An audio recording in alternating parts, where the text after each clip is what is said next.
Yeah. And I That's a mean, big problem. part of that comes from the nationalism that Trump, you know, stuck on. And I don't think that nationalism is a bad thing. I think we should be more concerned with our nation than others.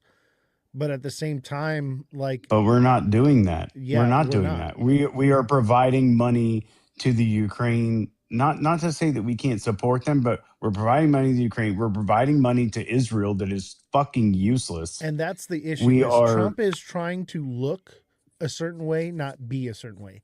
He wants to look like he's a nationalist by implementing tariffs and doing all these different things and deportations and whatnot, right?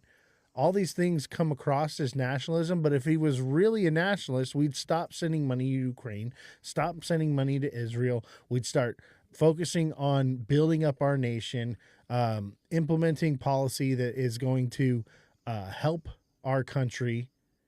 And really, yeah. the only thing that America we've first. seen is crypto legislation.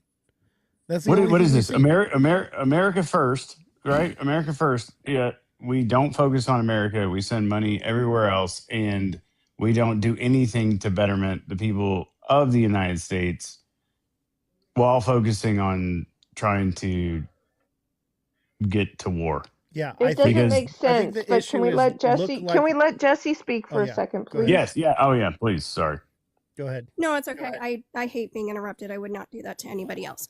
I get what all of you are saying, and the problem is no matter how this goes, we should have been putting America first. And if we're sending money out, we don't care about the people here. I see veterans that can't even get an appointment with the VA. I see kids that are going hungry. And so it's not about America first, but people also need to understand this isn't just Trump. Okay, this has been generations of presidents who have put us into war with money we didn't Completely have agree. that could have been put into the people, and instead we never make the right choice. Israel is a waste of money. Ukraine, not our problem. Iran, still not our problem. That became our problem because of Israel. And we're funding all these other wars when there's so many people here that need help. And so I don't care what side of the fence you're on, whether you hate the administration or not. These is concurrent problems. These aren't new problems. The Totally problem is, agree.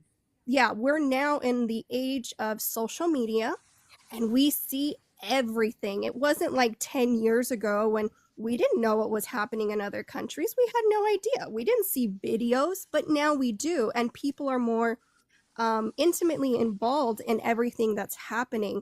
But when it comes down to it, Sadly, you only see the videos they allow we you to see. only see the videos that they want us to see. And that's a huge, it's all, and it's not just our country that is controlling it. It is every country controlling their narrative on what they want you to see. And until people can grasp their head around that, yeah, we did bomb Nigeria as well. We've either started wars or helping fund wars. And people think, well, we're not in that war, we're just funding it. No, it becomes our war when we start funding it. We're a part of it. And until all of this calms down, and he's already got other targets, Colombia, Cuba, Greenland. Mexico. And so we need to just, Mexico, we need to accept that this is what's going to happen and how we're going to deal with it. We're already in World War III, but No, now, we don't need to. We don't need to accept it. Actually, we as a country can have a say in that, and Well, we need to that's where it's realize that becoming we're a there. problem. I think it's exactly. not about But my thing is, acceptance. I think it's about realizing where we're at in yeah, the world. It's not about realizing that if accepting. we don't take a different direction, this is it. This will be our life. And I don't think anybody wants that for the sake of the future, our children, any of that. And that's the problem, is that most people are so complacent, and it's now like, oh, this is just what it is. And when I say like, no, people aren't realizing what's going on around them. And I hope someday for both sides that we do, because right now where we are in this country is so sad, and just people are dying, people are angry, and they don't even know what they're angry about. They're just angry because some news outlet told them to be. Okay, I'm done. Well, I think that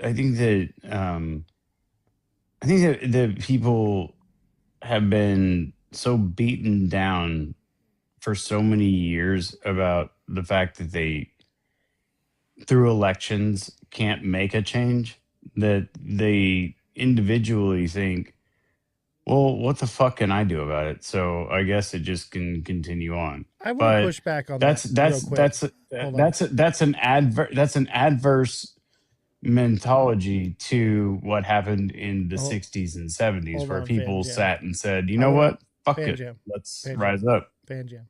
I want to push back on you a little bit. You said We that. had All right.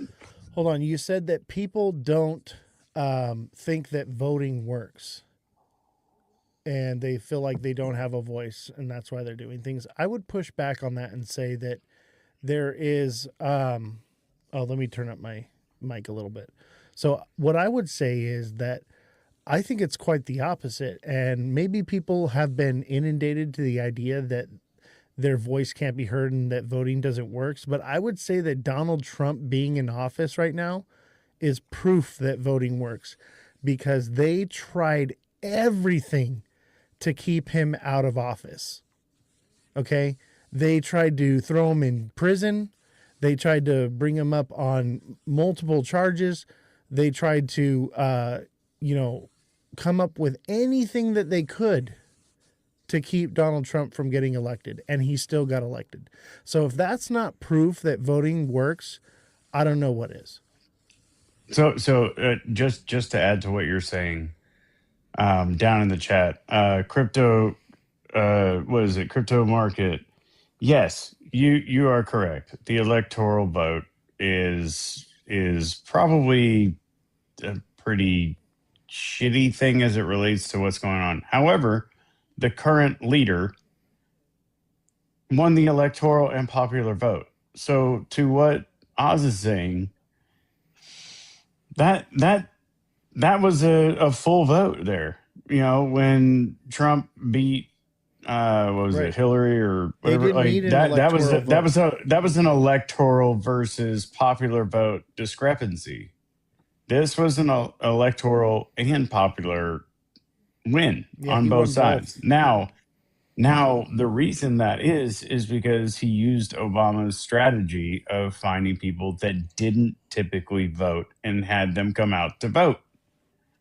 Now, that doesn't necessarily represent everyone, but it does represent people that normally did not care to vote, didn't give a fuck, just whatever happened, happened. And those two strategies have been the polarization of the last fucking, what, let's say 16 years of voting. That's a different strategy. All right, so I want to take this moment to say smash that like button, guys. Subscribe to the channel. Share the show with your friends. Follow me on all platforms at Ozthecryptogoat, all lowercases, no spaces. We've got Mr. Josh TV in the chat. What's up, Mr. Josh? How you doing? What's up? I only had to join because I kind of agree with both like Fan Jam and Run Up. Mostly like the thing is for me is like sending money to all these other countries, specifically a certain country, is like so unnecessary. And Like if it you're in the doesn't matter, Discord, you know who he's talking about. right?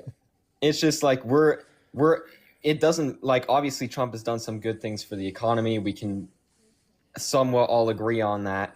But the problem is especially with what Revolution said, we still have veterans on the streets. How is that even a thing right now? If we're doing so good economically, maybe that money that we're sending to these other countries should be used for our veterans first and to fix our problems before sending it away.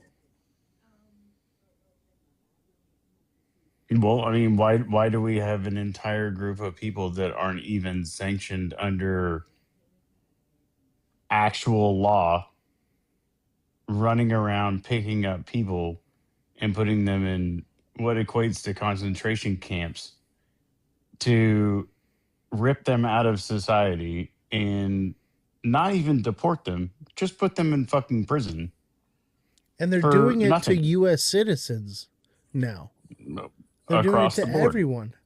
And this is a slippery slope, ladies and gentlemen.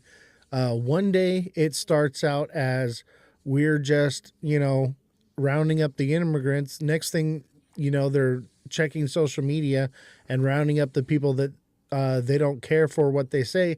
Next thing you know, there's Amazon trucks that pull up to your house to deliver a package, come in and black bag your entire family and disappear you. Now here's an alternative to that, which I've lived in 6 different countries. Okay, here's an alternative to that. Sure, if you want to remove illegal people from the country, great. Oh my You have God, we got restricted. oh, I'm sure that Revolution you starts now, does not comply with our community guidelines. The restriction will be removed once they are disconnected. Revolution, I got to rug you for a few minutes and then I'll bring you back. That so is so so. ridiculous. I agree, but She here's did absolutely alternative nothing. options. Here's alternative options that happen in other countries, right? So if there was a person there that was not supposed to be there, they could be offered a work visa, not a citizenship, not a green card, not anything else. You're offered a work visa. Now you can stay here and continue working in your job if you have a job. If you don't have a job, I'm sorry, we need to displace you to another place, back to your place of origin. If you are a felon or somebody else like that, we need to displace you and you're not allowed back in. But anybody that's working here or is here illegally, give the option for a work visa. Now Or I've not even that, dealt a with that path to become a citizen. six different countries where they I give mean, you the that option. is the system that we have. No, That that is the is not. current system. No, It's just people no. choose. It's people who choose to come here illegally. Run up. There are That's the difference. run up. You're There you're are missing you're people. missing my Hold on. point. Everyone, quiet for a second. Run up. Like I choose. Hold on. Run up. There are people that are going into immigration court to get their citizenship, right?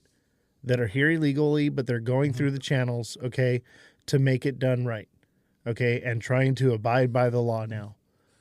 And they came here for whatever reason, okay. They're here now, but they're trying to do it the right way. And I get it because it's a long, lengthy process, and some people just can't live where they're at, and they got here. Either way, they're here. They built lives and families, okay, and they're going through the legal process. They Illegally. go into court in order to start moving towards getting their citizenship, and they're arrested either before they can go into court or after. So how is that helping people to become citizens? The floor is yours.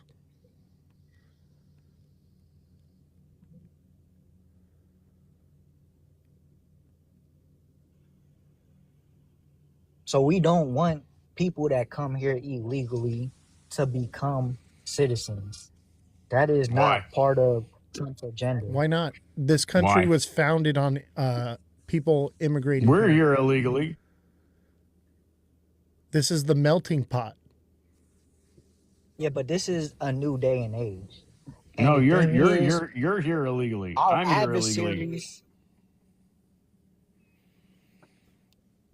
I think The only our that adversaries the only have been motherfuckers that sending. are here illegal or that are here legally are the indigenous Americans, and on top of that, the Hispanics. Period. yeah, the only person in the chat that belongs here is Revolution because she's Native American. I mean, we live in a new day and age. I don't really buy into that argument, and I don't really operate on this dystopian narrative. But Like but, but we're run up, doing but what's in the run best up, interest of America. It's a run up. dystopian narrative. Hold Had on. It's a dystopian no. narrative to push the idea that we don't want people to assimilate into our society. That's dystopian. I'll give you. I'll give you. Hold on, I'm I still will give talking. you. Hey, No, I will rug you, bro. we do want All right, listen. like No, we do want people I'll to give come you here an legally. I'll give you an exact example.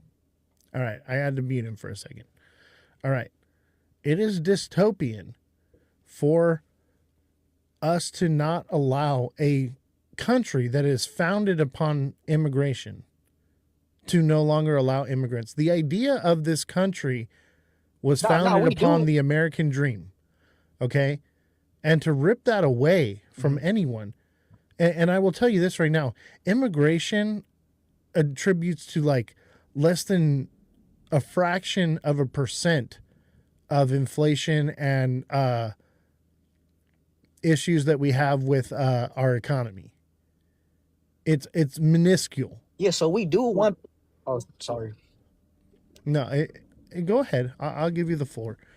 But what I would say No, I just is we want people to have a clear path to citizenship. But with citizenship should come and assimilation we as well. And that's the yeah, idea I that's think we've exactly lost. what we have.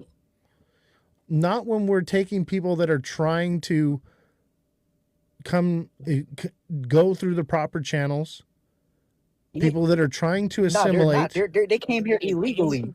Right. And I understand that there are people that came here illegally, but here's the issue: is we had people come here illegally, right? Because Biden opened up the borders and said it's a free pass. Well, now they're here. They've assimilated into society, okay? And what they want to do is they want to be here legally. Why should we take that away from them if they're willing to assimilate and go down the proper channels to do it legally? Why would we rip them away from that? That is not what we're trying to do. So we were struggling with criminal illegal immigrants for a very long time that was smuggling drugs, in particular fentanyl, that was killing our citizens. And they were also coming here to commit crimes. Actually, So there I are agree. some good Get people rid of that the came here murderers. illegally. Get rid of the Yeah, criminals. Get rid yeah. of the So, but smugglers. But a person that is yeah, and that's what we're here, trying to do is just some good people No, but they're get not caught doing not that what's up in anymore. the happening. process. It started out as that run up, and it's migrated into something completely different. That is Concentration camps right. Well, not even where that. they're separating people. Put the murderers and the drug dealers in a These are gang concentration camp. members. I don't care about No, that. These they're are not. these are cartels. Oh, Yeah, okay. You're I'm you're talking telling me about you're telling me simple. women and So children here's that are separated and put in concentration camps are fucking gang members? I'm talking Get the about fuck out of here. people. I'm talking about people that are regular people. They're law-abiding citizens. They've been here for a little while. They're going through the court system. They are getting arrested by ICE and deported. Okay, we're talking about the regular people. You want to take the criminals and put them in a concentration camp? I'm for it, bro. I'm talking about the regular everyday people. That it started out as, yeah, we're just going to get the criminals. Now it's everyone. Now it's even American citizens that they're going after. That's the problem. Is it's a slippery slope, okay? And once you start sliding down that slope, you can't stop. And that's where we're headed. It's only getting worse. And the problem Yep. is everyone is focused on this idea of we need to get rid of all of them, blah, blah, blah, blah. No, we need to get rid of the troublemakers, the bad people, the terrorist cells, all these different things. They need to go. But people that are law Yeah, abiding and that's what we're citizens here doing. and that are trying to do the right thing should be allowed to stay.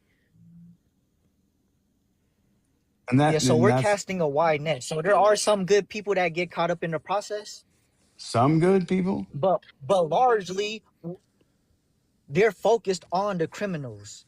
No, they're not. They're Dude, focused on the brown you're people, man. There are plenty of other no, they're races not and focused on brown individuals people. that They're they could focused be on white after. people, brown people, Mexican people, like any kind of people they can fucking find because they're IDF. And you know what? Now it's They're even got not to a IDF. point where, they Mm. don't care who you are or what you do. That if you get in their way or look at them funny or disagree with them, they'll take your life. That's a slippery slope. Now we're talking about the Gestapo. Do you really want to live in a I mean, we're world? talking about one incident that was sensationalized, and I don't agree with it neither. Yeah, I don't think here's my thing. If you want somebody to leave the United States because they're here illegally, You have two And that's what's options. happening. So Hold on, so hold on, most hold on, deportations are hold on. You have two options. Number one, if they are a felon or somebody that is breaking like bad laws, fine. Get them the fuck out of here and send them back to their country. Yeah, beat them Send for all them I back. care. I don't care. Send them back to their country. Now, if you have somebody that has been here illegally for I don't care how many years, whether it's 1 year or 20 years, but they're working a job, say to them, look, I want to give you an option for a work visa because you're here working, you're contributing. And believe me, I've hired many people that were here working illegally. Yes, they had false social security numbers or whatever else like that. But you know what? They were working hard. They were just trying to provide for their family. And I would be happy to stand in court and say I would support this person getting a fucking work visa. And as long as they're employed, they can stay here. If they lose their employment, give them 30 days to find a new job. If they don't find a new job in 30 days, sorry guy, you got to go home. I love that. But I actually you think don't that's a great have idea. you don't have to put I mean, them we in a have proper you channels don't where you could get a work visa. bullshit. Every motherfucking country in the world, except for the United States, does this. Run up. This is There are not new. people that are going to Does court what? to get their Does work what? What are you visa talking about? that are getting arrested by Dude, ICE before they can even have their day in court. That's the problem. and they're putting in concentration camps. These are concentration camps. I don't give a fuck how you want to look at it. These people disappear. They get put in the system. Nobody can talk to them, and they get fucking gone. Yeah. And Nobody knows where the fuck they go. ever Nobody since knows what they the fuck opened up happens with them. the concentration camps, there have been bodies that are in shackles that have been washing up in the coast. Where is it? In like Africa or somewhere? Somewhere. That's ridiculous. And so That's Dude, these people that's should not. These people should never. that is a I fact. work at We don't know dude, where these and people are coming I'll give you an from. example. Run up. I'll give you an example. I go down and I work at SpaceX in Brownsville, Texas. Outside of Brownsville, Texas, you can see nothing along the border except huge, giant what look like big storage container areas of people just fucking being stored in there because they can't send them home because their country doesn't want them back. We can't fucking get rid of them. So now they're sitting in a fucking jail somewhere that they have nothing to do with anything. And it's like, dude, these are hardworking people for the most part. Out with and I agree with you. If you are a fucking felon or you have been or you're associated with some sort of gang or whatever, yeah, fuck you. Get the fuck out of here. But if you are out working and you're building houses or working in construction or laying the Farming, roads that we all whatever, drive on or farming or doing whatever, and you have a job that you're currently working on, and yeah, you may be here illegal because guess what? That supports a shit ton of our economy. And the Give them farmers a are fucking having work visa. issues because Hand them a the work workers visa. don't want to show up to work because they're afraid that immigration is going to come and take them. Where do you think your food comes from? Like, we're going to have bigger issues if we just keep going with this rhetoric that they all got to go. We need to have more of a line where it says, okay, we're not going to cross this line. That's all we're saying is you can keep doing what you're doing, but that's not what it's about, man. And I want to take this moment to reset the room. Smash that like button, subscribe to the channel, share the show with your friends. Follow me on all platforms at Ozthecryptogoat. We've got a newcomer here, new to the show. What's going on, brother? Or sister? Oh, hey, how's it going? What's Just up? listening to you. Not much, man. I'm listening to you guys talk about the illegals and whatnot. Yeah, I used to live in Mexico for a minute, and when I was down there, I got involved with some knuckleheads, and I ended up bringing illegals across the border. So I got arrested in Are you 20. coyoted? Yeah, I was a coyote for a minute, and when I was like 19, I looked like a Marine, so it was easy until it wasn't. I literally got pulled over on the 4th of July on 2000 with 7 illegals in a van. They confiscated the van, took me down to El Centro immigration station, interrogated me for literally 8 hours, and then released me because I didn't crack. I was like, no, no, no, no, no, and they just said, you know what, get out of here. If we ever catch you with another illegal, we'll charge you for all 7 of these, and however many more we catch you with. And we can charge you for like what they say 5 years ahead. How much time is that? And I was like, no, like 30, 35 years or more.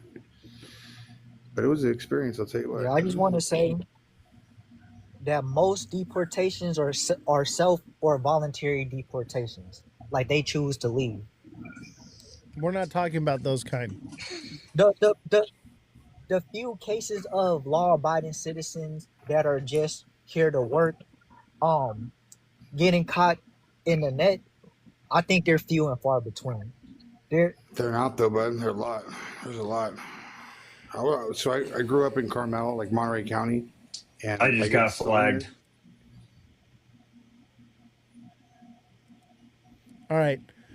We're going to change the subject now. Unfortunately, we're Copy not that. allowed to talk about this stuff. So we got hit with a violation. And what I need you all to do right now is everybody in unison hit the like button together. Let's boost the algorithm again. Let's if you can send gifts, send gifts. If not, no big deal. Don't forget to send in your daily heart me's. Let's change Share the the situation. live. Yeah, share the live out to your friends. Everybody put hashtag FYP in the chat. F1's in the chat. F1, yeah, for sure. Let's start with F1s and then we'll put hashtag FYP in the chat. And we'll do hashtag crypto, all the different hashtags. We love TikTok Shop. TikTok Shop is amazing. Make sure you're on TikTok Shop all the time and you spend all your money there. And you never buy food for your family. Only buy at TikTok Shop, guys. Starve your family, buy from TikTok Shop. I'm just kidding. I'm being hyperbolic. So yeah. So I did a live earlier about the Clarity Act, and it was a pretty interesting one. Yeah, let's talk about the Clarity Act a little bit. So what'd you hear? What was your experience from the Clarity Act? Well, one of the things, some of the things you're going to be addressing the Clarity Act were like where I was really concerned about market manipulation, how they have the current AMMs, the advanced market makers, if you will, Wintermute, Cumberland, Citadel, Jane and Jane. Yeah, to Jane Street, GSR, what B2C2, jump trading. The list goes on. But they're probably going to get either they're going to move offshore, and they're not going to be American based. Like what happened on the 26th with the options expiry for the BTC trades, how it was the biggest BTC options expiry in the history of like 23.6 billion trades expired.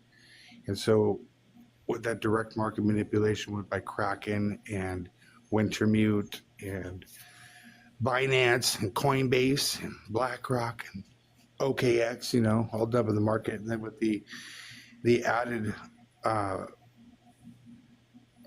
amplified effect when Citadel and Flow Traders and GSR were all dumping on the futures on BTC, shorting the market just to cause extra, extended liquidity grabs on retail. That sort of thing is going to get, that'll be something the CFTC will be on. They'll be checking, they'll be looking at data feeds, and that kind of market, like direct market manipulation is not going to be tolerated after the Clarity Act goes. Well, so see, the CFTC is actually more laxed than the SEC. So you're gonna see probably more market manipulation happening. What we're gonna see is more safeguards for institutions than for the everyday investor. And No, that's we why talked about retail buffers, not institutions. Like the exchange liquidators that are currently ran on Coinbase and Kraken and Binance and every exchange and trading exchange out there, they got their own little exchange liquidators, stop loss hunting and doing liquidity grabs on retail that are over leveraged, and they're just making, cluster liquidation grabs on retail trades. So it's kind of the market's rigged right now, and that's sort of like direct manipulation by AMMs, the advanced market makers, is going to be monitored quite a bit more extensively. So it's not going to be such a it'll be quite the manipulated market opposite. in that sense. So the Well, that's CFTC that's will not mark. that's not what the bill says. Yeah, but that's not the bill. Never tells the truth, man. I hear you. I You hear know, you. the CFTC is more laxed with their enforcement. The SEC is very strict. That's the difference, right? And so institutions want that more laxed regulation so that way they feel more comfortable getting in, and it gives them a 4-year window to manipulate the market on any project. And then basically after 4 years, if they don't meet a certain criteria, then it goes, they're regulated under the As long as we SEC. have the one coin that rules them all with the Bitcoin, like how when Bitcoin's thriving, the market thrives. If Bitcoin suffers, the market tends to follow. I mean, that's just direct Yeah. Anyway, fundamentals. it looks like the algorithm hit us pretty hard. Viewership has dropped dramatically. I don't want to hurt my algorithm anymore. So we're going to call it a night. Thank you all for coming on and talking with us. And I'll see you all next time. You guys have a good night. And don't forget, if you missed any of the shows, if you missed the show about Stand with Crypto, where we cover the Clarity Act, it's all recorded on YouTube, so go check it out. All right, everyone, have a good night.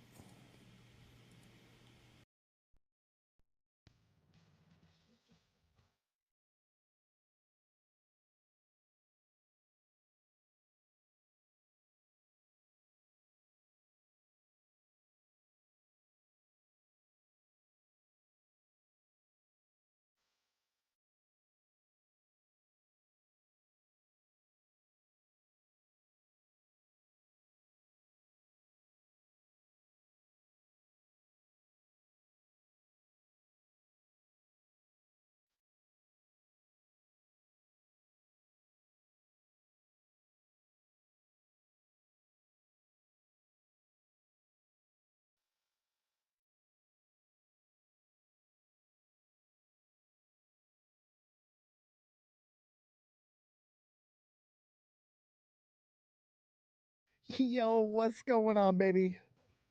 Give me just a few minutes. Start hitting that like button, subscribe to the channel, share the show with everyone you know.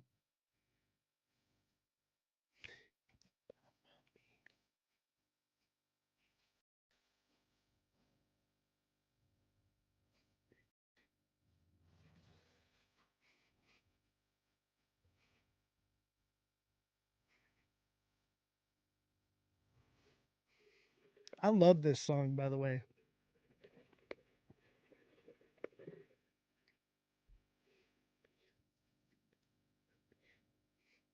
Drop a bomb on me. I don't even know if this is appropriate right now with what's going on in the world. Maybe this isn't the best song to be listening to right now, but it's so good.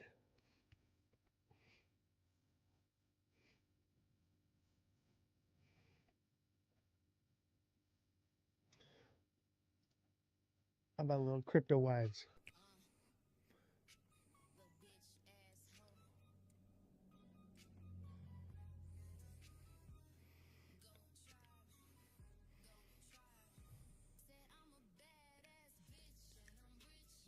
I'll be right back, chat. Don't forget to smash the like button. Give me 2 seconds. I forgot something just outside the studio. I will be right back. Enjoy this music video.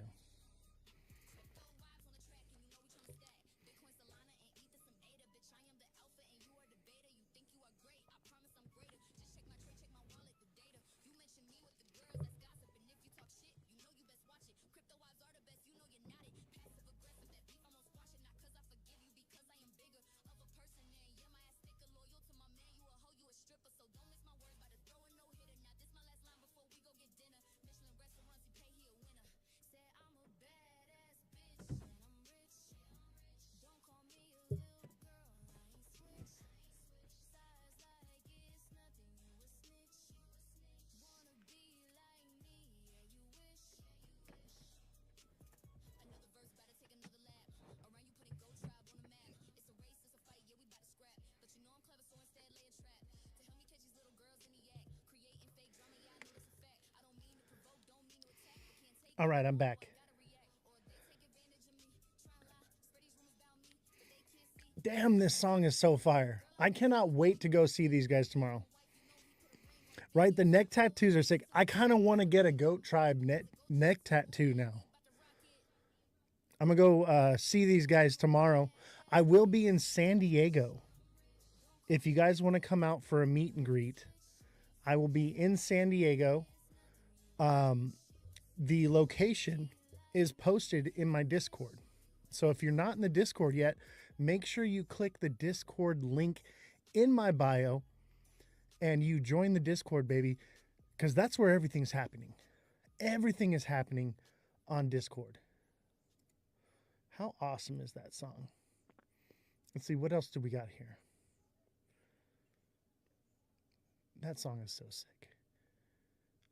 I feel like one more time. Chat, do you want to hear it one more time? I kind of want to hear it one more time. I have the other one, though. Let's see here. Maybe I can pull up the channel. Let's listen to one of the other ones. What else are you going to do, right? Man, that song was fire. All right. Let's get to it. We can still, let's do some music still, right? Let's put on the Goat Tribe, though. GM chat. Put a GM in the chat if you love this show. Put a GN if you don't like this show.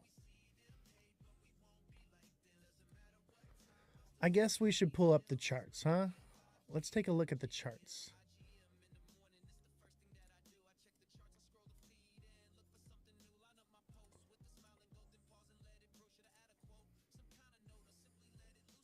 Yes, the new moon.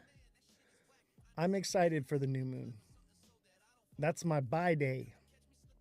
That's also like, I get to buy it and sleep on it for like 2 weeks. I don't have to even look at it, and I know exactly what day I'm going to sell based off the moon cycle. There's no guesswork in it.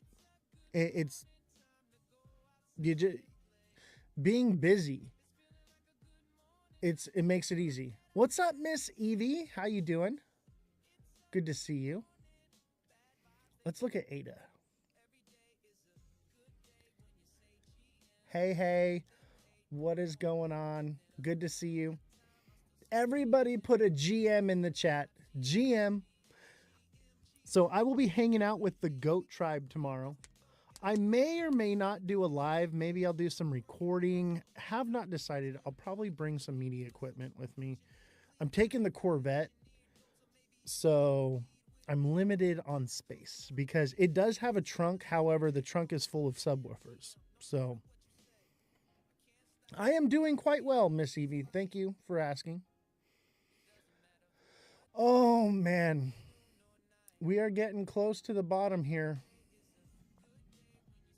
We could potentially get another slight move up and then another run back down. Let's look at Bitcoin. How's it going? Haven't been live in a while. I've actually been live the last couple days, but I am back. So I took a vacation, some free time to myself, get, locked in on a few things around here. Feels like we haven't talked in forever. Yeah, it's been a minute. I mean, I've been busy. I've been, just like doing my life, I dedicated the last 9-10 months of my life to this camera right in front of me. And I was ready for a little break, Look at that. We touched right at 88. That's beautiful. That's a good sign for Bitcoin to go up. It doesn't mean that it won't go down. Maybe things are about to take off in a couple days. Moon cycle. This is the last harvest moon. Okay, if you know anything about the harvest is where you collect everything you've made for the year, right? So this moon phase right here is the last harvest moon. Okay? Therefore, I believe that our last chance of getting any decent pump will be this moon. This is the moon I've been talking about all year long. How are we looking for December? Are we cooked? I think we might be cooked unless this moon sends us up on some crazy skyrocket, right? We're going to have to wait and see. But I would say today and tomorrow is your buy day, right? It could have been yesterday. I like to wait and see to see if, it gets one more last little dip. It never lines up perfectly, right, with the moon cycle. Let's pull it up here on the indicators. Let's put on the moon phase. And if you don't believe in moon cycles, there's literally an indicator for it. And look at our bottom is right here on the new moon, okay? I think the new moon actually started a couple days ago. Like it lasts for like a couple days, right?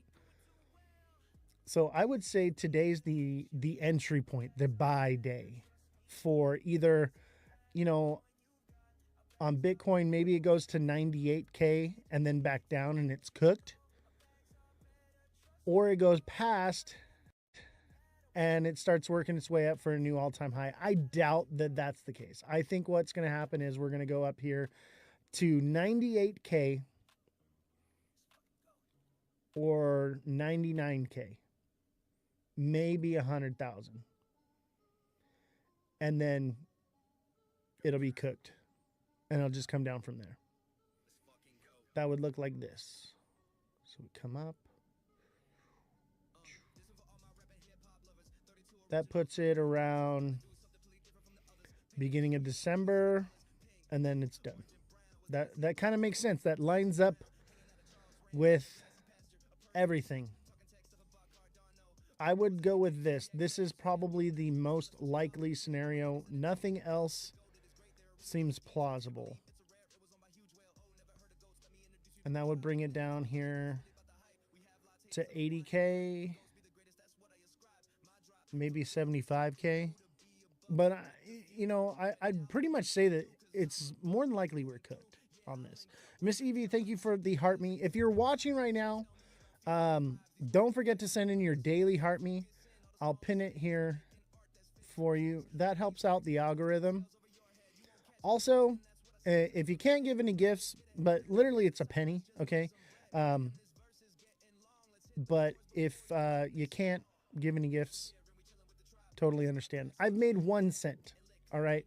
But the idea is to get the algorithm going, to get people watching, right? So TikTok wants, you to send gifts, wants you to become a super fan. That's the best thing you can do. If you want to support me here on TikTok, the best thing that you can do is become a super fan. 6767, baby. Send a super fan. That's the best. I only need 1 more super fan and then I earn 70% of my revenue. That is what I need. I really need a super fan. Sorry, I'm trying to turn on the air conditioner. It got a little warm in here.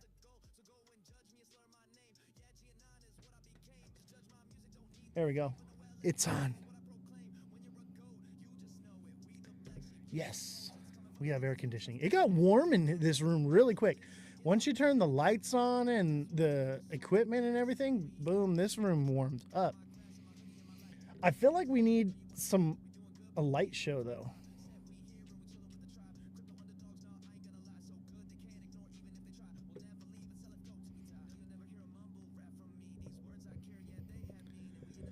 Can't find your ex. My ex is at Ozthecryptogoat. Every single platform at Ozthecryptogoat, all lower cases, no spaces. But the main place to find me is in my Discord. So make sure you click the Discord link in my bio. Also, the X is there in my bio. It's a link tree. Okay, so all my links are on Linktree. And you click that and it'll take you to everywhere.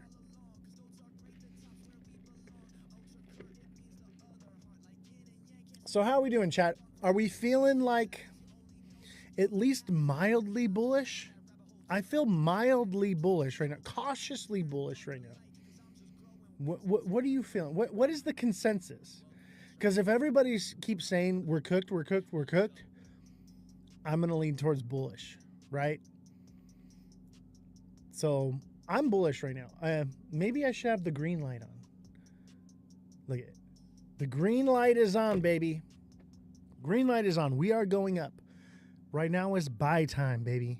Now it could go down tomorrow, one more step, and then XRP to 204, 206 before up. Dude, you said in Discord today that XRP was $92. I cannot listen to or believe anything you say, bro. Yes, the green light is on. That is a buy signal. The green light is on, ladies and gentlemen. You know, I'm tempted to put in a buy order right now. The question is what do I want to buy? Can I be real with you, chat? I want to buy XRP. You know why I want to buy XRP? ISO 222. Now, does it actually affect it? No. But idiots that buy it think it does. So I think I'm going to put an order in for XRP. It had a wick to $92. No, it did not. Maybe 92 cents. There's no way XRP wicked up to $92. You're crazy, bro. Craziness. I'll tell you what, though, if that is true and there was some kind of wick thing like that, that's going to just create more FOMO. I think XRP is the one to buy right now. Let's look at it. My money's on XRP. I think that'll be the biggest mover this moon phase cycle. I've been waiting for this day. Tomorrow, today, tomorrow, the day before is the day that I've been waiting for since I started this show. It's finally here. Oh, no, man. What are you talking about? XRP needs to come back down. No, it doesn't. It could come back down to $2. It could. And it might. But I'm pretty sure soon this is coming up. This is a double bottom. XRP is coming back to 270. Minimum 270. Okay? I'm good with that. A move from 212 to 270, I'm good with that. Because the ISO weirdos, they're going to buy it, baby. And I'm going to make some money off that. Let's get our little ghost guy in here. Look at the charts have grown so much that we can't even get our little ghost guy in here anymore. We got to shrink it up. Our little ghost guy has been here forever. Do you guys remember the ghost? The wick is on the Kraken chart on TradingView. Now I feel like I need to pull it up. Let's find it.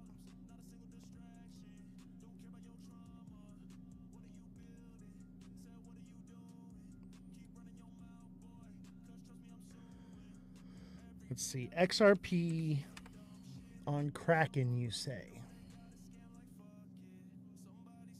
Ripple US dollar on Kraken? This one? There ain't no wick, bro. You're tripping, bro. Zoom into the 1 hour.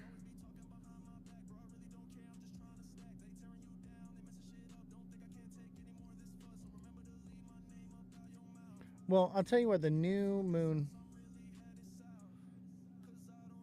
the 1 hour, zoom in. Yeah, it could potentially come down and do a double bottom, and that would be a reversal. So you're saying this, Josh, is what you're saying? I think so. Wrong chart? What do you mean wrong chart? This is XRP on Kraken. XRP USD.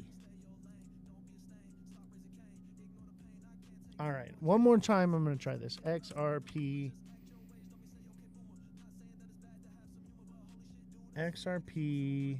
on Kraken.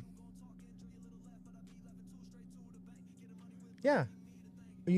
Is it this one right here? Ripple US dollar? That must not be it.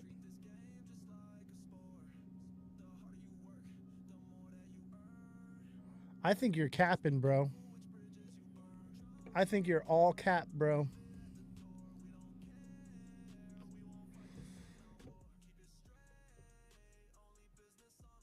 I don't even see it. Let me see.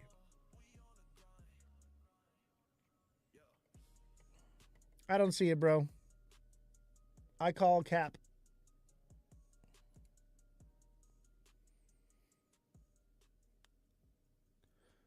I don't know, bro. I don't see it. I don't believe it. I don't believe it. Hey, don't forget to send in your daily heart me. Don't forget to smash that like button. Don't forget to become a super fan. Josh, I'm talking to you. I need one more super fan. I just need one more super fan, and then I can collect 70% of my revenue here on TikTok. It would be an extra $100 a month for me to just get one more super fan. So if you can help me out with that.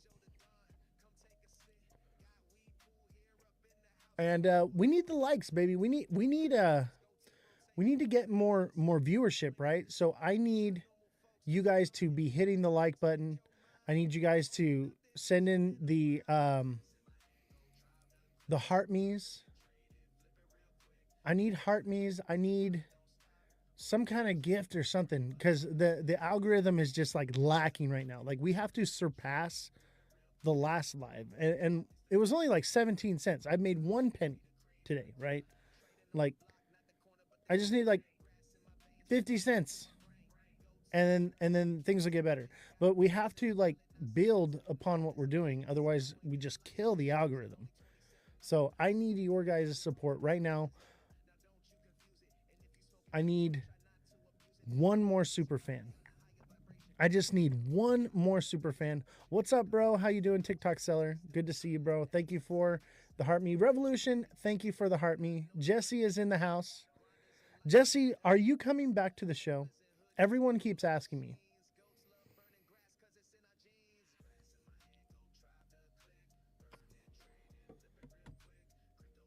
Jesse, thank you for the 2 popular votes. And Josh, check the Discord. You have been summoned.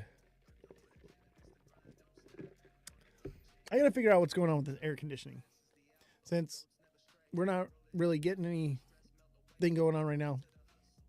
I'll be right back. It is cooking in here right now. What is going on?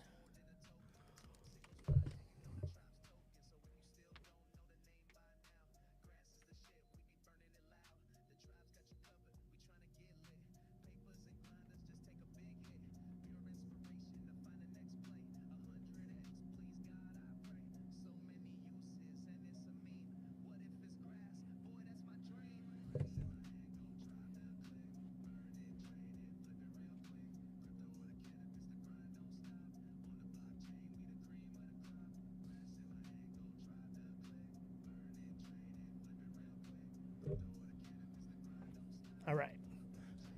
I think that fixed it. Josh, go live and show us all what you're talking about.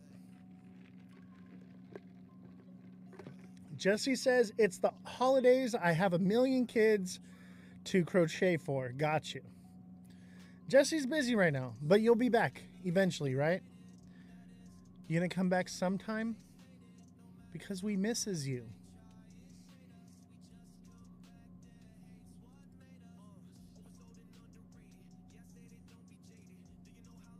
Look at this guy's face.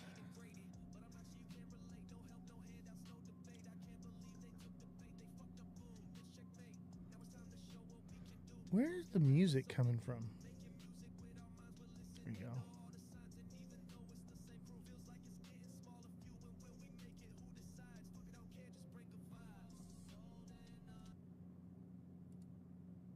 Let's see here. No, now I lost.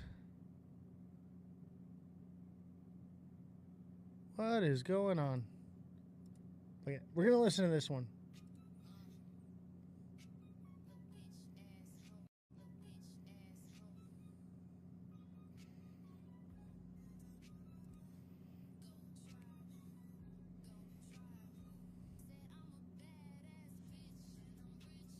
By the way, if you're watching, turn your phone to the side.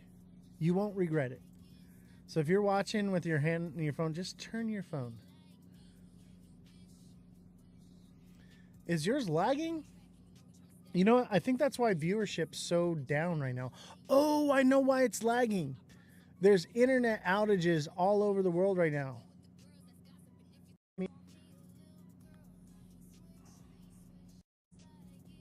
Nope.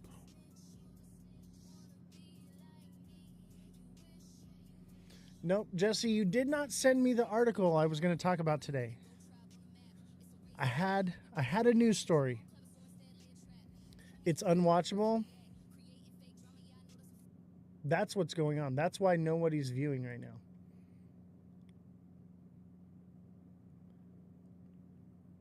I did not get it. I'll tell you what, we're going to scrub today's live because the internet is down all over the world.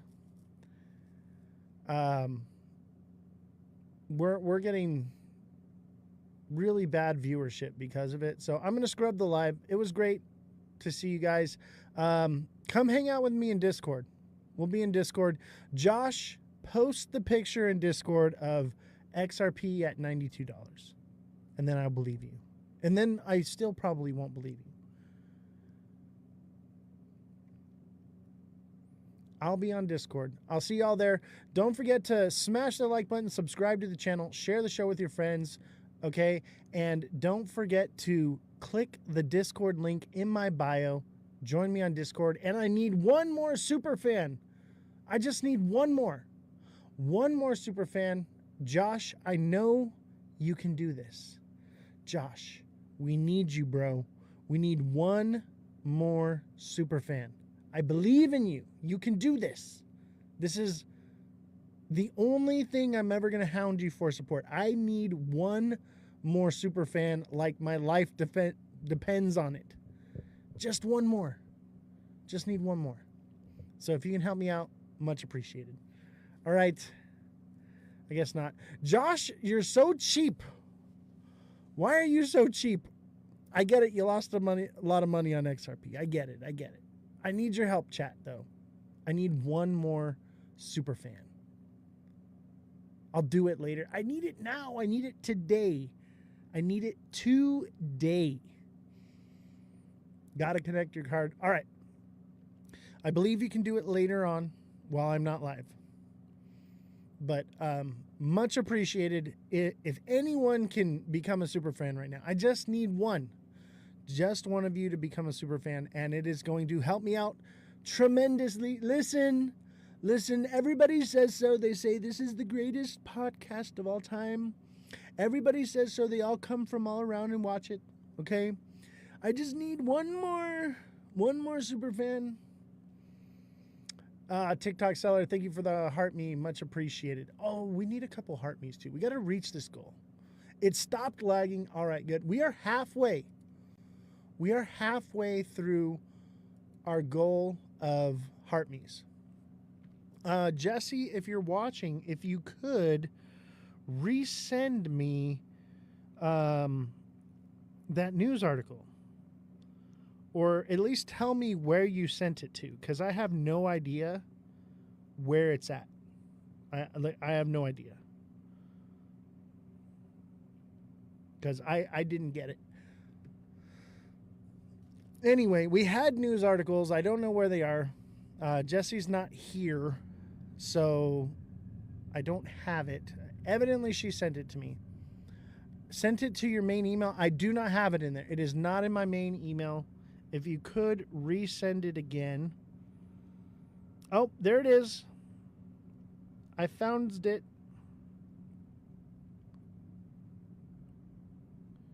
All right. I found it. I found it. Boom.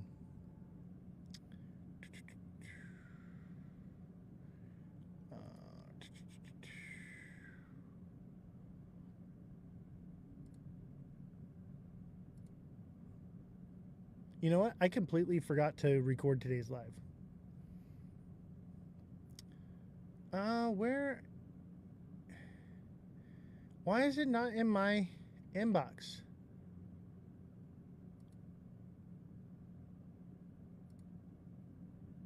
There we go.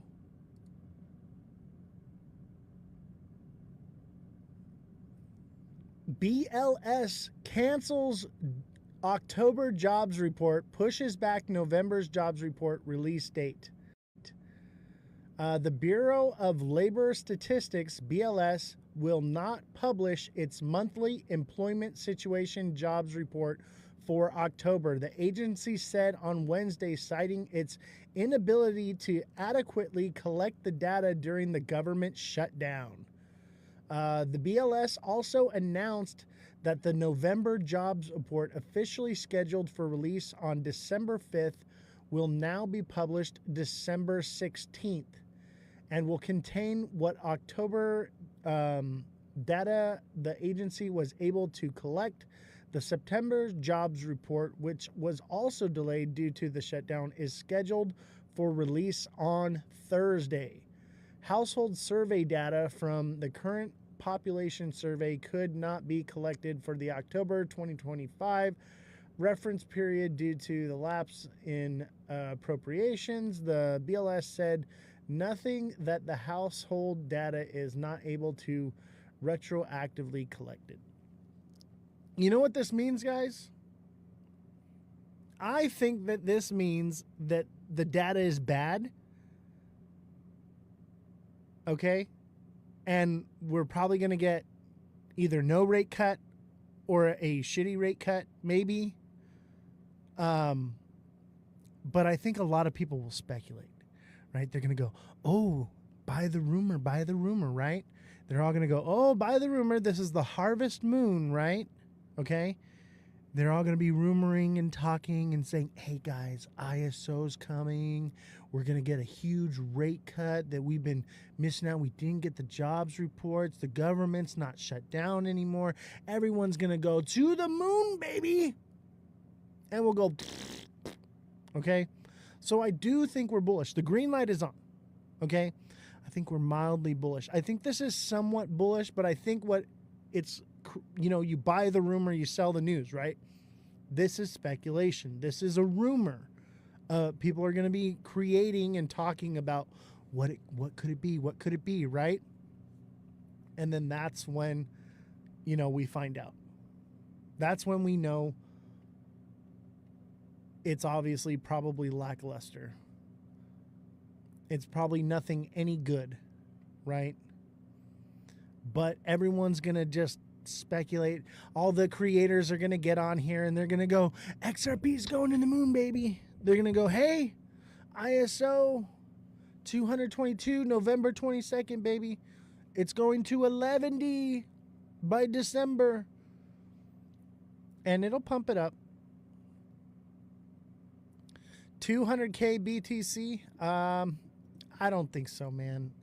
I think we are semi-bullish, though. I think we're going to get something. Let's see. What do they got to say here for us? Let's give this a... Due out after the closing bell. Let's take a little listen here. It's time for Yahoo Finance's Market Minute. U.S. stocks are in wait-and-see mode as investors look ahead to NVIDIA earnings due out after the closing bell. Some breaking news on the economic front, however. The U.S. Bureau of Labor Statistics confirmed the October jobs report will not be released. The November report will be delayed to Tuesday, December 16th, which will be after the Fed's December decision. Plus, crypto exchange Kraken has filed confidentially for a U.S. IPO. The company didn't disclose details of the offering, including size, valuation, or timing. Kraken offers trading for digital assets as well as traditional assets like fiat currencies and U.S.-listed stocks. And private credit firm Blue Owl has scrapped the merger of two of its private credit funds. Scrutiny over potential investor losses from the move sent its shares tumbling. And that's your Yahoo Finance Market Minute. For more on what's trending on Yahoo Finance, scan the QR code.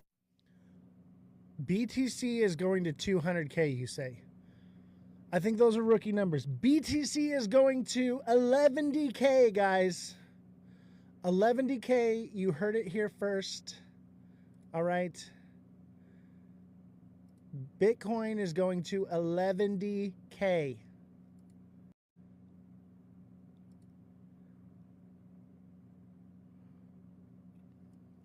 The bottom is in. I agree. That's why the green light's on. Okay? I think we pump up here to 100K, bro. And then maybe we come down and we start making, but we would still be in a bearish trend. That's the next point of resistance. That's what we're looking at. That's what we're looking at. We're looking at by December 2nd-ish, December 5th.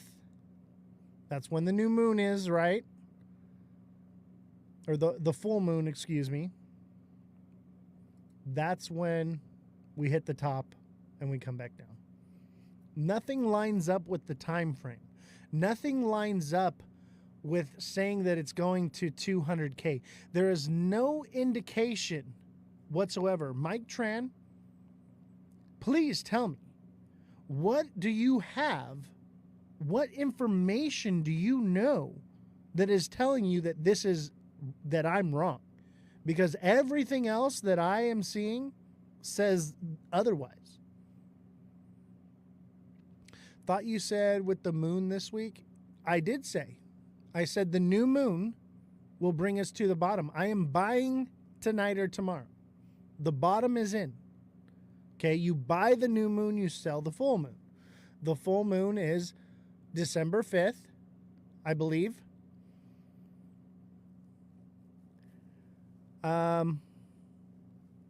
Are your comments going through? You can't unsee the candles once you see them. If you know, you know. Exactly. Sorry, brother. I didn't get to your chat just yet. Sharon, thought you said W the moon this week. Okay. I don't know what that means, but let me explain the moon cycle to you, okay?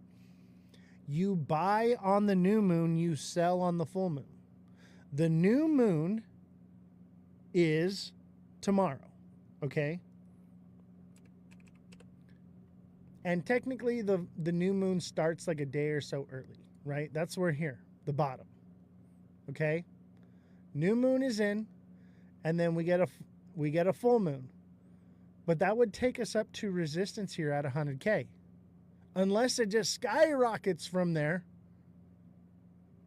But you have to understand, Christmas is coming up. There are so many people that bought and have been holding all year and have been holding to make $20 that are going to sell, and it's going to bring the market back down. And that's usually what happens is around December, it's over.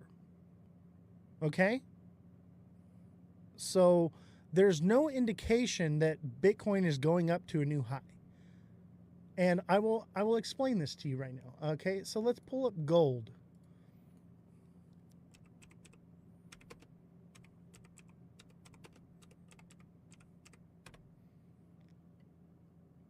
Bitcoin follows gold.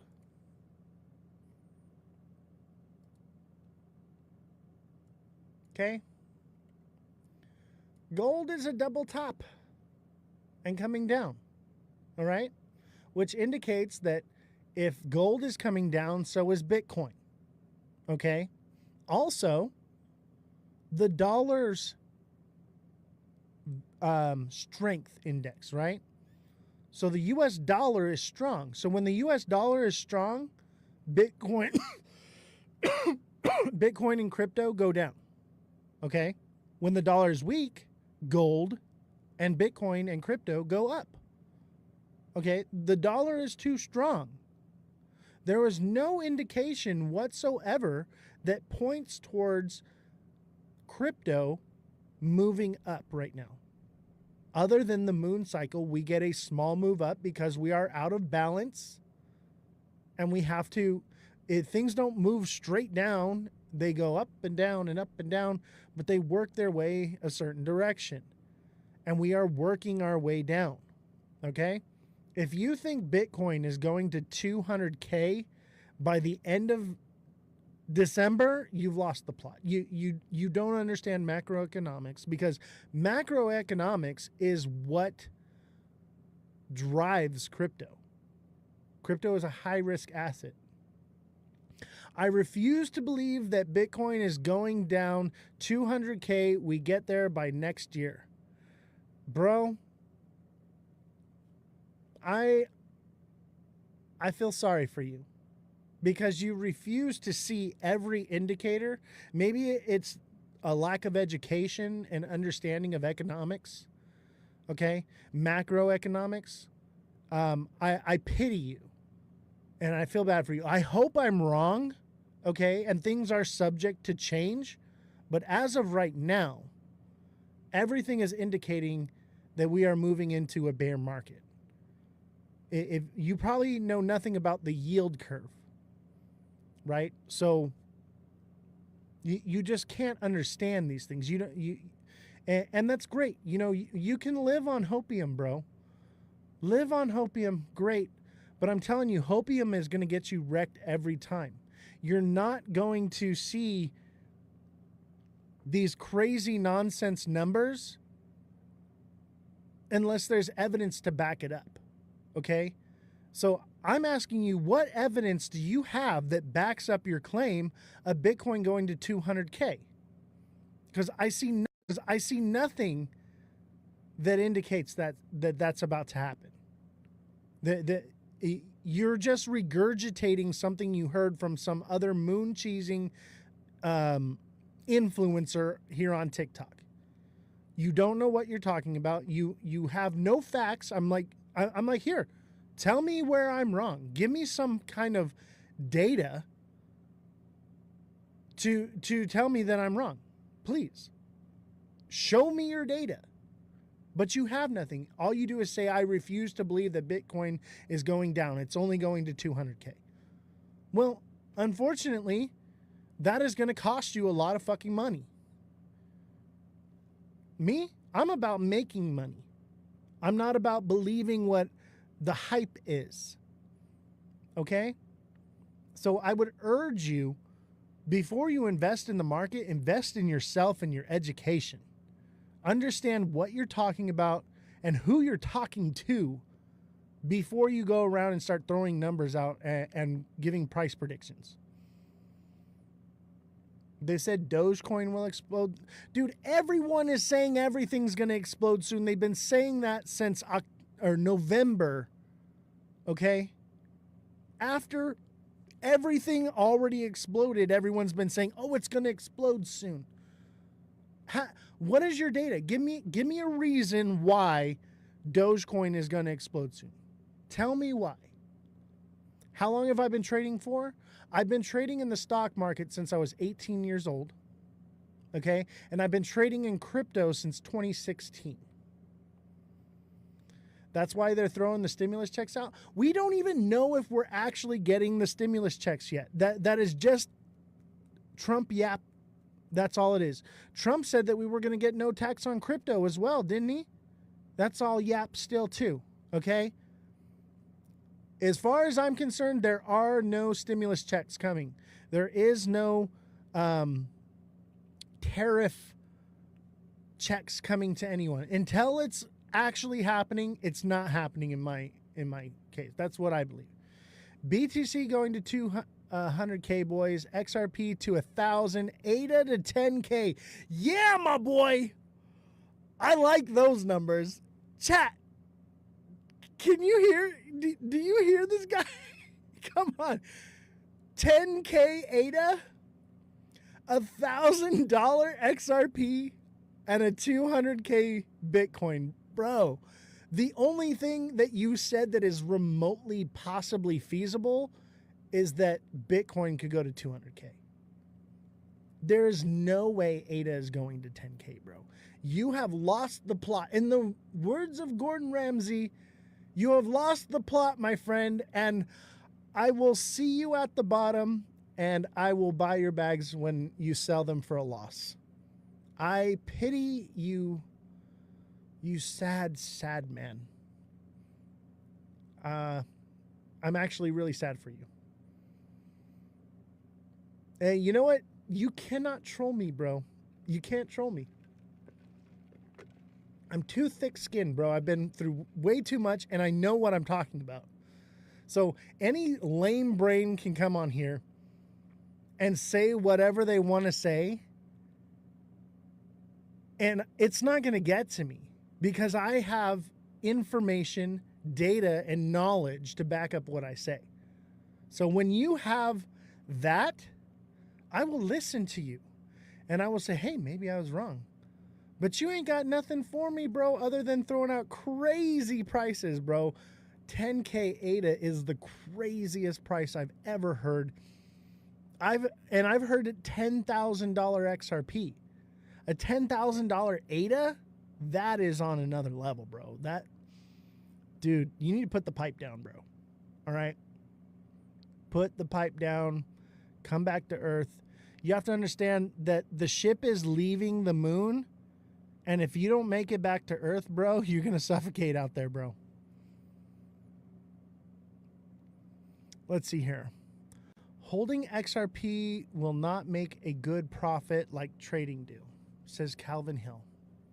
First of all, you're not Calvin Hill, but you are correct. Trading is how it's done. You can't just buy a lottery ticket, especially buying the top. Say, I bought Bitcoin at 125K, so it's definitely going to 200K because I said so. No, you bought the top and you're about to get wiped, bro. I hope you brought toilet paper.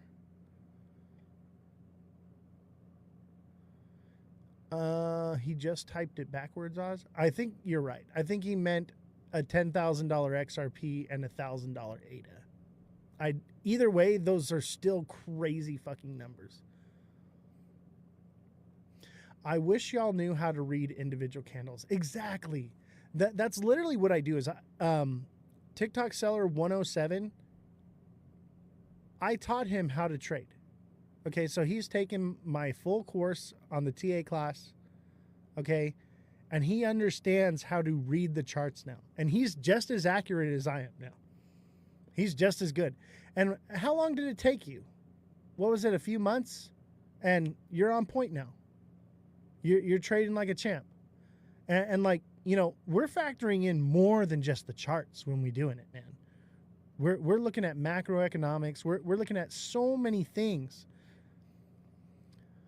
The reversals are so obvious. People don't know, though. I know. It's sad. It's sad. But I'm glad I was able to help you. Techno, thank you for the heart me. Much appreciated. Don't forget to smash that like button, subscribe to the channel, share the show with everyone you know. When was the last time you called your mother-in-law and you told her, hey, I saw this amazing podcast on TikTok. This guy's incredible. Don't miss his show. He's going to make you rich. I'm not promising riches. What I'm promising you is education. I'm promising you guys information. I'm promising you guys the tools that you need to become generationally wealthy. That's why we're here, right? That's why we're in crypto. We want to create generational wealth, right? That's what you guys want, right? I'm trying to literally give you the tools to do that. But you want to come in here and say XRP is going to 11D and that's supposed to make it happen? That's not how it works. I'm here to educate you and teach you. I want to hone you into a trading monster.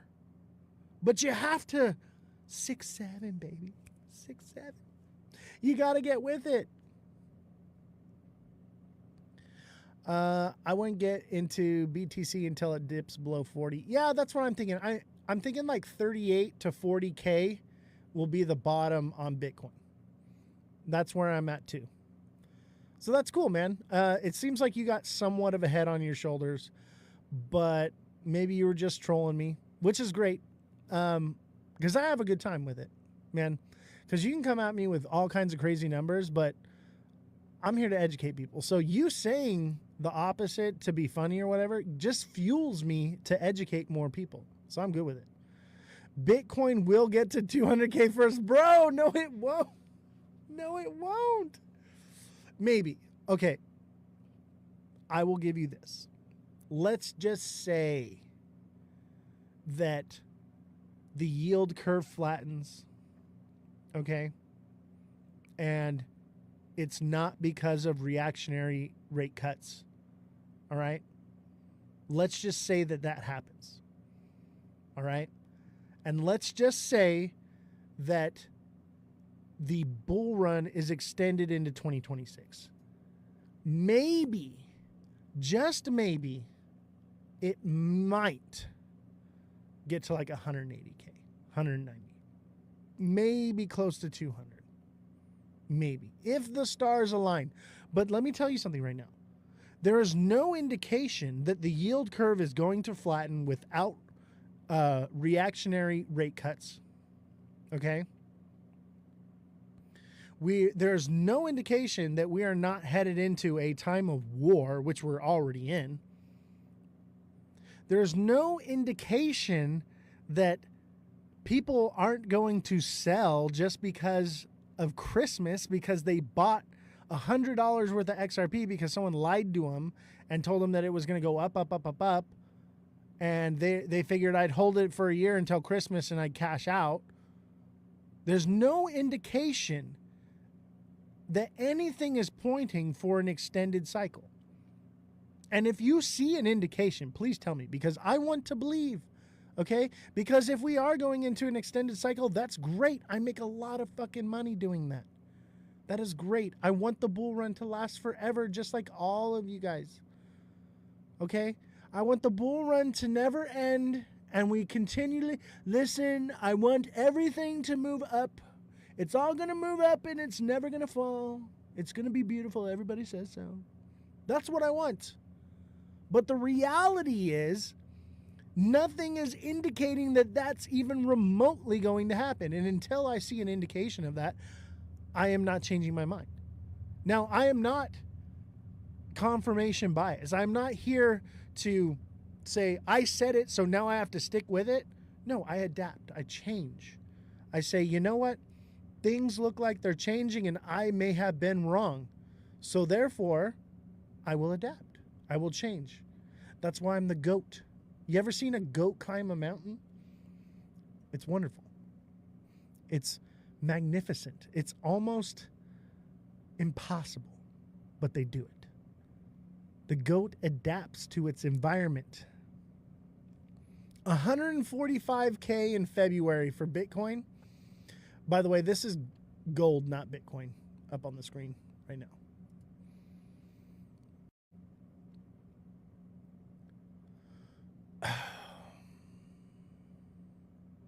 I just wish it was easier to educate you guys. I wish everyone would just listen to me and I didn't have to convince them. It would be so much easier. But those of you who have been around for a long time, a lot of you were not convinced, right? A lot of you were not convinced when you first met me. You were listening, but you were listening a bit, but you didn't quite believe it. But as time went on and you saw that I was right, time after time after time, eventually those people woke up. But if you have such a strong confirmation bias that you cannot believe that there is no way that some crazy influencer that has everything to gain by the market being pumped up by your bag so that they can sell out from underneath you, to listen to everything that they have to say, but you can't listen to the one guy on here that's trying to help you, the one guy that's not trying to force feed XRP and cram it down your fucking skull. I'm the only guy up here. I mean, there's a couple of them. There's a couple, okay? But pretty much everybody is just spoon feeding you nonsense. And the one guy that's trying to help you is the one that you want to come in and tell him that he's wrong with no data. You have nothing to say other than regurgitated nonsense that you heard from some other person that's regurgitating nonsense. Let's be honest, nobody on TikTok is moving the market. Some of us could. On the right coin, I could move the market. Spoon feeding them lies to make what? Influencers money. Exactly. And, you know, it's like people come in, they're like, oh, well, Crypto Psycho says this, or Calvin Hill says that, or Jake Claver says this. These people have everything to gain by rugging you. And I see you guys sending them gifts and money, and you're like, oh, thank you so much for lying to my face and making me feel better. It's so sad. I just want to help y'all. So when I say, if you're going to come in here and throw out outlandish claims of a $10,000 ADA and a $1,000 XRP, have some information to back it up. Show me your data.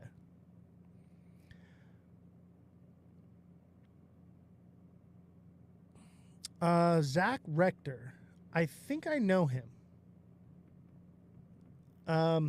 If it's, let me pull him up real quick. If it's who I think it is, I just actually had a meeting with him.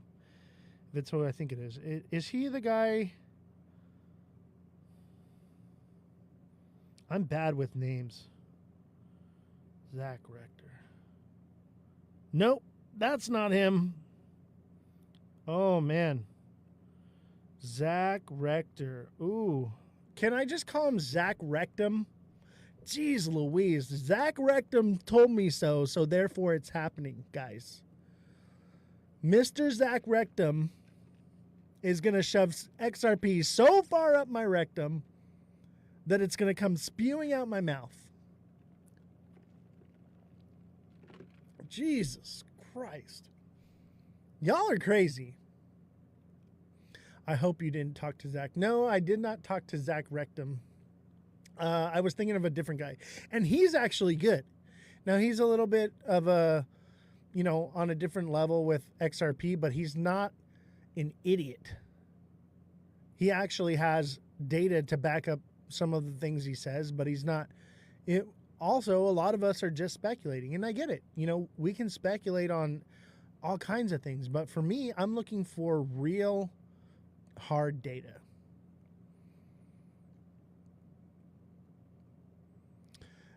Zach called 270 the bottom for XRP. Guys, I called 163 and I actually called 160, 161, which was the actual number, but we added a few cents to make sure that our limit orders fill. I called the 163 dip on XRP in January. And I said that XRP would continually move downward until it hit that point, and then it had the potential to go up, which it did. Months in advance. No one out here is calling it like I am. Let's see here. Oh, another one. You seen XRP hit $91 on Kraken glitch today. Yeah. You know what? I think that those things happen to create FOMO. It's right before the ISO thing. They got to create more FOMO. So what now, Guru? What do you mean, what now? What now?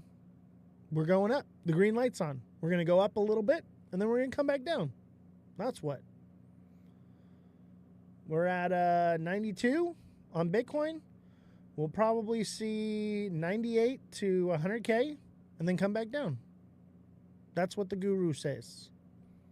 Maybe I'm wrong. Maybe it goes parabolic from there. But it's going up from this point. Okay?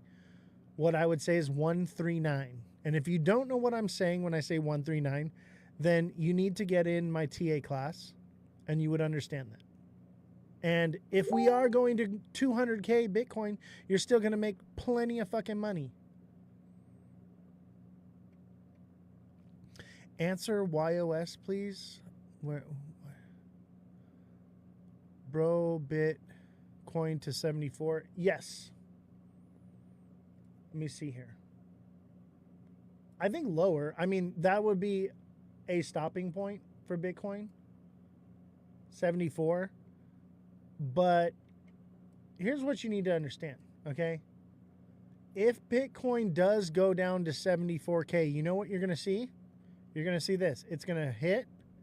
It's going to shoot up. It's going to stop here around 100K and then come back down, and it should break through. It should break through here, or at least stop at like 50K, maybe 45K. But that would be a head and shoulders reversal, and then could potentially from there come down more. This is possible. This is not unreasonable to see right here, especially the fact that it's pretty much a triple top at the head. That's an indication of a strong hard move down, a move up that will be weaker, and then coming back down, which builds a head and shoulders. I don't think Bitcoin's going to zero. I'm just saying, look at.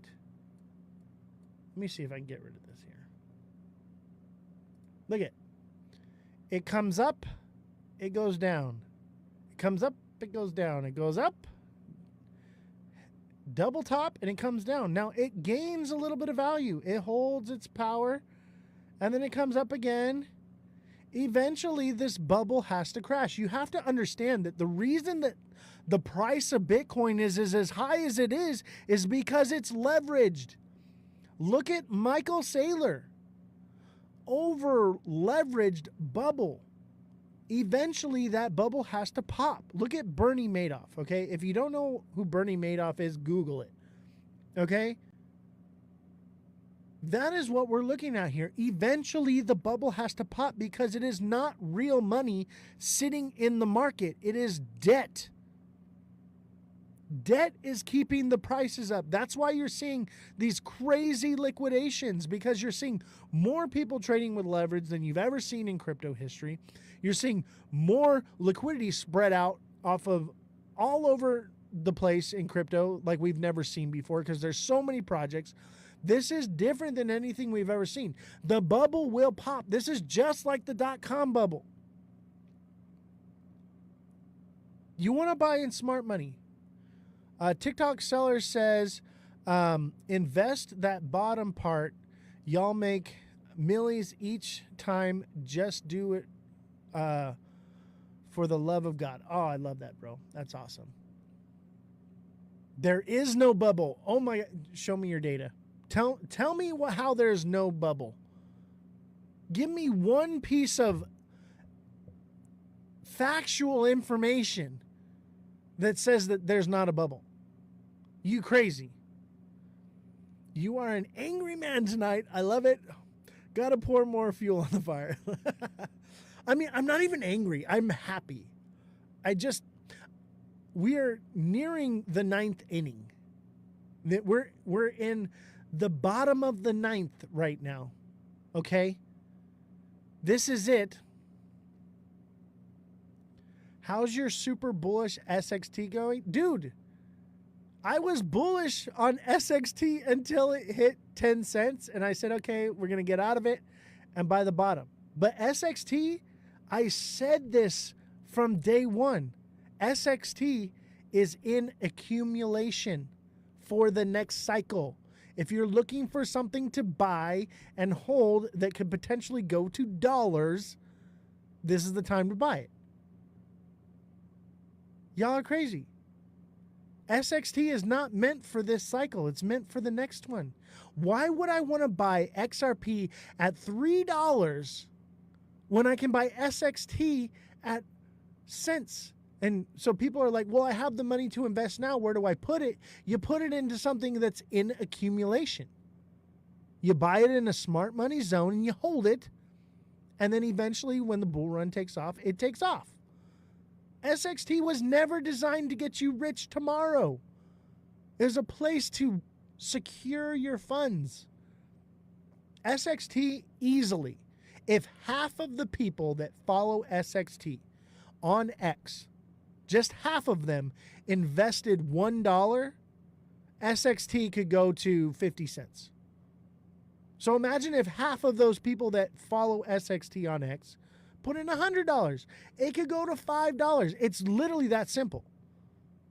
But it's super low, so you want to buy it up while it's low, and eventually it will get its narrative, and it'll fucking take off. But it doesn't mean it's happening right now. This is investing. Buying lottery tickets like an XRP, buying Bitcoin while it's at its top is buying a lottery ticket. Okay? When you're investing into a project that you know is good, that you know is bottomed out, and you're going to hold it, that's what's called investing. It's not about getting rich overnight. It's not about getting rich overnight. Are you guys investors or are you gamblers? That's my question for you. I mean, I'm not angry. Bro, Justin. I'll tell you what, Justin. You know, I'm not even going to say that. I'm not even going to say it. That's how not angry I am. All right? I'm going to let it slide. I'm going to let it slide because you've been here for a quick minute. Not a long minute, but a quick minute. I'm going to let you go. I'm going to release the fish. It's funny how everyone hears what they want to hear. Everyone wants to hear what they want to hear. It doesn't matter what I say. You're always going to hear what you want to hear.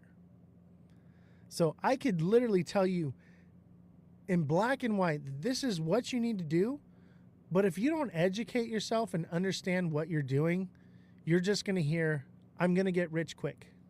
Because that's what most people do. I hear you, Justin. You're good, bro. Super bullish on Sui. I'll buy a bag at 0.6, 60 cents, huh? I am pretty much, I'm going to buy today or tomorrow. I'm going to hold it for about 2 weeks. Then I'm going to sell it. And then I'm pretty much out of crypto until something indicates that we're not going into a bear market. And then when the bear market comes and we bottomed out and we pretty much flatlined, I'm just going to buy crypto for the next 4 years. You know, a few $100, maybe $1,000 every month, and just stack it. You know, for 4 years, that'll be millions. You just got to wait. Don't be trying to buy and accumulate something in the middle of a bull run. Just be patient and wait. Just be patient. You will get your chance. You have hacked on me a few times, so I had to give you some back since you're on fire tonight. Hey, don't worry about you. Don't worry about it, brother. I'm actually good. I'm actually really happy to be back on the show. And the trolls kind of ruined the show for a little bit. And so I'm ready to just like, give it back to them, you know? And I unblocked everyone that was blocked on my channel. Everyone I had blocked, I completely unblocked them. And I said, let them come. Listen, I don't care. Let them come.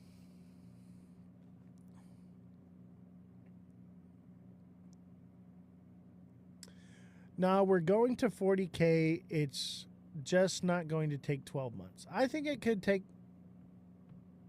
6 to 12 months, maybe 8 to 15 months, something like that. It takes time. Yeah. Coming down. Look, if this is, we're going to 50K.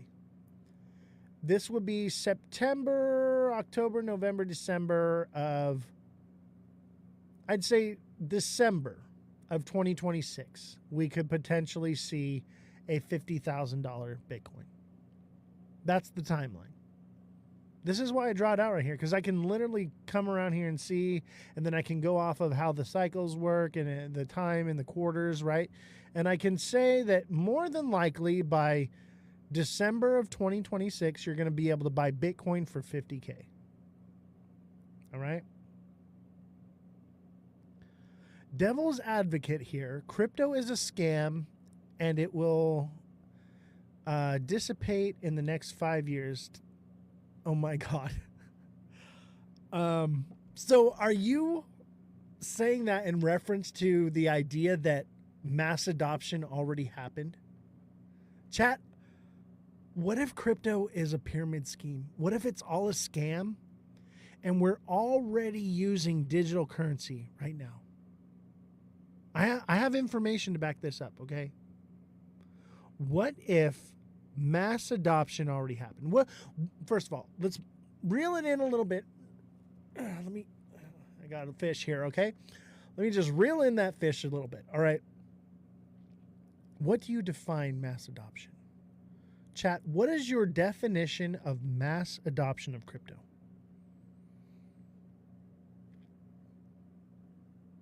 $200K by 2029. I actually think that that's a good prediction. A 200K Bitcoin by 2029, 2030 is a good prediction. I've been here so long, he repeats all his stories. I know, right? Well, we're just kind of getting back in the flow of things, right? We're getting back into it, baby. We got to get things rolling again, right? You got to get the flow. But there's so many people that haven't heard. You know, once we get through this bull run, everything's going to change. It's going to be so different. We got to inform as many people as possible. You know, we want to help them. So, mass adoption to me is when people are using digital currency without them even knowing it, right? Using it on the back end, right? People using digital currency and they don't even know it. That's my definition of mass adoption, right? Some people are like, oh, well, institutions using it. Well, hold on. Even institutions have to be using it before daily people are using it on the back end without them even knowing it, right? So, I'm talking about the end. Institutions are in, big money's in, everyone's using it, everyone around the world is using it, right?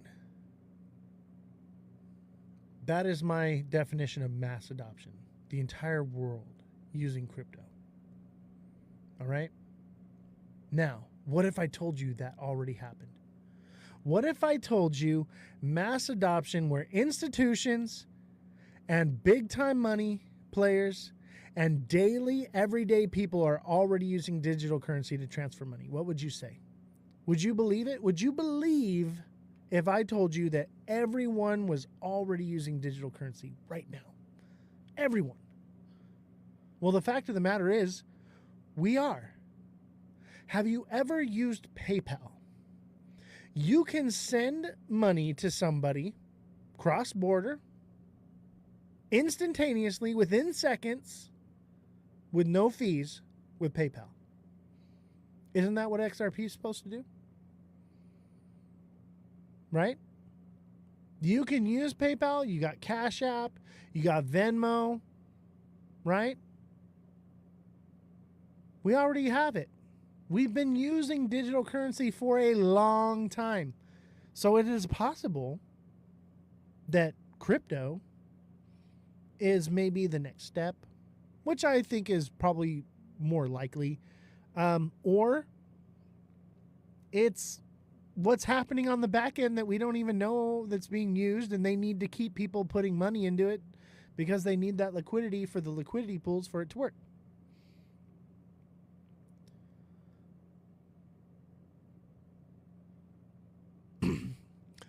Uneducated people don't know Bitcoin is dropping because Satoshi Nakamoto is alive and finally selling. Okay, so let me clarify on that. You can track the old wallets. So there are a bunch of old wallets that are coming alive from the Satoshi era. Okay? Now, it's one of two things. It's either Satoshi Nakamoto has woken up and he's starting to sell off, right? Or it's multiple people that it bought a long time ago that have been holding it for a long time. They're like, you know what? It's topped out. I made my money. I'm getting out.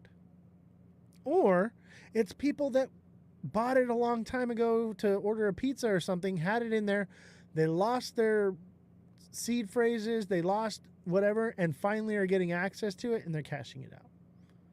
We don't know. But there are a lot of Satoshi era. You have to understand that they play with words because they want to create hype. Oh, Satoshi's alive and he's selling off his Bitcoin.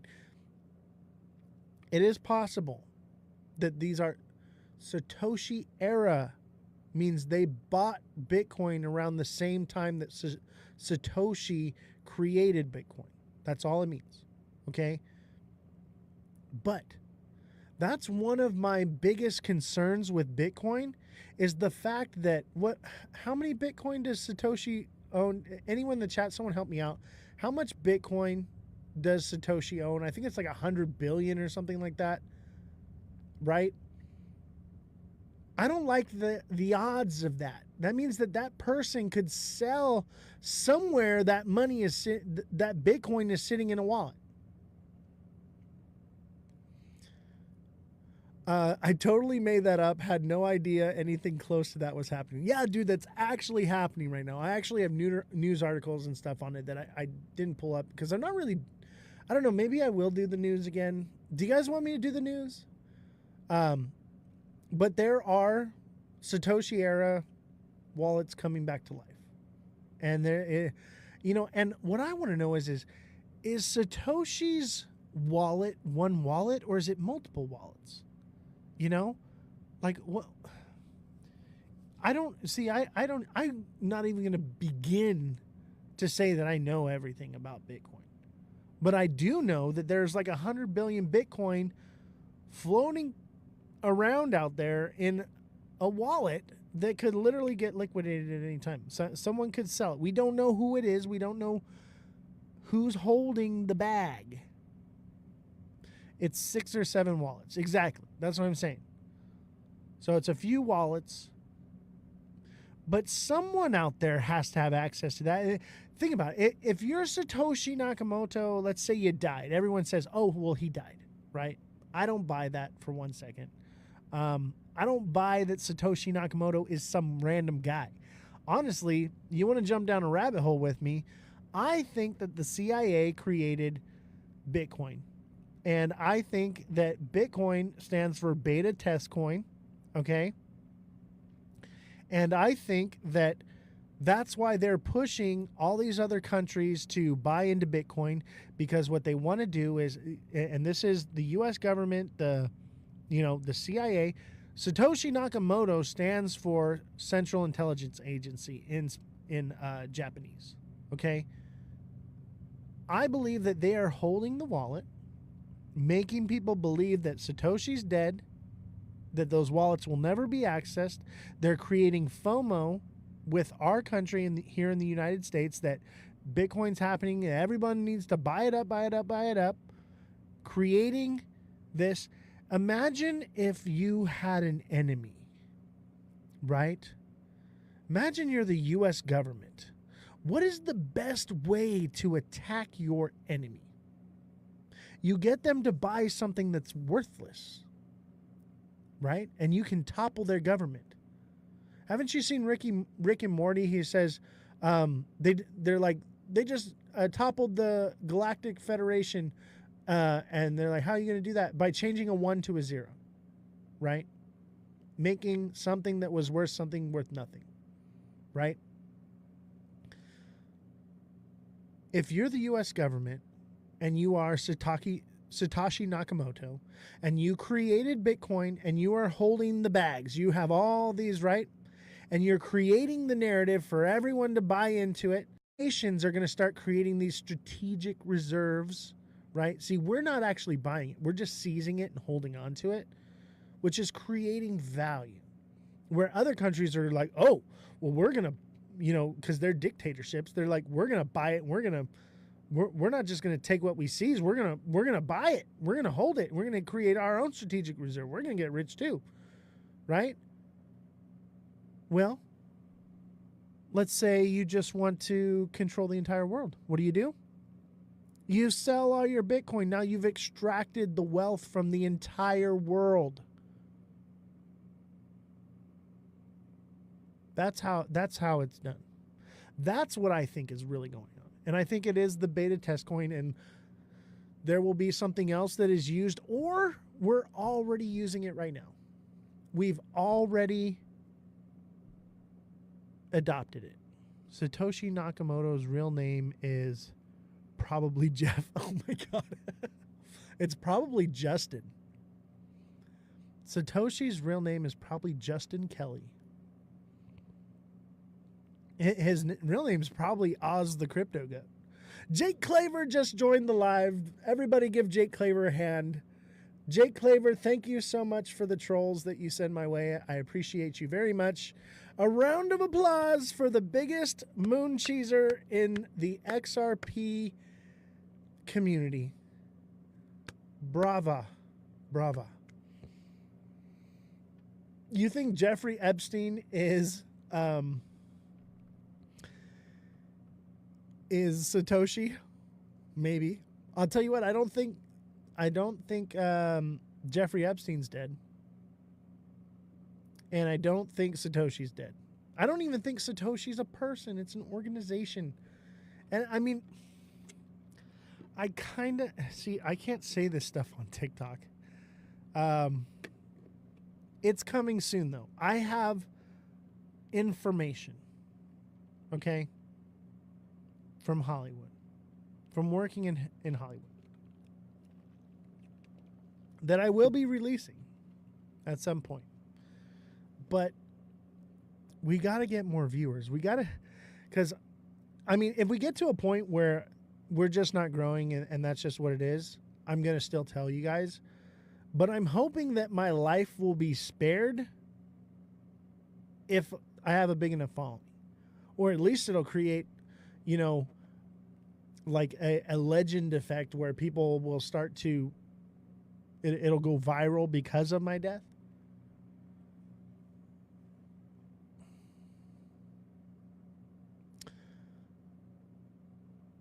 No, he's not. The film footage from the prison was tampered with. He's alive. I agree. I agree. There's like, what, a whole like minute and something missing? A lot can happen in 1 minute, guys. A whole lot can happen in 1 minute. A lot can happen in 15 seconds. Yeah, there's no way. There's no way. I do believe he was Mossad. Right?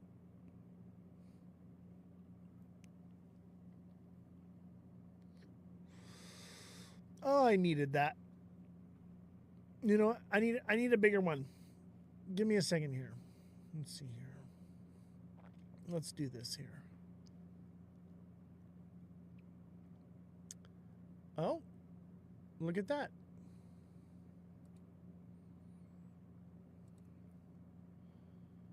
Let's see here. We need something here. Hydration break, maybe. Yeah, I need to change the music.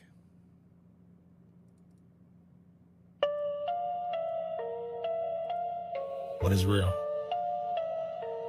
How do you define real? There is no spoon. What is real, what is human? This world got me questioning, consuming. Stuck in the matrix, feeling like I'm Truman. So upside down, disconnected from the Schumann. But Morpheus is here now, you ready to go? The red or blue pill, you already know. Down the rabbit hole, we going below. Layers they can't see, I'm going to show you what is real, what is fake, take it slow. Been doing it for years and now I'm a pro. Fiat the fake, it's a sham, it's a scam. 2.3 trillion a supply, like goddamn. They print and they steal as much as they want. But old Uncle Sam, he just runs a front for the shadiest scheme you've ever seen. Completely worthless, worse than a shit meme. Coin got us all stuck in the system, crypto to fix, let me give you some wisdom. Bitcoin and Cardano use UTXOs, XRP and Solana for speed, I suppose. Assets that go up, not down overnight, but the system won't die without a big fight. That's why they delay, that's why they keep stalling, but nothing can stop destruction from falling. So let's quietly build and quietly stack. Let's exit the matrix, it's about to crack. Looking for the exit, but I'm feeling stuck in the matrix, just trying to make a buck. Sick of working, I ain't gon' slave away. All I'm offering's the truth, yeah, that's what we say. No more lies, no more fake shit. Man, I really can't take it. I know what is real, so please don't mistake it for new cars and new clothes with next level flows. I try to compose this life that we chose. The matrix is everywhere, it's all around us. Even in this room, it must surround us. You can't see it, you feel it, it's in your soul. Breaking the matrix, they losing control. Politicians and judges, they have the role to keep you in line. Yeah, that's the goal. But when you wake up and then you bake up, you must shake up the matrix and break up. You see the code, not Haskell or no, but the system they built, it's gonna explode. You're faster than this, so upgrade your mode. Don't think no you are, ancient knowledge bestowed. Don't listen to media, turn off the TV. Don't watch that fake news, they'll have you believe lie after lie. That's all that they doing to keep you from chasing that dream you're pursuing. Looking for that exit, but I'm feeling stuck in the matrix, just trying to make a buck. Sick of working, I ain't gonna slave away. All I'm offering is the truth, yeah, that's what we say. Only show you the door, you gotta walk through it. I'm scrolling Big D, now he got me confusing. The shape of the earth, no way that we moving. Long distance test, that's how he can prove it. Starting to be like my big homie Wiz. He thinks that his flat and handles his biz. Just sound like the dumbest thing I ever heard. Read a book, check the net, just follow the herd. But Google be playing with your search results. They be gang gang, I'm sure just a cult. So no matter how many times they insult, we think for ourselves, not a stupid adult. Is it true, IDK? Yeah, I really wouldn't doubt it. Check the views on YouTube, they really ain't about it. On the news, blew a fuse, yeah, that's when the dread it is controlled. No excuse, that's why they freaking the ladder. Breaking through, no kung fu. Yeah, I see the matrix falling. Payphone crew, deja vu. With Agent Smith, I'm brawling. So don't give up, say what's up. If you still stuck in the matrix, the end is near. Have no fear, just keep building and lay bricks. Goat Tribe, baby. That is Goat Tribe. I'm going to be chilling with those guys tomorrow in San Diego. If you want to come and hang out with me for a little meet and greet, come on down to San Diego. The flyer for the event is in my Discord. Click the in my bio. Don't forget to smash that like button, subscribe to the channel, share the show with your friends, become a super fan. Become a super fan today and help support my show. I need one more super fan. I just need one more. If you're watching and you like this show, help me out. Become a super fan. Now's the time. Look at all the super fans that just joined right now. What is going on, guys? Thank you all for joining me today. We were live for an hour and 29 minutes. That's awesome. Mr. Pag says, yo, how you been, brother man? Henry here. What is going on, Henry? How you doing? I've been good, man. We are having another meet and greet in San Diego. I might hop off here in a little bit. I just want to acknowledge everybody coming in. Seamont, it's good to see you as well. Mar Lopez, thank you for the heart me. Much appreciated. Let's see, how many more heart me's do we need? We need 3 more heart me's. Help me reach my goal. It's a penny, guys. I've made 4 cents this live.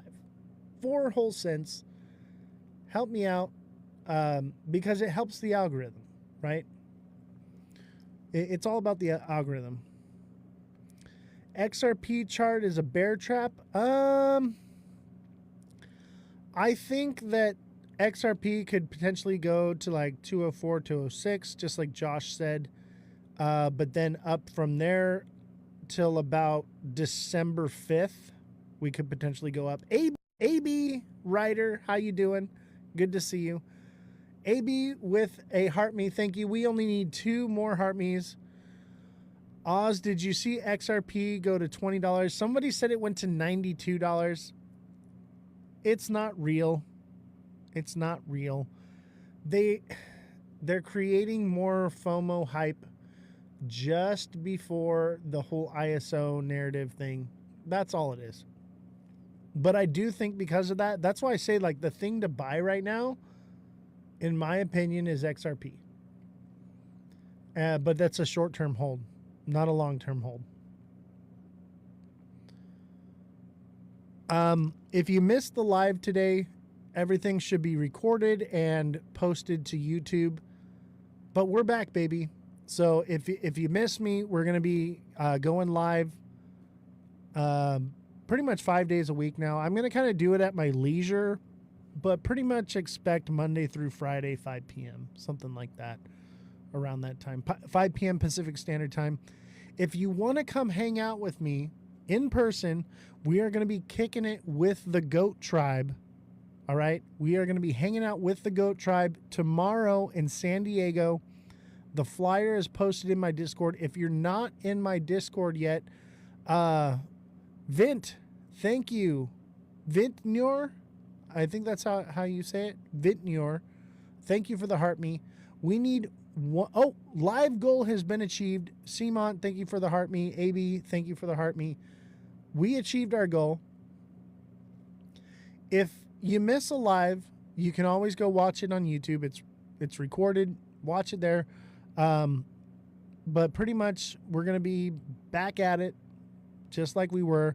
I just need a little vacation, guys. I just need a little break.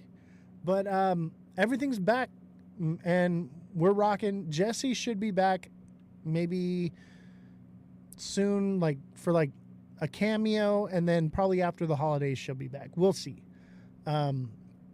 We will probably do some pre-recorded stuff for the Rabbit Hole Show, and that'll all get posted to YouTube. The Rabbit Hole Show is not going to be live anymore. It's going to be recorded and posted to YouTube. So if you want to watch the Rabbit Hole Show, you got to get on YouTube. Every platform at Ozthecryptogoat, all lowercases, no spaces. If you are not subscribed to me on YouTube yet, please go and subscribe. It's absolutely free. All you got to do is go over there, hit the subscribe button, and yeah. And by the way, Vintnur, thank you for the 20 lives. Much appreciated. I need one person to become a super fan today. I need it today. I need one person to become a super fan today, and I will start receiving 70% of my revenue on TikTok instead of only 50%. But I got to get one today. I need one. Just one of you. Who's it going to be? Help me out. Become a super fan. I can't wait to buy Ada and SXT. I know, right? And we're pretty much there. We're so close to accumulation. I can't wait. I cannot wait. Thank you all for your overwhelming support. Wait, I'll gift it. I don't know. It mattered. Wait, oil gifting? I didn't know it mattered. Does it cost anything to become a super fan? It does cost. I'm not sure how much it is. But if you can, I think it's like $5 or $10, something like that. It might be like $8. I'm not sure. It's the new thing. So I used to have like 200 subscribers. I don't have subscribers anymore. It's super fans. So I lost all my subscriptions. So now I have to build up my super fans now. Give me a second. I can't type. Are you talking about gifting a super fan to someone? I don't know if you can do that or not, but that would be awesome. I only need one. I don't know if you can. The whole super fan thing is new. I do not know, but we only need one more today. And I think you can only become a super fan during a live. You still see a lot of the old ones. When I go into my app, it says I have 0. So they may be just, yeah, I don't have any subscriptions. I do have a few super fans though. Someone sub, it won't let me gift. Yeah, I don't know. I don't think you can gift a super fan. So if somebody wants to become a super fan, that would be much, much appreciated. I need it today. Just tried. It's not letting you. Oh, I believe you're already a super fan, Simon. Simon, you are already a super fan. That's why. Little bitch asshole. Go tribe. Go tribe. Said I'm a badass bitch and I'm rich. Don't call me a little girl. I ain't switch. Size like it's nothing. You a cinch. Wanna be like me? Yeah, you the track and you know we tryna stack. Bitcoin, Solana, and Ether, some ADA. Bitch, I am the alpha and you are the beta. You think you are great, I promise I'm greater. Just check my trade, check my wallet, the data. You mention me with the girls, that's gossip. And if you talk shit, you know you best watch it. Crypto wives are the best, you know you're not it. Passive aggressive, that beef I'm gonna squash it. Not cause I forgive you, because I am bigger of a person. And yeah, my ass Thank nigga you for loyal to my becoming a man. You super a hoe, you a fan. stripper. So don't miss my word, Appreciate about you, to buddy. throw a no-hitter. Now this my last line before we go get dinner. Michelin restaurants, you pay, he a winner. Said I'm a badass bitch and I'm rich. Don't call me a little Guys, girl. come to San Diego and hang out with me and the Goat Tribe tomorrow. We're gonna have a blast. Yeah, you wish. Another verse, better take another lap. Around you putting Goat Tribe on the map. It's a race, it's a fight, yeah, we bout to scrap. But you know I'm clever, so instead lay a trap. To help me catch these little girls in the yak. Creating fake drama, yeah, I know that's a fact. I don't mean to provoke, don't mean to attack. But can't take anymore, boy, I gotta react. Or they take advantage of me. Try and lie, spread these rumors about me. But they can't see, that bullshit sets me free. Girl, I decree, you gone, you better flee. Yeah, I'm a wife, you know he put a ring on it. Big ass rock sold, NFTs and took the profit, headed to the bank. Got more to deposit, Goat Tribe to the moon, yeah, we bout to rock it. Said I'm a badass bitch and I'm rich. Don't call me a little girl, I ain't switch. Size like it's nothing, you a snitch. Wanna be like me. Thank you to everyone that gifted today. Thank you to everyone that became a super fan. Thank you to everyone that joined and watched and hit the like button. Don't forget, tomorrow in San Diego, I'll see you there. Hit the Discord link in my bio and join my Discord, and you can find the flyer there, and that's where we'll be. We will be there tomorrow. Hope to see you all there. Have a good night.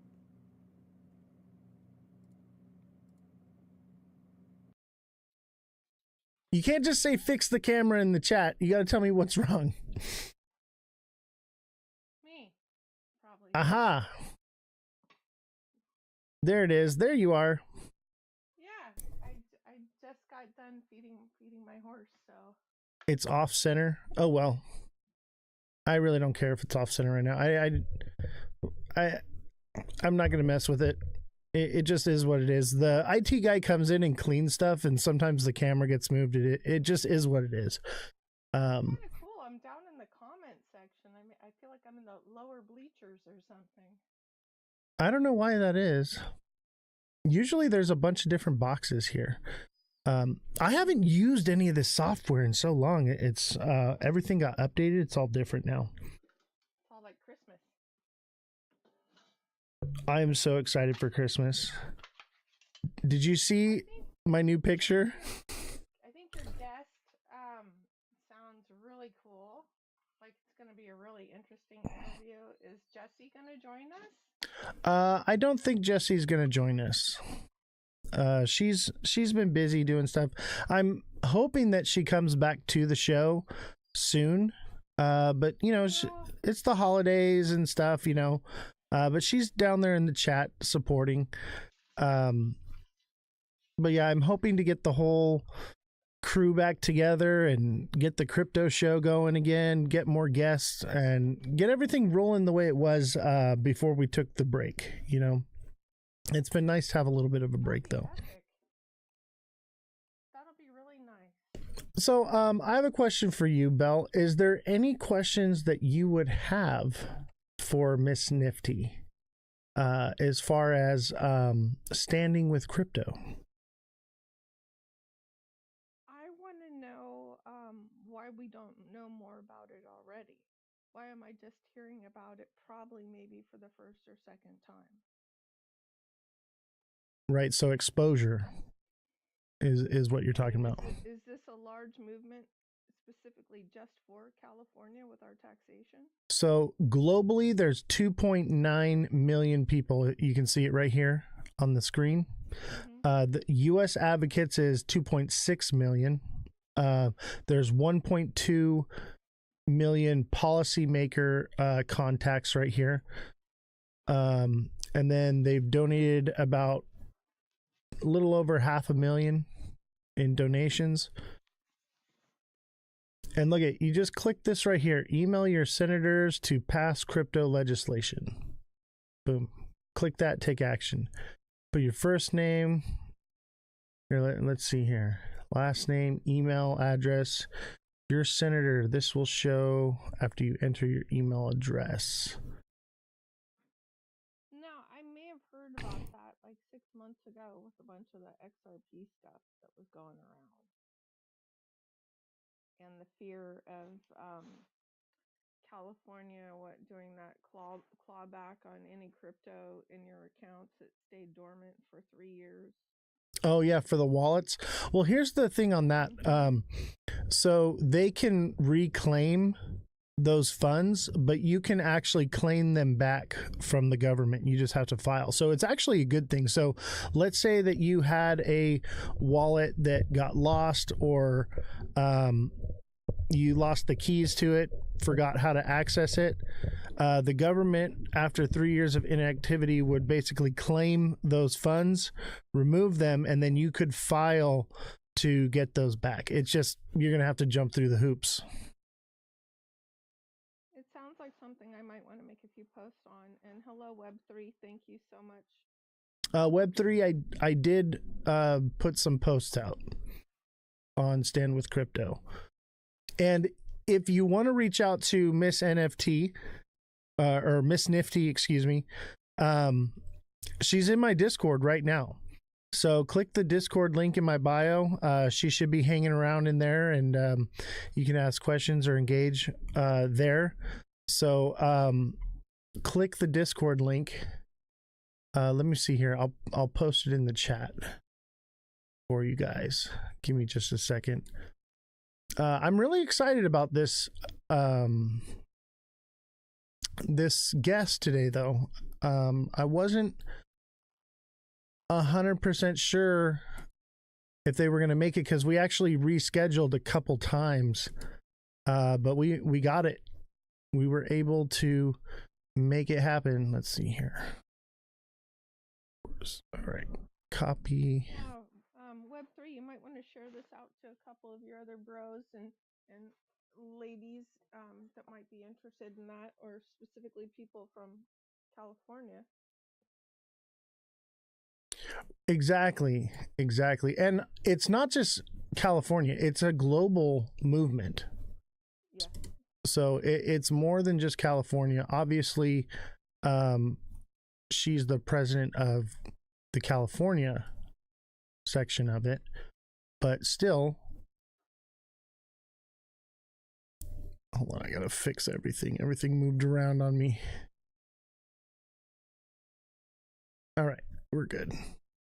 Appreciate you, Jesse. We'll see you soon. Trying to get on the Discord now. If you're having trouble getting into the Discord, send me a DM. I'll send you the link directly. Some people have issues. Some people get right in. I don't know what it is. And TikTok's not letting me post it. So I don't. Jesse, if you could go into the Ozthecryptogoat email, copy it, and then post it into the chat. I know you can do it. I just can't do it from a desktop. So, and I have to drop from the box if I think she's gonna post or pin anything. Got it. Did you have any other questions?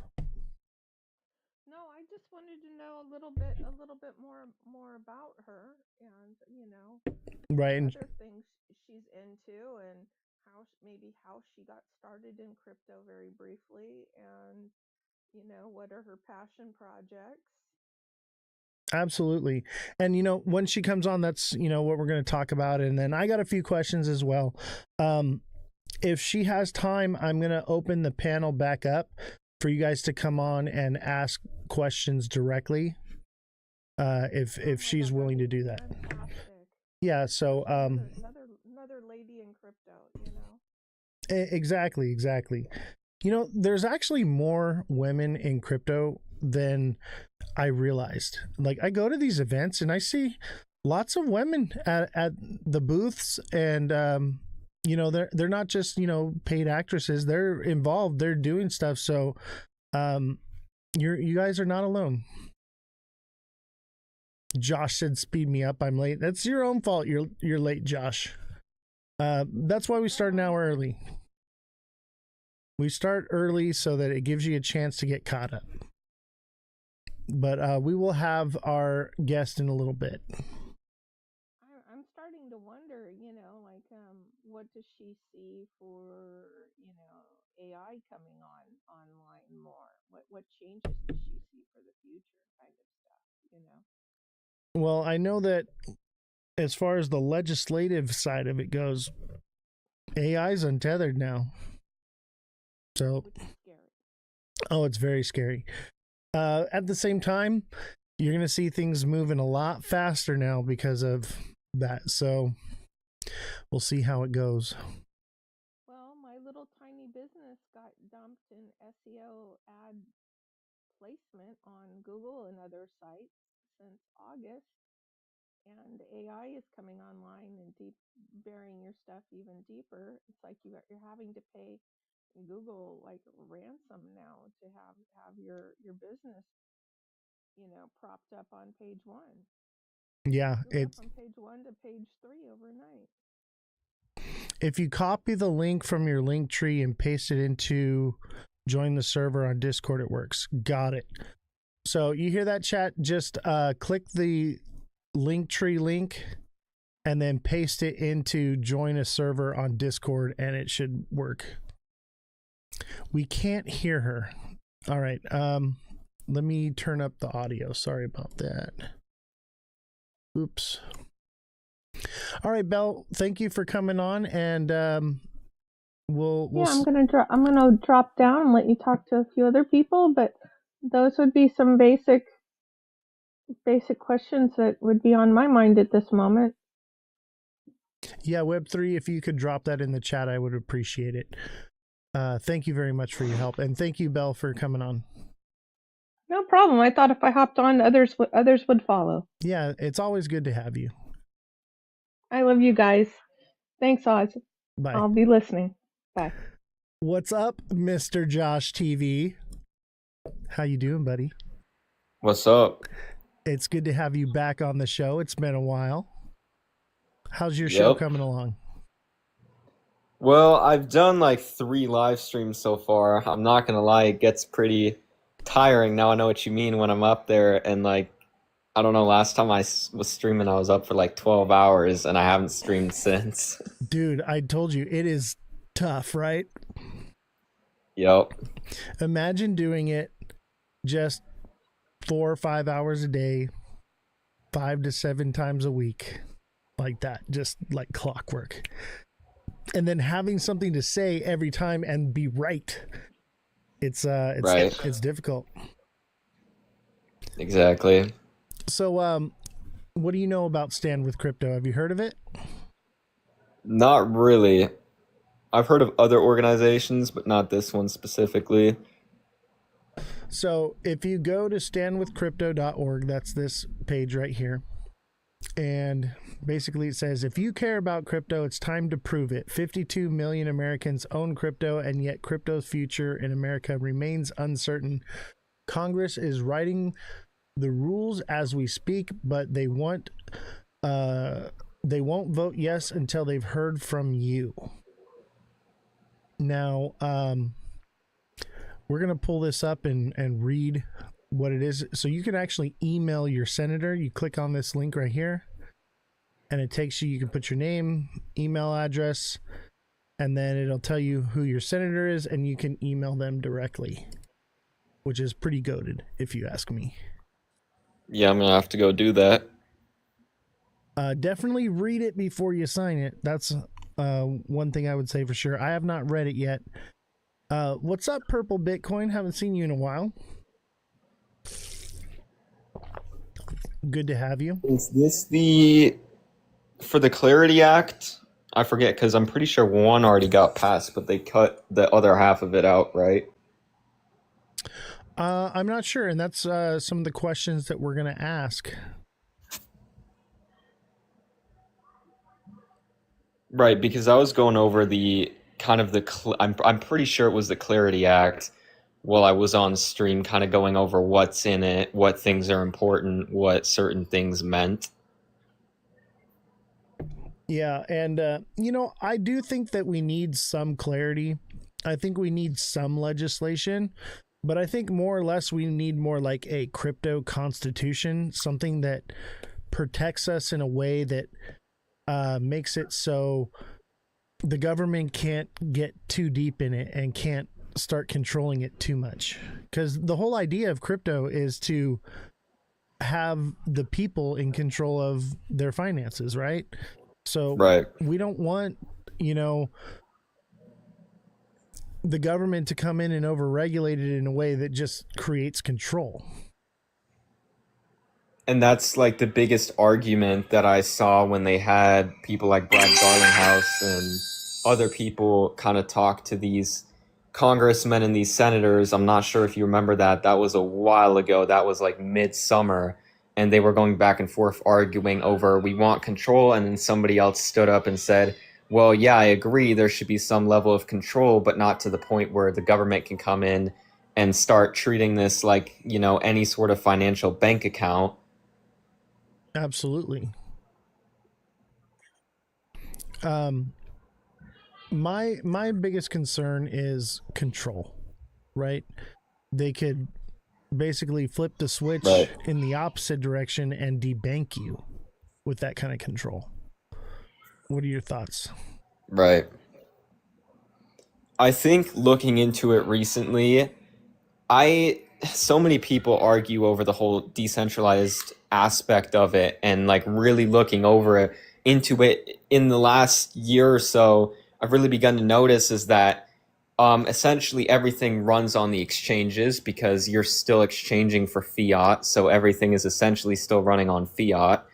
And basically, I know a lot of people are going to disagree with this, but I've kind of come to the conclusion that every single token is essentially still valued by fiat, because it has no value until you bring it over to an exchange and you cash it out for fiat. So in a sense, they could basically find out who holds certain types of wallets.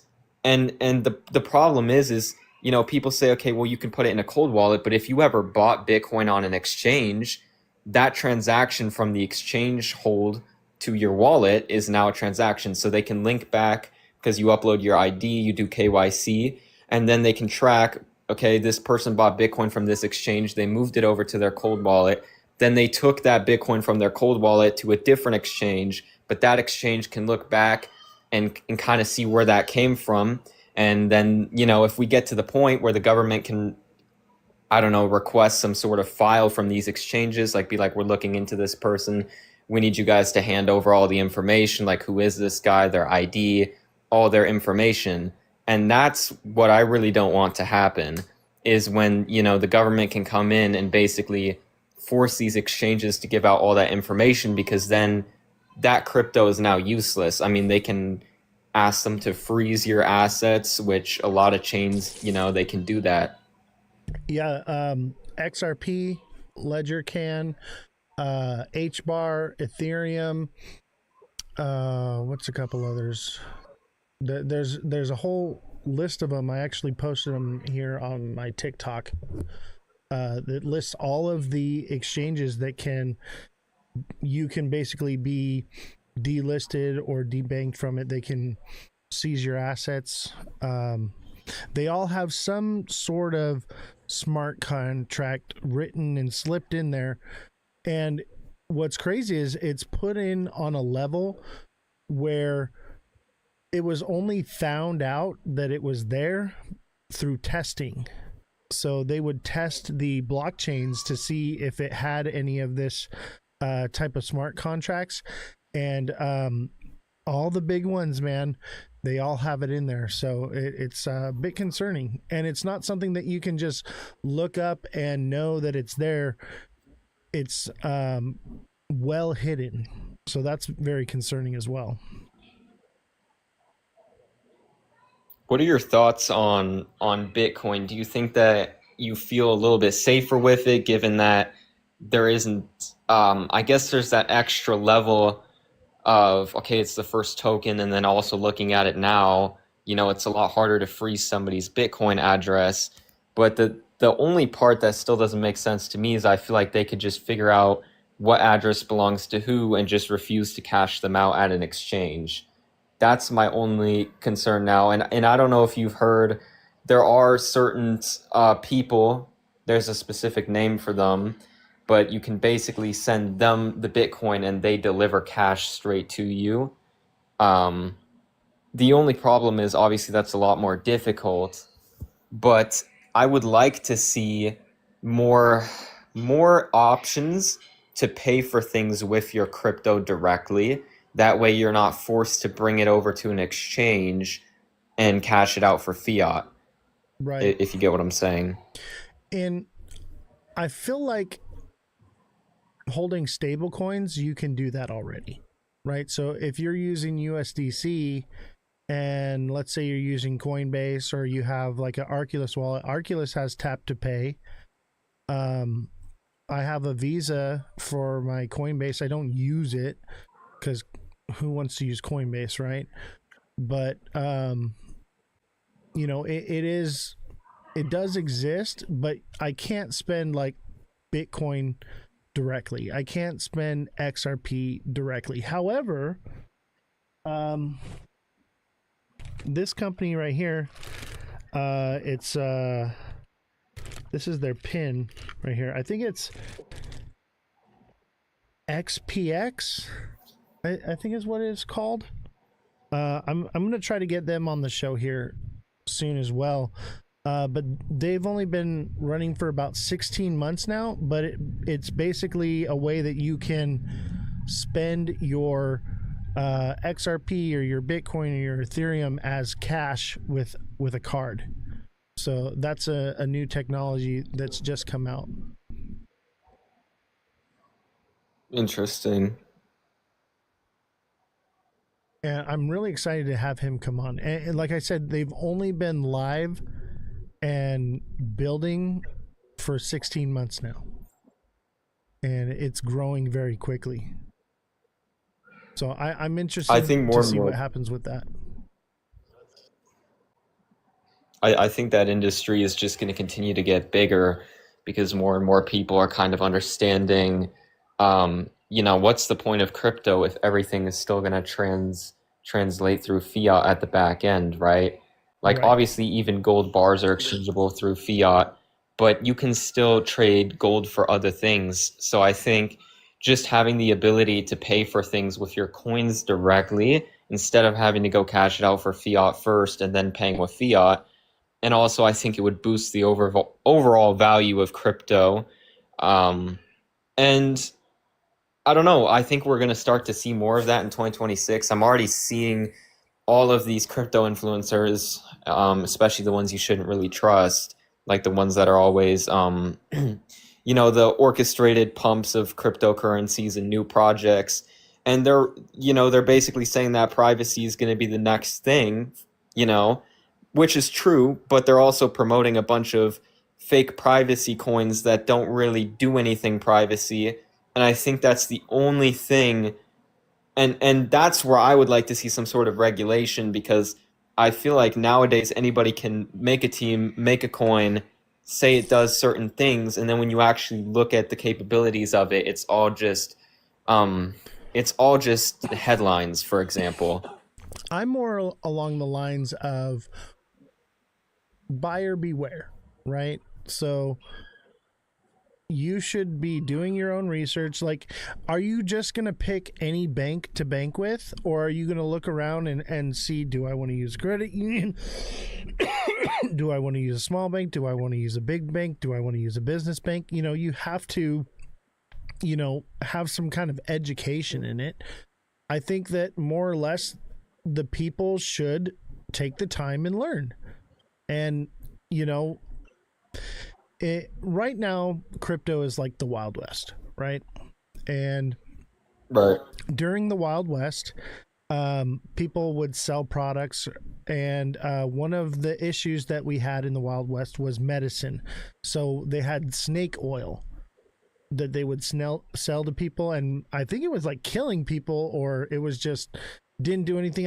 But I think it was like, poisonous. They gave out opium, and people would get highly addicted to it, overdose on it. So the government stepped in and said, we're going to regulate this, right? We're going to give Right. some good, clear clarity. But look at what happened over 100 years' time. Now we have big pharma where it was designed to stop you from buying poison, and now big pharma only puts out poison. All the medicines, there's Right. nothing holistic anymore. There's nothing, that you can't, you can't go to your doctor and get holistic medicine. You have to get chemical based that are all basically petroleum based products that are poison for your body. And that's where we're at today now, because originally the intention was to help the people and to keep them safe and secure, but in the long run, that's not what we got. What we got was control to the point where a large corporation now and multiple corporations have control, and they can literally force you to take things now. And look at what happened with COVID. They forced everyone to take a shot in order to leave their homes and do things and stuff. So that's the fear that I have with overregulation. I love the idea of having some sort of regulation, but not in a way that gives them control, but more or less like a constitution for crypto. So that way Right. the government can never overstep their boundaries, and crypto is protected. That is my main concern. Essentially, like in a way, the best method forward would be basically freedom of choice, right? You have all these different crypto chains and people can choose which one they want to use to transact.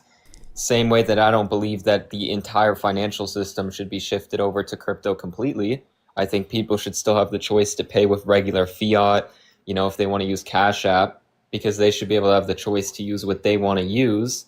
And same with like medicine, and this is a really touchy subject, but there's a lot of natural plants out there that are being banned from being usable, right? So they're telling you what you can or can't use, which is, I would argue, opposite of the Constitution that we have now, and that's why it's so important that we defend the Constitution, and that's also the only reason why America still has arguably more freedom than other countries, even though that's somewhat falling apart to a degree. But the freedom of choice is what I think is going to be the most important in the long run. Because the minute that, like you said, the government can step in and tell people, okay, well, now you need to use this, then basically you have it to where everybody's using one thing. It's easier for them to control. And I think that's ultimately where, if that happened with crypto, I think it would fail. I don't think it would fail. I think they would look at right now. Everybody is cheering on regulation because they're in hopes that it's going to pump their bags. And so how is that helping anything? Can we reel it in for a second and sit down and say, look, we want regulation, but this is the kind of regulation we want. Instead, everyone is like, I don't care what regulation it is, just get something in it so that way my bags will pump.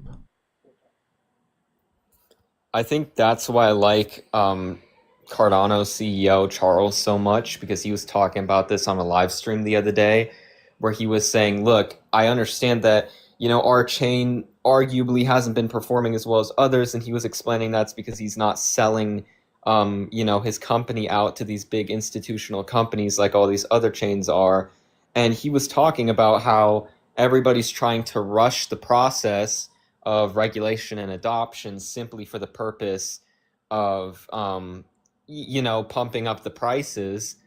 And in a way, he was saying, like, when Cardano rolls out an update, it's good. It might take forever, but it's good, right? So I completely agree. And it's less about the chain, right? And it isn't just, I want to be clear, because this isn't just because I hold a lot of the coin. I genuinely like Charles as the face of crypto because he is very aware about what's going on and he's talking about it all the time, right? He doesn't give you a bunch of false information. He just stands up there, he goes on live, and he talks about all the problems that we're facing and the things that need to be done correctly. And I think that's super important, because if we push it too far to the way these institutions want it, then we kind of lose the whole point of what crypto was designed for in the first place. Absolutely. And that's my biggest fear, is losing the most beautiful opportunity that people have had in history financially, in my opinion. And we're giving it up, what, for some chump change, because we want our bags to pump now. We're impatient.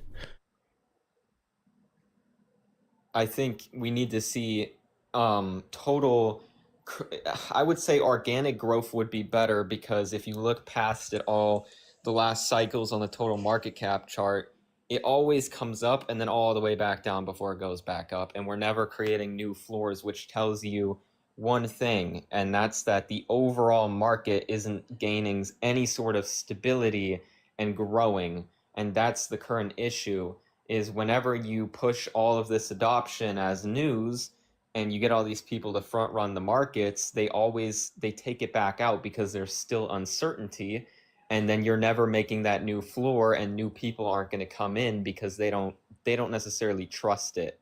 So do you think with regulation, more people would buy it and leave their money in it?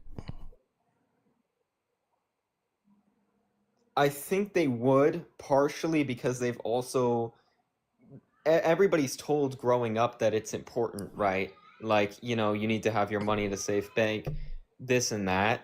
I see it from social media, how people are talking. Like, they do want some regulation, but like you're saying, I think it's important that it doesn't overstep, because I also don't want the regulation to get to a point where we're doing all these things just because a couple people want them, and then it destroys the whole space for maybe a short-term 50% rise in the markets, right? Because you want overall sustained growth, kind of similar to the stock market. The stock market doesn't lose half of its total market cap value in the form of 2 weeks, if you know what I'm saying. Absolutely.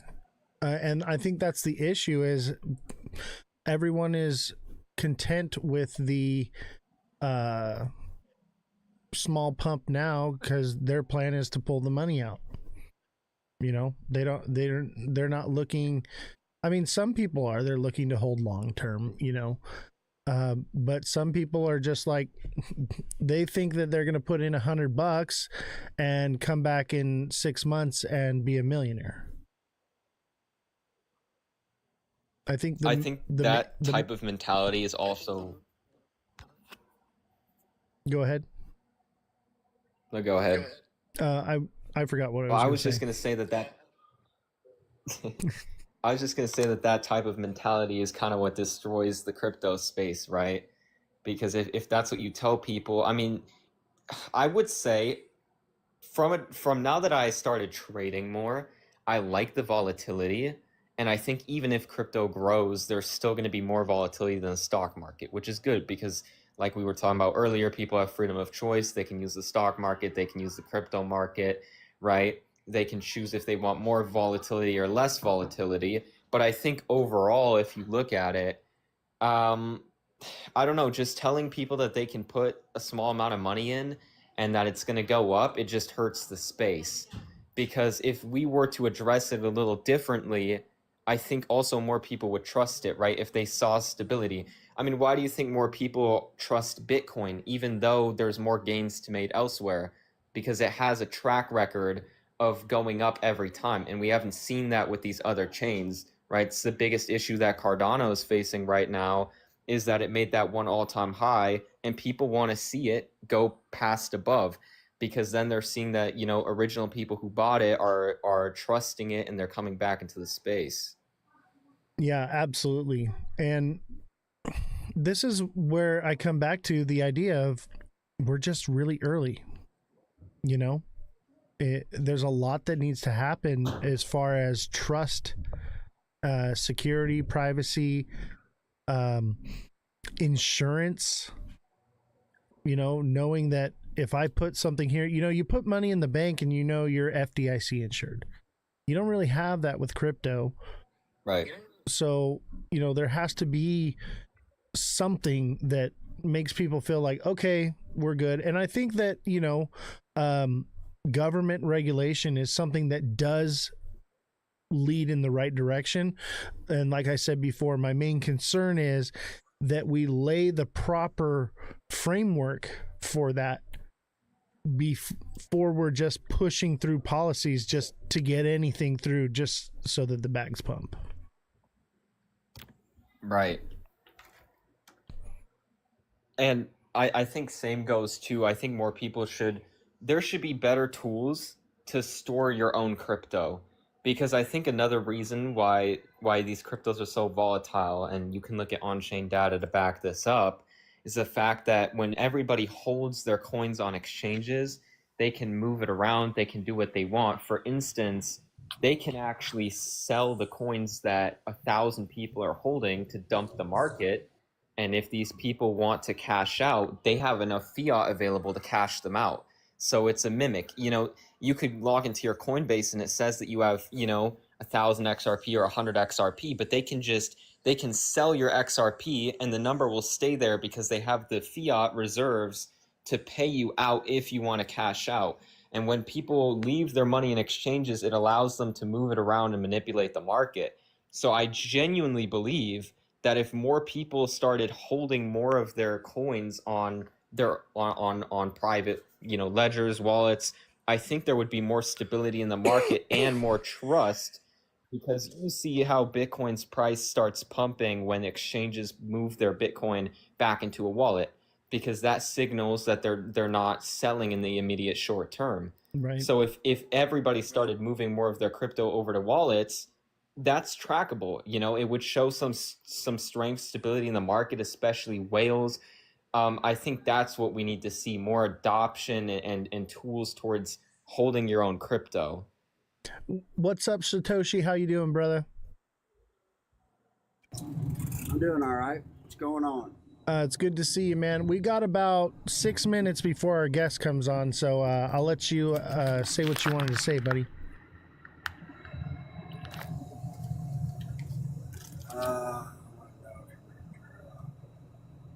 Oh, that was Scotty Dog. What are we talking about? Moving your crypto to cold storage, or? Oh, let me invite Scotty Dog up here real quick. So yeah, we're talking about regulation, basically. So we're having the president of Stand with Crypto come on in just a few minutes, and we're gonna talk about emailing our senators and basically getting people that advocate for crypto.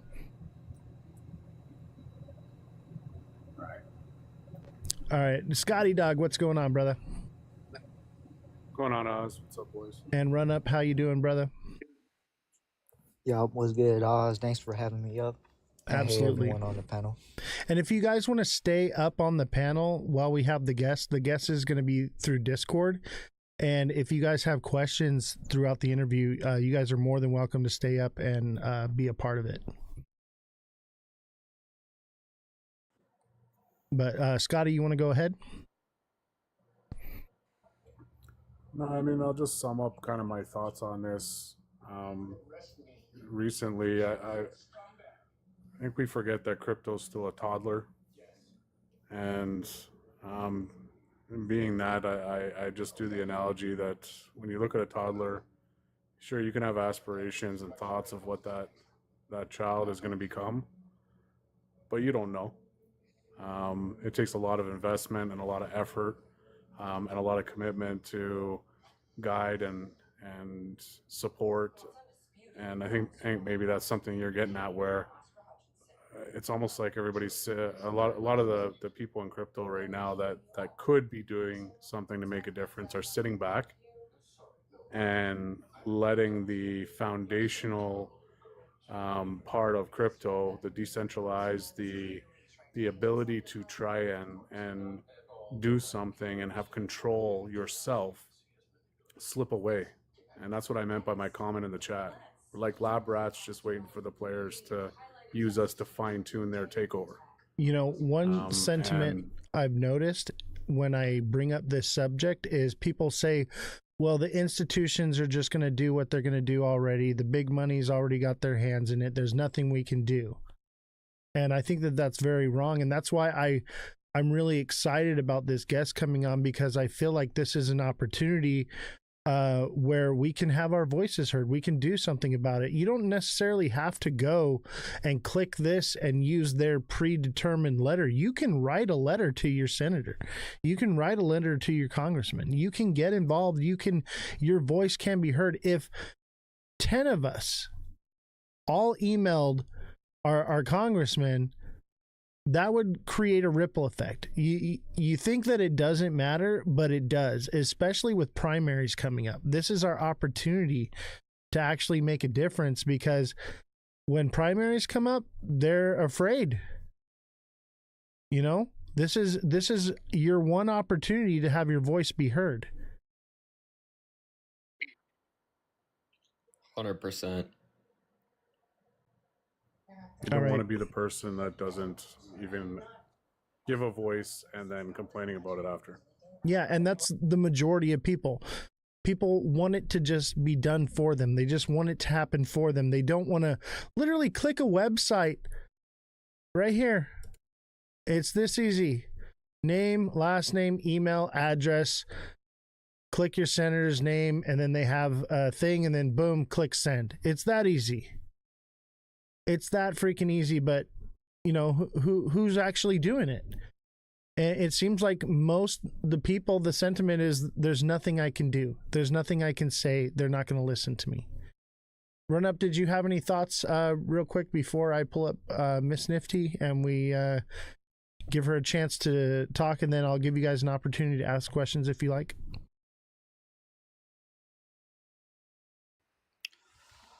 Nope. All right. So let's give her a call, and oh shoot, we do video call. Let's get her on the show here. There we go.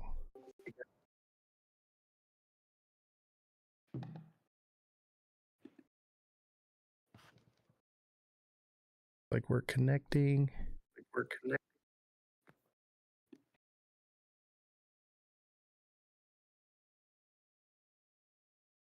Hi, how you doing? Hi, how are you? We're doing great. It's good to see you. Good to see you. I've been having a great time listening to you for the last hour, chatting with the community, listening to the questions and concerns and things that they're doing and reading and seeing. Absolutely. So, who are you? What do you do? I am Carrie Miss Nifty Lynn. I am the president of Stand with Crypto California. I also am the founder of Learnville, which is an ed tech platform that provides education on 4 pillars to underserved communities nationwide. And those 4 pillars are financial literacy, mental health, Web3, and innovative career paths. That's wonderful. And so tell me about Stand with Crypto and what it is, what's your mission, and what are you guys trying to do? Sure. Stand with Crypto is a nonprofit collectively supported by the most reputable Web3 companies that exist. Its purpose is to deliver the message from the people to the policymakers to ensure that we have regulations, we have ideas and suggestions, and the foresight provided to our policymakers who have no career paths in Web3, but they have constituents that are very concerned about what is and isn't happening and what is coming in the future. And so what is it that you guys are advocating? Because obviously you heard the sentiment here. We want regulation, but we don't want too much regulation.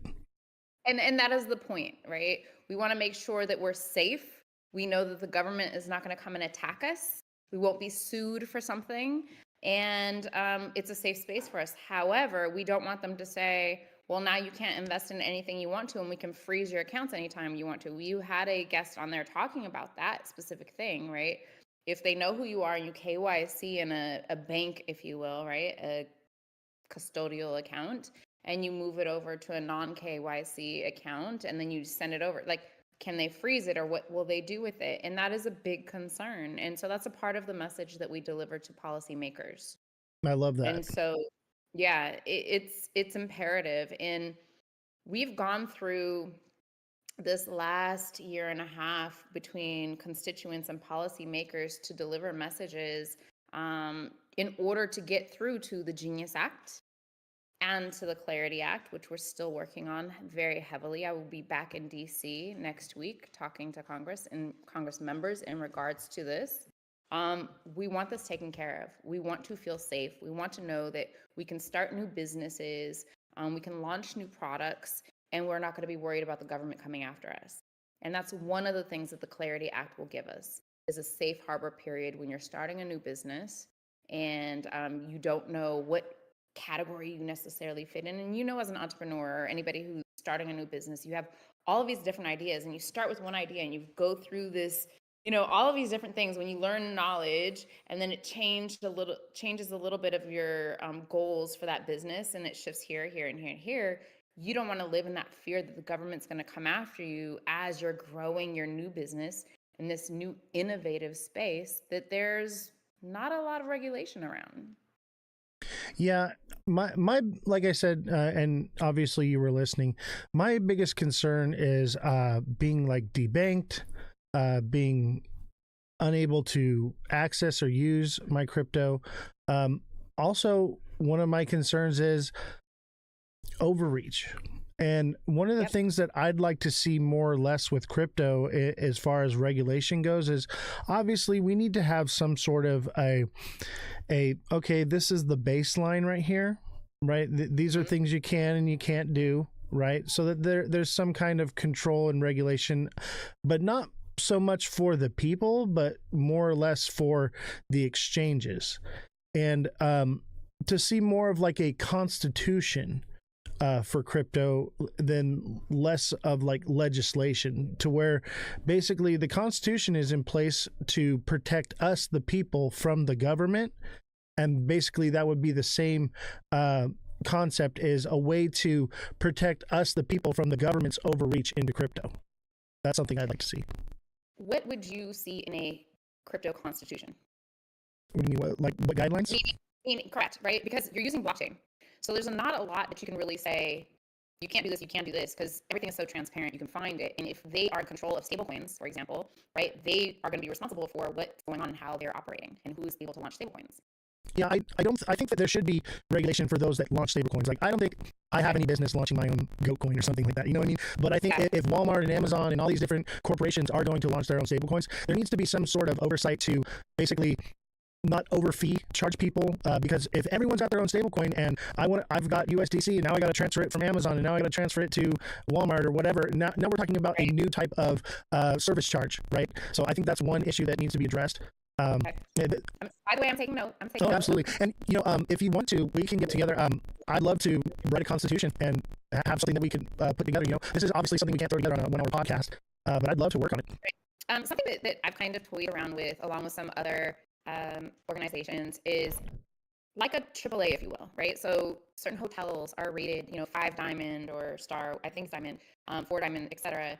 That companies and tokens would be issued based on where they hit the mark on the prerequisites to be, credible, versus it's not really stable. Maybe this is just something that's going to come and go really swiftly.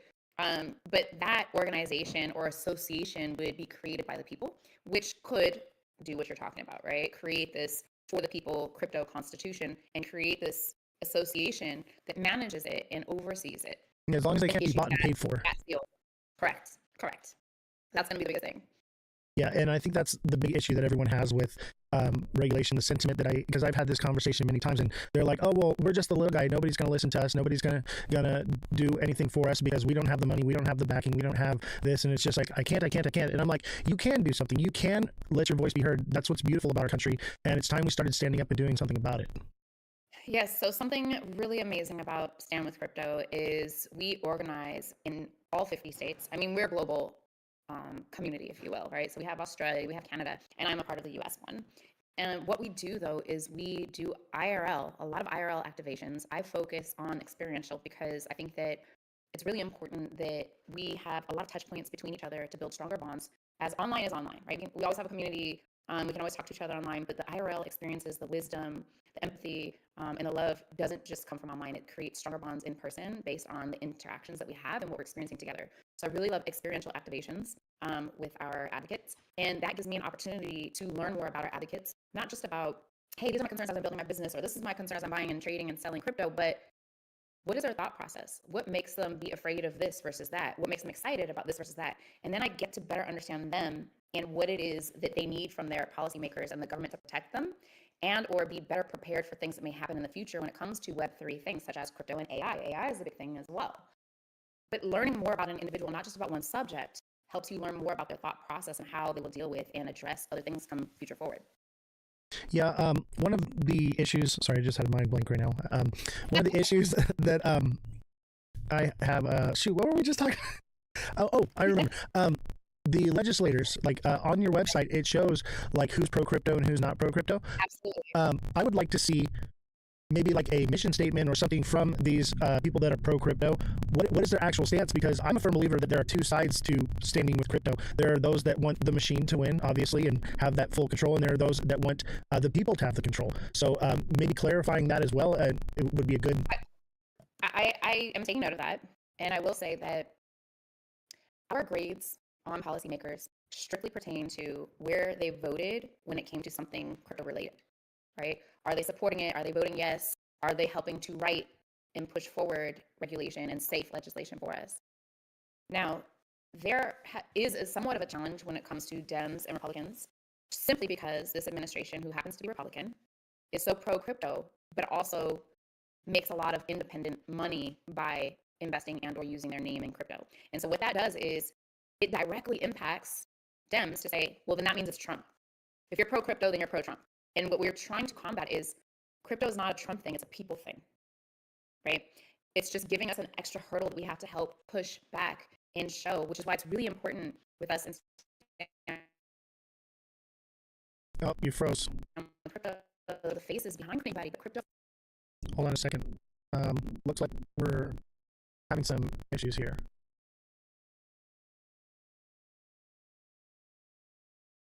Are you there? Did we lose you? We might have lost you for a second. Let me see if we check our bit rate. Did I lose you? Chat, we lost her. Everybody, W's in the chat. Smash that like button, subscribe to the channel, share the show with your friends. I'm gonna head over and see if we can get her back on the line here.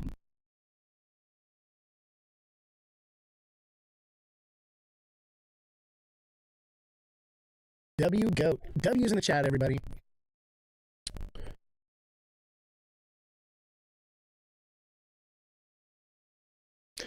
It's a people thing, not a Trump thing. Hits hard. Dude, you have no idea. When she said that, I was like, that is so spot on. We have to realize that it's not one or the other. You don't have to hate crypto because you hate Trump, you know?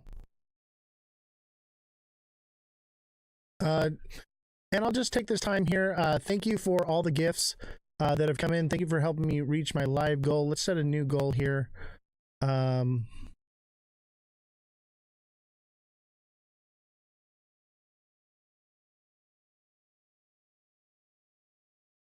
Let's see here.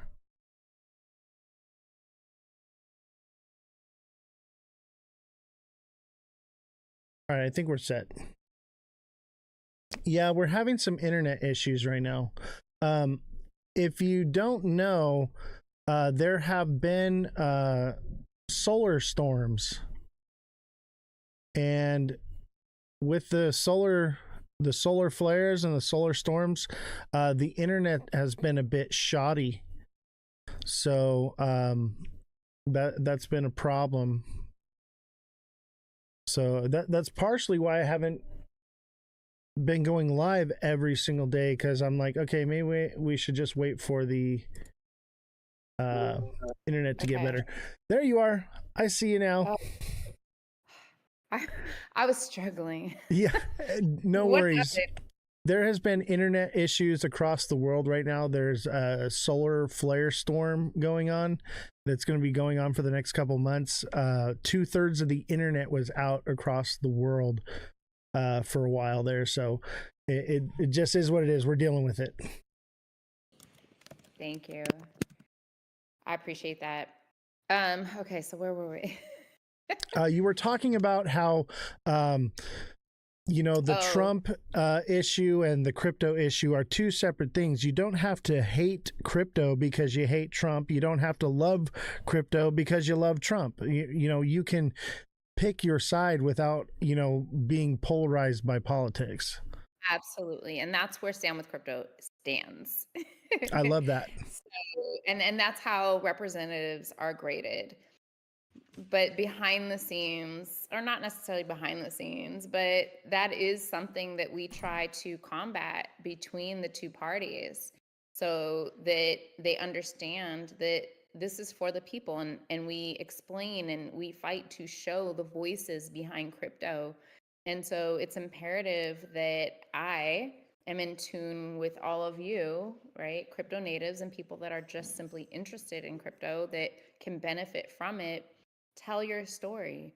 And so sometimes we will fly out constituents to DC and participate in some of the meetings with their representatives so that they know that these are real people. I absolutely love that. I would love to fly to DC. I would love to get involved in this in any way I can. This is probably the most passionate part of crypto that I've had, as a journalist and as an influencer. Like I've been in politics. I was on the school board out here. I was in politics with my union. So I'm actually trying to run for city council where I live now.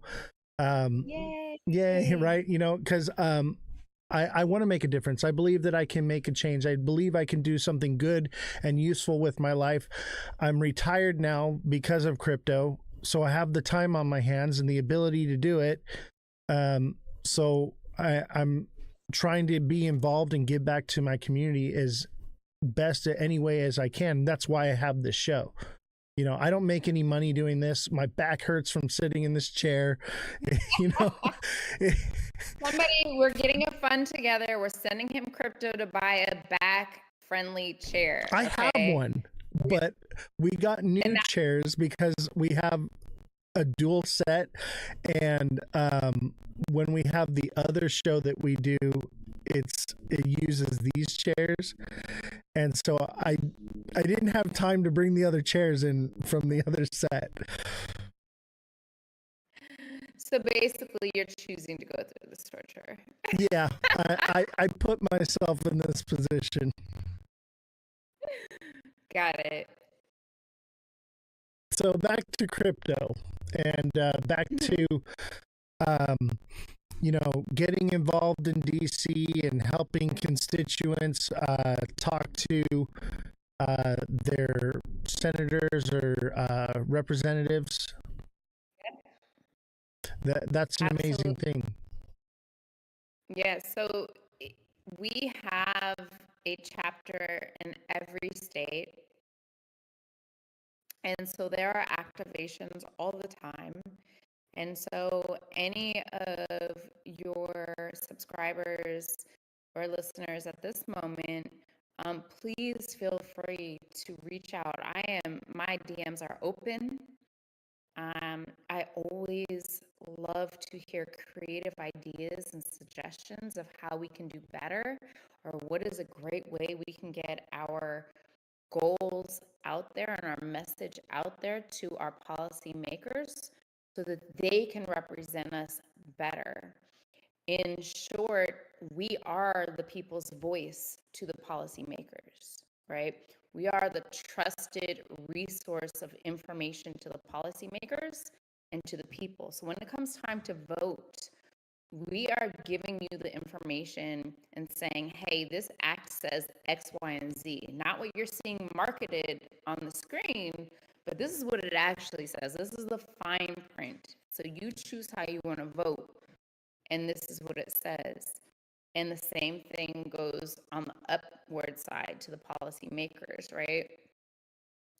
And so knowing that I like experiential and making sure that we are a trustworthy resource, we are never sponsoring or promoting a token. We are never promoting a policymaker that is running for office.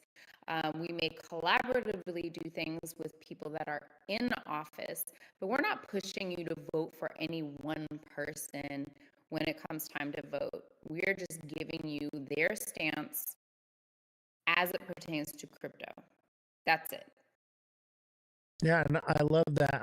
I like your website too. It's really cool that there's a link right there where I can just submit to my rep. Oh, 30 seconds. Yeah. You've sent an email. You have their phone number. You can call. And even when it's a representative that is graded an A as it pertains to crypto, it helps that you call and say, thank you for supporting me. I am one of your constituents. I am involved with crypto in some capacity. I appreciate you supporting me. Those calls and emails matter. Yeah. And you know, being in politics and seeing that, especially with my union, when you would run and you would make changes or you would make moves behind the scenes, when people come back to you and they're like, man, you made a really big difference, this is how it impacted me, this is how it changed my life, not only is it reaffirmation for your representative, but it's also as the person being the rep, it gives you this feeling of accomplishment of like, I'm making a difference, and then they fight harder, they do a better job. Yeah, that's all I'm saying. Yeah. We are there's actually something that we're hosting in a couple of weeks in LA, and it's I had this vision of just capturing the voices behind crypto. And so advocates, crypto natives, I want to capture your story, right? And so we're going to have a studio rented out, and I want to interview you. Who are you as a human being? And why is it that you care about crypto? And I want to tell that story, and I want to use that story and promote that story so that people and policymakers know that we're real people. Wow, that's amazing. When is that? I will be there. December 17th. I will be there. Okay, I will send you an invitation. There's also something, this is a different subject, but when I was listening, while I was listening for the last hour before I got on, a young woman asked about AI. And I just flew from Atlanta because of a conference that I was there for, which is a global conference about financial literacy, with where I got to speak to 40 different countries, delegates from 40 different countries. And this person, who happens to be a friend of mine, John Hope Bryant, and Sam Altman, a couple of years ago, started the AI Ethics Council. And so they just released their first AI and Ethics Council report. And so I just shared with you a link in our messages that you can share with your listeners as well. Okay. So they can read about the information that has just come out. They just released it today. And keep an eye on that, and they can participate and read up. They are focused on 8 pillars of AI. I love that, because I am actually very concerned with the big, beautiful bill. For the next 10 years, AI is completely untethered. Skynet any day now, like that's, Yeah, you know, absolutely. I just appreciate that, you know, they have come together, a group of leaders have come together to create this council. And just for you guys listening now, it's based on the pillars of business and entrepreneurship, communication and social media, community, faith and civil society, fraud, risk, and misrepresentation, financial inclusion, and future prosperity for all, financial services, consumer finance, education and educational operability, policy and regulation and governance, employment career preparedness, job skills, and universal accessibility, healthcare, absolutely, healthcare, climate change and environmental sustainability. Those are their focuses at this moment. one of my issues that I would maybe add to that list, I don't know what control or influence you have in that sector, but political overreach through AI. I don't know if you remember during the presidential race, John DeSantis was going to be running for president, and there were actually where I don't know if it was him or I'm imagining it was his team, released some pictures of Donald Trump and Fauci kissing and hugging and doing some different things, and it was put out. Oh, AI. Yeah, and it was made by AI, but it was put out with the deception of that it was real or true. And I believe that that is going to be a big issue in the future with AI as far as politics and voting, and fraud. So I think that that's another major issue that needs to be addressed. I agree. Is there anything more you want to say about before I open up for questions? I just want to say yes. I want to say that you all have a voice and you are not alone. Oftentimes, because we have virtual communities now that are very strong, we don't necessarily know how we can reach government members, policymakers, and tell them, hey, I'm feeling this way, I'm concerned about this, or I'm dealing with this or that. I'm reachable. I am a resource. And I do want to hear your story, your voice, and I want to deliver those messages to your policymakers. So we are very powerful. And our numbers are not updated on the website. So we have over 3 million members. Wow. And in fact, yeah, in the state of California, we've added almost 100,000 members within 10 months. That's incredible. I know you've been And working. You were I've been working in like 6 states this week. Listen, I'm in Detroit tomorrow. Yep. So all over, but this is important that I hear you, that I see you, and I'm able to communicate and learn, right?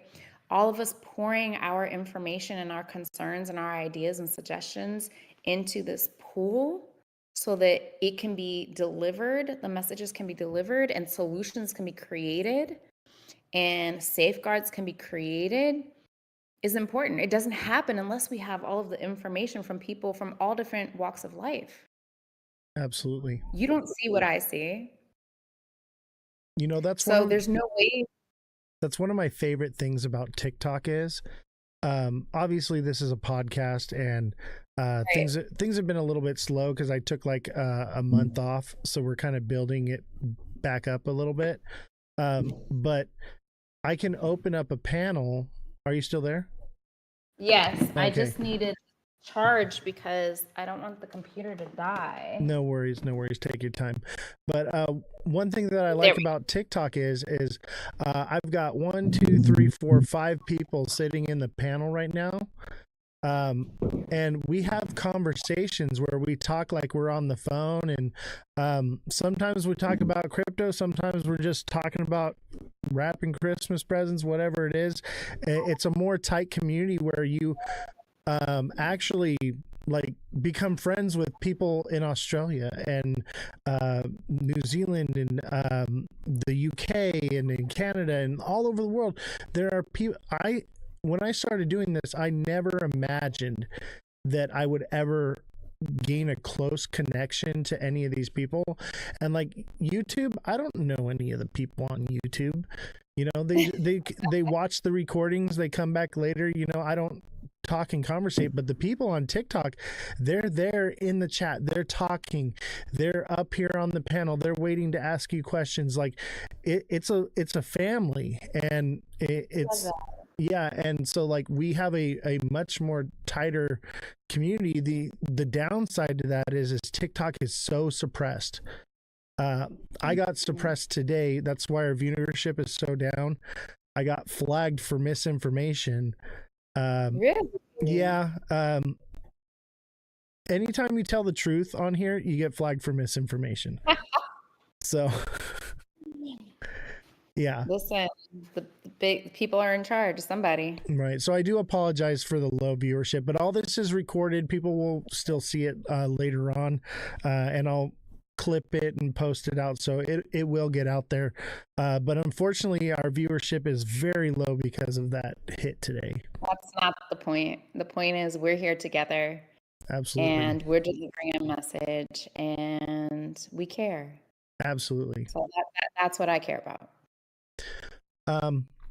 Any last thoughts before I open up questions? Please, if anybody is in crypto, is interested in crypto, blockchain, AI, get in contact with us. My DMs are open. Please become a member. One of our big things is we do not spam. We do not email you unless there's something coming up that you're going to vote on, and we want to make sure you have the facts straight. And we're not persuading you to vote any certain way. We are simply saying, here are the bullet points so they don't miss, nobody misses the fine print. And letting you know if there's something going on in your area, if you would like to participate in something IRL. However, numbers matter, right? Numbers matter when we are able to say to representatives, hey, I have X, Y, and Z number of constituents behind me, and they're concerned about this. They're more apt to listen to us, right? And so for the state of California, which we have the most advocates out of any other state in the US, we have almost 350,000 advocates here. They want to listen. Hey, I represent all of these voters in your state. We want support. We want protection. We want to feel safe. You represent me. And so when you register at standwithcrypto.org, that's what you're contributing to, the power of your voice as we talk to representatives on your behalf. Absolutely. And I think right now, this issue is more relevant than ever with primaries coming up. We have an opportunity to really make a wave. If we have a wave of people coming in and writing, their representatives and getting involved in politics and, having their voices be heard, now is the time to speak up and have your voice heard. The window is very small. I see your little Stand with Crypto shield on. Oh, yeah, I got it on. I got it on. It's normally on my hat, but I put it on here for the show. Nice. I love it. I'll have to send you over a t-shirt. Absolutely. If you have stuff, I will wear it on the show here. You see, I got the Goat Tribe. I got Goat Tribe in the background. I saw it in the back as well. Yeah. Yeah. Anyone that supports the show and, whatever, I will, support you as well. I love it. And just like you said, on the 17th, I think you said you're having that thing. I will be there. Yeah, And I would love to. And just for some more backstory about the event, this is a congratulations to all of us for the work that we put in to get to where we are this year, to be able to pass the Genius Act, to get clarity to where it is. We're still pushing for clarity to get done, right? But we have put in a lot of work this year. We have made a lot of progress this year when it comes to crypto. And I want to celebrate and I want to empower and I want to honor all of our advocates. And so we are making sure that all of our advocates attending will get new headshots. So you have a fresh social media face. And love when it. you do any press or speaking engagements, you can utilize your new press photos. We're capturing the voices behind crypto, your story about you, who you are behind crypto, and why it is that crypto is important to you. And then having some nice camaraderie celebratory time with other advocates to celebrate what we've done. So I just want to say let's have a good time, but also capture you and empower you all in whatever it is that you're doing. So you may have, a business, a podcast, right? We are inviting people that are policymakers, that are influencers, that are community leaders for our advocates to interview as well. And that's content, fresh content for our advocates to use in the new year as well. So I just was like, what can we do to help be excited about the new year and be like, yes, I've got my business together. I feel good about how I'm walking into 2026. And it's just a little something that we can do to make it fun and also pro-business. Yeah, absolutely. And it's like right before Christmas. It's like a Christmas party, Yeah. right? Love it. Do I bring gifts or Exactly. what? Like No, just we want to celebrate all of you guys. that's awesome. I really enjoyed this conversation, by the way, and I'm sure we're going to have more in private because I have ideas and I'd like to get more involved and volunteer, help, do whatever I can to be involved in what you're doing because it's the reason why I started doing all of this. So you got another one on board here. Okay, I'm with you. Thank you, sir. Absolutely. Thank you. I'm gonna give this opportunity. So we got 1, 2, 3, 4, 5 people in the panel to ask questions. Absolutely. And maybe more will come up here and there. And one thing I would have you know, I believe I don't know. Tristan Kelly, I don't know if he is an influencer, but 4 of the people in the panel right now are influencers with their own communities as well. Yay. So you guys for being here. it's like multi-level marketing reach right now. So let's start with Josh since he was the first on the panel. Josh, you want to go ahead and voice your questions or concerns? Josh. Yeah, I Can was you gonna hear him? ask, what do you No, see? Oh, you can't hear him. Okay. I can only hear you. All right. You ask the question, Josh, and then I'll relay it. Let me see. All right. I was gonna ask her what she would like to see for the crypto space. Like, what are some things that she's personally either like excited about or really cares about? He wants to know what future you see for the crypto space. What do you care about? What do you want to see happen? Crypto for good. How can we utilize crypto to make a positive impact on society? How can we make a generational impact utilizing crypto? And as I was listening earlier on before I was on with you, there was a concern of it's the wild, wild west. Yes, it's like the NFT era. I think it was like 2020 or 2021, right? Where everybody had an NFT, even though it wasn't necessary. And 95%, don't quote me on the actual percentage, came to nothing. And that's just kind of the same thing when it comes to crypto in this moment. Everybody's launching a token. It's not necessary per se. And so it's really important that you do your own research and you are paying attention to what it is that you're investing in. And, obviously it's a little bit safer when it is a stable coin. And so we have the Genius Act, which is passed to kind of give us that safe space when it comes to a stable coin.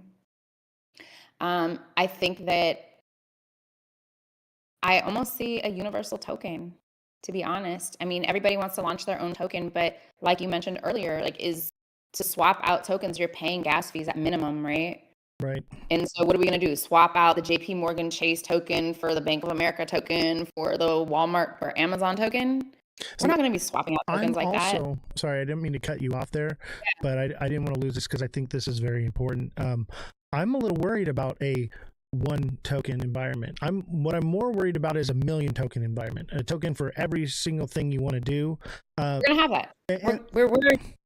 And I like that idea. You know, like there's a token for everything. As long as there's not fees involved with it, that's great. Fine. I can make a quick trade, whatever. No big deal. It's all electronic. But yeah, when my main concern is if there's one coin to rule them all, you know, someone can get control of something like that. And right now, you know, we look at the way fuel is traded, petroleum, right? Most countries trade with the US dollar, but you know, Russia, China, they trade with the yen, right? And some countries trade with the euro. There's different options and opportunities so that no one actually gets shut out. Because if it was the US dollar right now for purchasing oil, Russia would have no access to oil, right? So right. At the end of the day, though, when it comes to that, it's what you're willing to accept as your form of payment when it comes to crypto. Because Amazon could say, I'm only accepting Amazon tokens. Or just like they look at it like when we first got credit cards. Some people like Costco would only accept Discover when they had a deal with Discover. When they have Amex, it was only either your ATM card or Amex. That's it. Amazon will have that power to say, I'm only going to allow you to pay for Amazon products with Amazon token. Or if Amazon has a deal with, let's just make it up, JP Morgan Chase, just like Costco has done over the years, that's the same thing that's going to happen with these tokens. Right. Right. You know, it's just replaying it. And I just want to mention one of my, and it could be a concern, but also awareness for the people is at some point, because of KYCing, we're not going to be filing taxes anymore. They're just going to have your wallet address and say, this is what you owe. Gone. Why do you need auditing? I see your wallet addresses. And this could be, you know, controversial, right? Like some people want to have non-custodial wallets for whatever reason. They just want to have their own wallet and be in charge of their own thing. And maybe those people have that because they don't want to be audited on this KYC wallet and have their taxes done for them. But if you look at it, how much money does that save in processing fees, paying someone to do your tax returns, paying someone for an audit, paying someone for blah, blah, blah, blah, even the IRS paying that whole team when they just pull everyone's wallets? You know, I actually like that idea with the inclusion of, like, when you go to fill out your tax form, there is a section where you click exempt. So if I'm very libertarian, I don't believe that taxes are legal, obviously to an extent, but so that means you have non-custodial wallets. right. You know, I'm very much so like, there needs to be an option to where you can say, I am exempt from this, you know, then I would be for that. Yeah. But what gives you the right to be exempt? So that's to be determined. So I'm exempt because there's no law that states that I have to pay taxes. Show me the law. I believe it's what is it? The University of Princeton has it's like a $10 million reward for anyone that can show the law that says that you have to pay taxes. Really? I didn't know that. Yeah. Taxes are unconstitutional edict.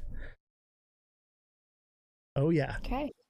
I'm looking it up. We'll talk more about this. That's a whole other show. So I do a show called Down the Rabbit Hole, and I have a doctor coming on, and he's going to explain this in more great detail than I ever could. I mean, he knows it. He knows what section of the law and where it states what. It's going to be good. I love it. Thank you for sharing. Absolutely.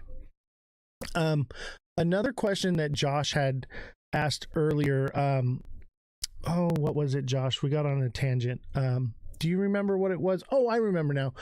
Josh had asked about, obviously we want to use crypto, but there should be a choice where we can still have the option to bank with regular banks. We can still have the option to use fiat. We can still have the option to use our crypto. We could use the exchange. We could use a tap to pay option with our crypto wallet, something like that. That's another concern that I have, is the freedom of choice, not being forced into it, but having the option to utilize it.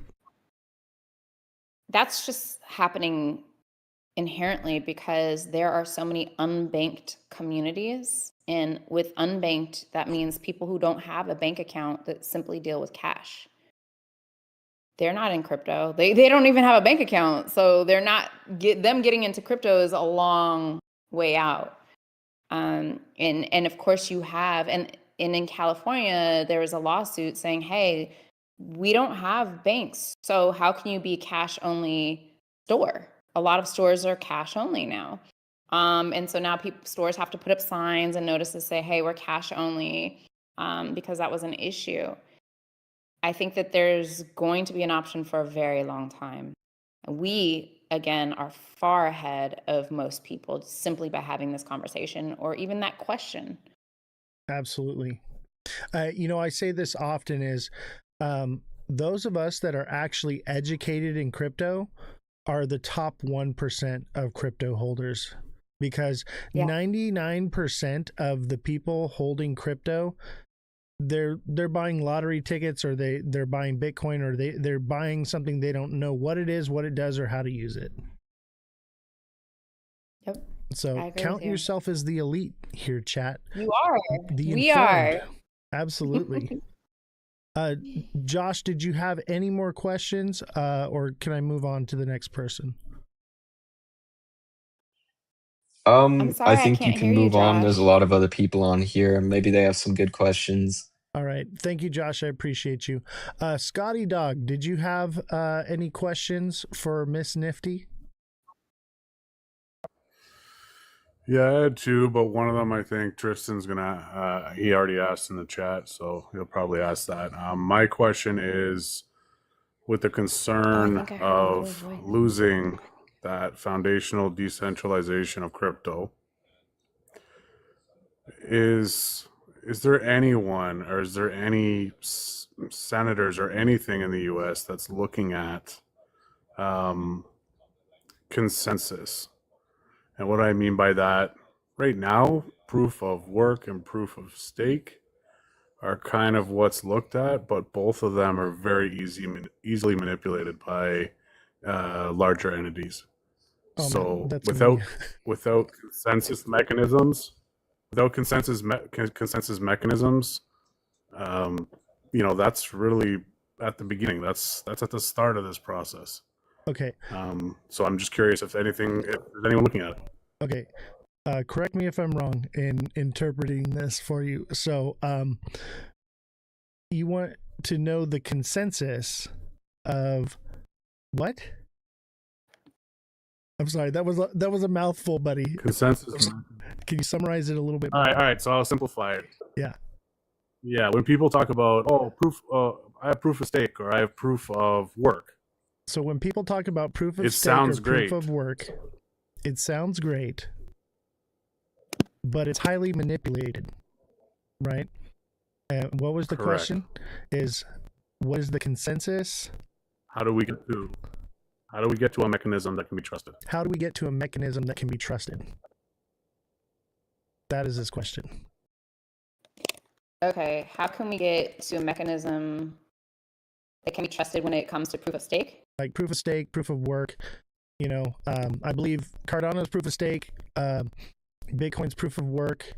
There's a few other different ones, but so you're looking for legislation that finds the better use case for what is the most proper thing to use, because I would say Bitcoin proof of work is the safest, but it seems unsustainable on a global scale to me, all the electricity and costs to go into it. Whereas proof of stake it seems more sustainable and better to me. What are your thoughts? I don't know. I don't know that I'm clear all the way on the question, but what I'm thinking is that the concern about it being inflated comes from the validators being chosen by how much they hold. Is that right? Right. So you're talking about like governance through voting? Yeah. Or is that what he's... Is that what you're talking about, Scotty? Yeah, and if you look at Run-Up's Yes. comment in the chat, I think he's Okay. kind of getting what I'm putting out. Okay. Decentralization concerns when you relinquish control of the consensus algorithm to few entities. Oh, that was beautifully put. So just what you were saying. So governance votes based off of how much you hold. And I believe they spoke on this at Rare Evo, that they're trying to fix that. Yeah, I think that this comes from having safeguards, right? Installing safeguards, so it's not just the consensus mechanism. And so that can be, distributed validator sets, right? So that you are capturing the small holders. Economic, I guess it would be penalties, slashing, so a trusted POS chain punishes people that are doing things wrong. Yeah. I think more of a republic type of governance over a democratic type of governance would be the answer. Yeah. But there's not one answer, right? I think there are a few things that need to be implemented, safeguards, if you will, so that people can feel better about it. But I do agree with, I can't remember who asked the question. Scotty Dodd. Okay, An Scotty. influencer. Nice to meet you. I wish I could hear you guys and talk to you directly. I know. If they had come on to Discord and joined there, then so I didn't write you guys. I didn't write you guys. So they came up on TikTok. Everybody's stuck on TikTok. It's so addicting. They cannot leave it. That's where they want to be. And I'm like, fine, whatever. Do what you want to do. Well, I did it. I get a bonus point. Absolutely. Run Up. Did you want to ask a question? Yeah, I had a couple questions. Like, where do we stand on the Clarity Act and other crypto market structure bills, and also the Retirement Investment Choice Act, and whether... Hold on, let's break it down. Okay, so where do we stand on the Clarity Act and other crypto market structure bills? Other crypto market structure bills. Clarity Act, the Retirement Investment Choice Act, and the Retirement and Investment Choice Act. I do not know about the Retirement and Investment Choice Act. But in regards to the Clarity Act, that's actually why I'm going to DC next week to talk to more Congress members. It's stuck there right now. We are trying to get that voted on. There are 2 different bills. And I believe the agriculture and let me make sure we're waiting for them the Agriculture to 3 Committee, different they drafted a arms bill to submit soon their as versions of the bill, if you will. And I can just they did. I think it's They 3 submitted different it soon as the government reopened. That's a big deal for us that we're pushing for, and so we're going out there. Huh? It's been submitted From all of the houses, all of the arms. As far as this community knows, yes. I believe it happened after the shutdown ended. The Clarity Act has been there, but they're just not voting on it. It passed the House.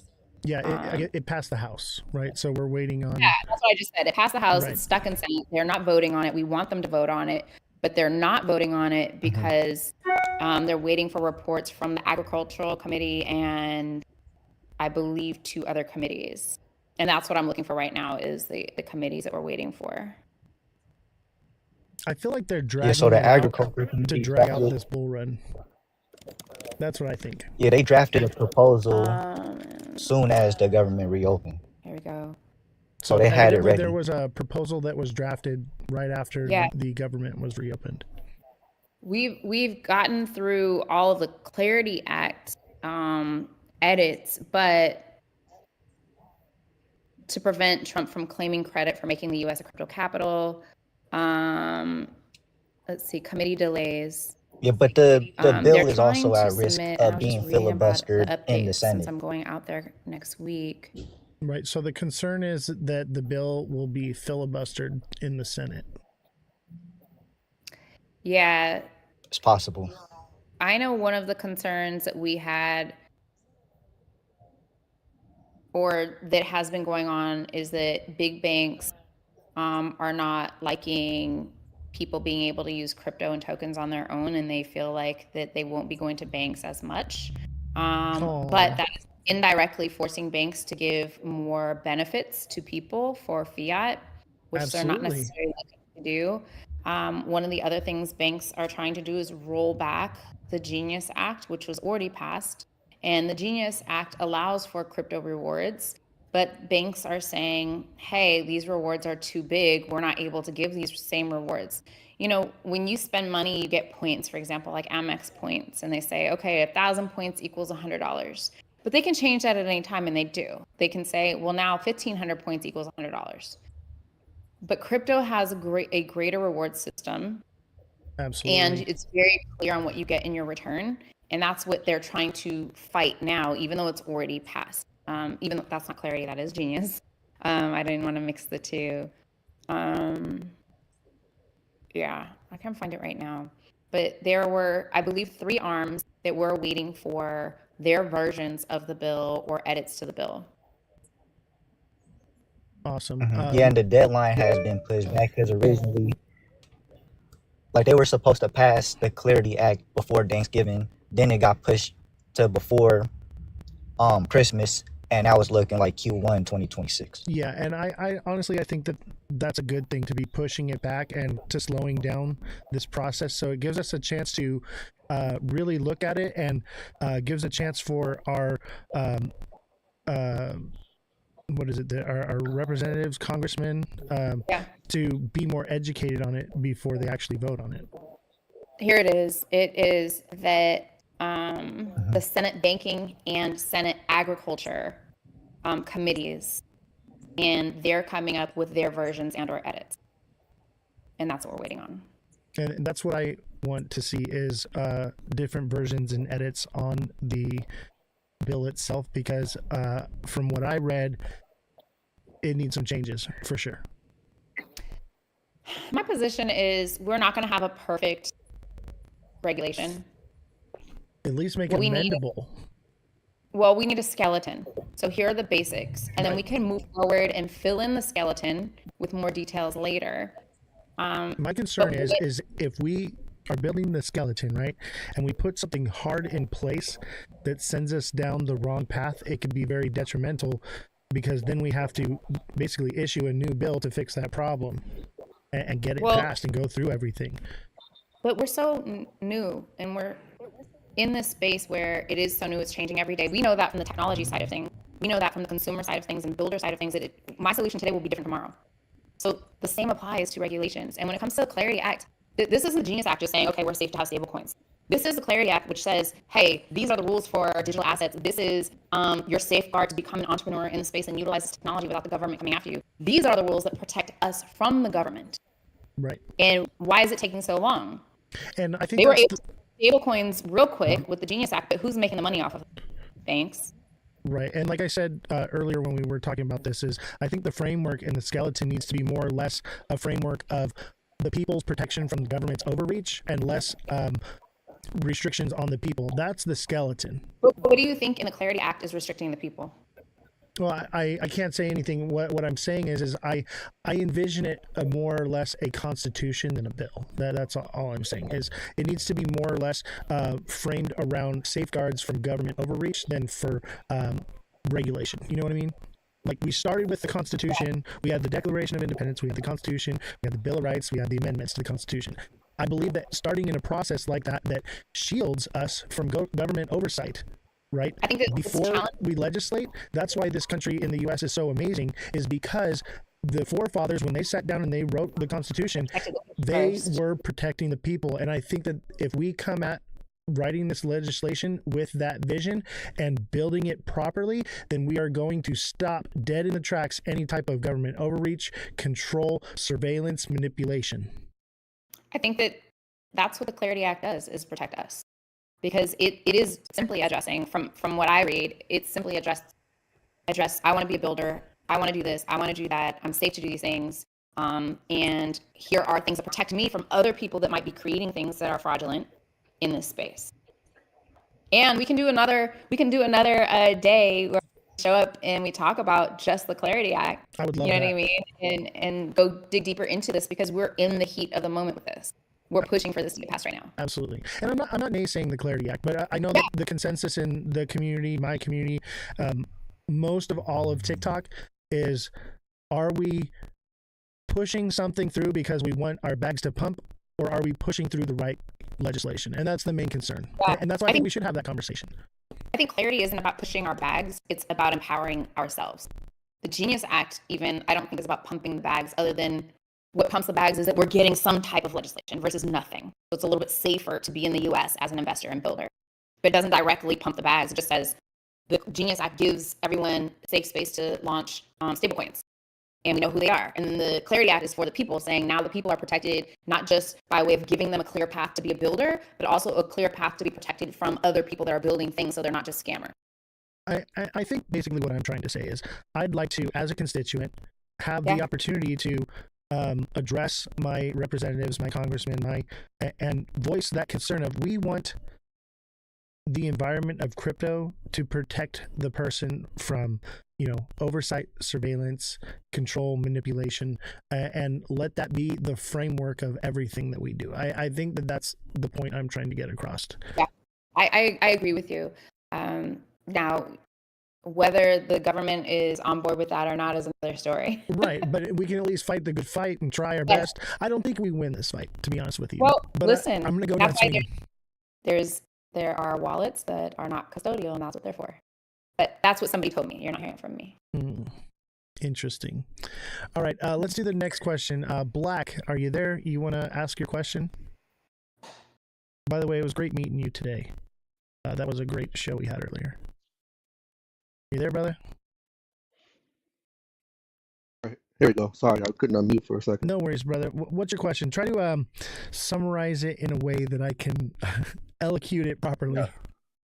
Yeah, so mine's actually not really a question. It's more of what I'd like to see, right? Okay. And it was great. By the way, we had a great conversation earlier. So saying that, main thing for me particularly, and I'm sure a lot of people that I know within my local community in Web3, the protection of DeFi investment vehicles. And when I mean DeFi investment vehicles. So we want to protect DeFi. Okay. Yeah, so DeFi investment vehicles, and I'm including but not limited to. Is that a statement? Yeah, it's more or less a statement than a question, what he'd like to see. Yeah. Okay, I'm writing it down. Okay, and when I'm including but not limited to borrowing and lending protocols. Liquidity provision. Staking. And if we can go out on a limb, like perpetual futures. Yeah, so that's a concern he has. Yeah. Not so much a question, but something that he'd like to be addressed and brought up and looked into.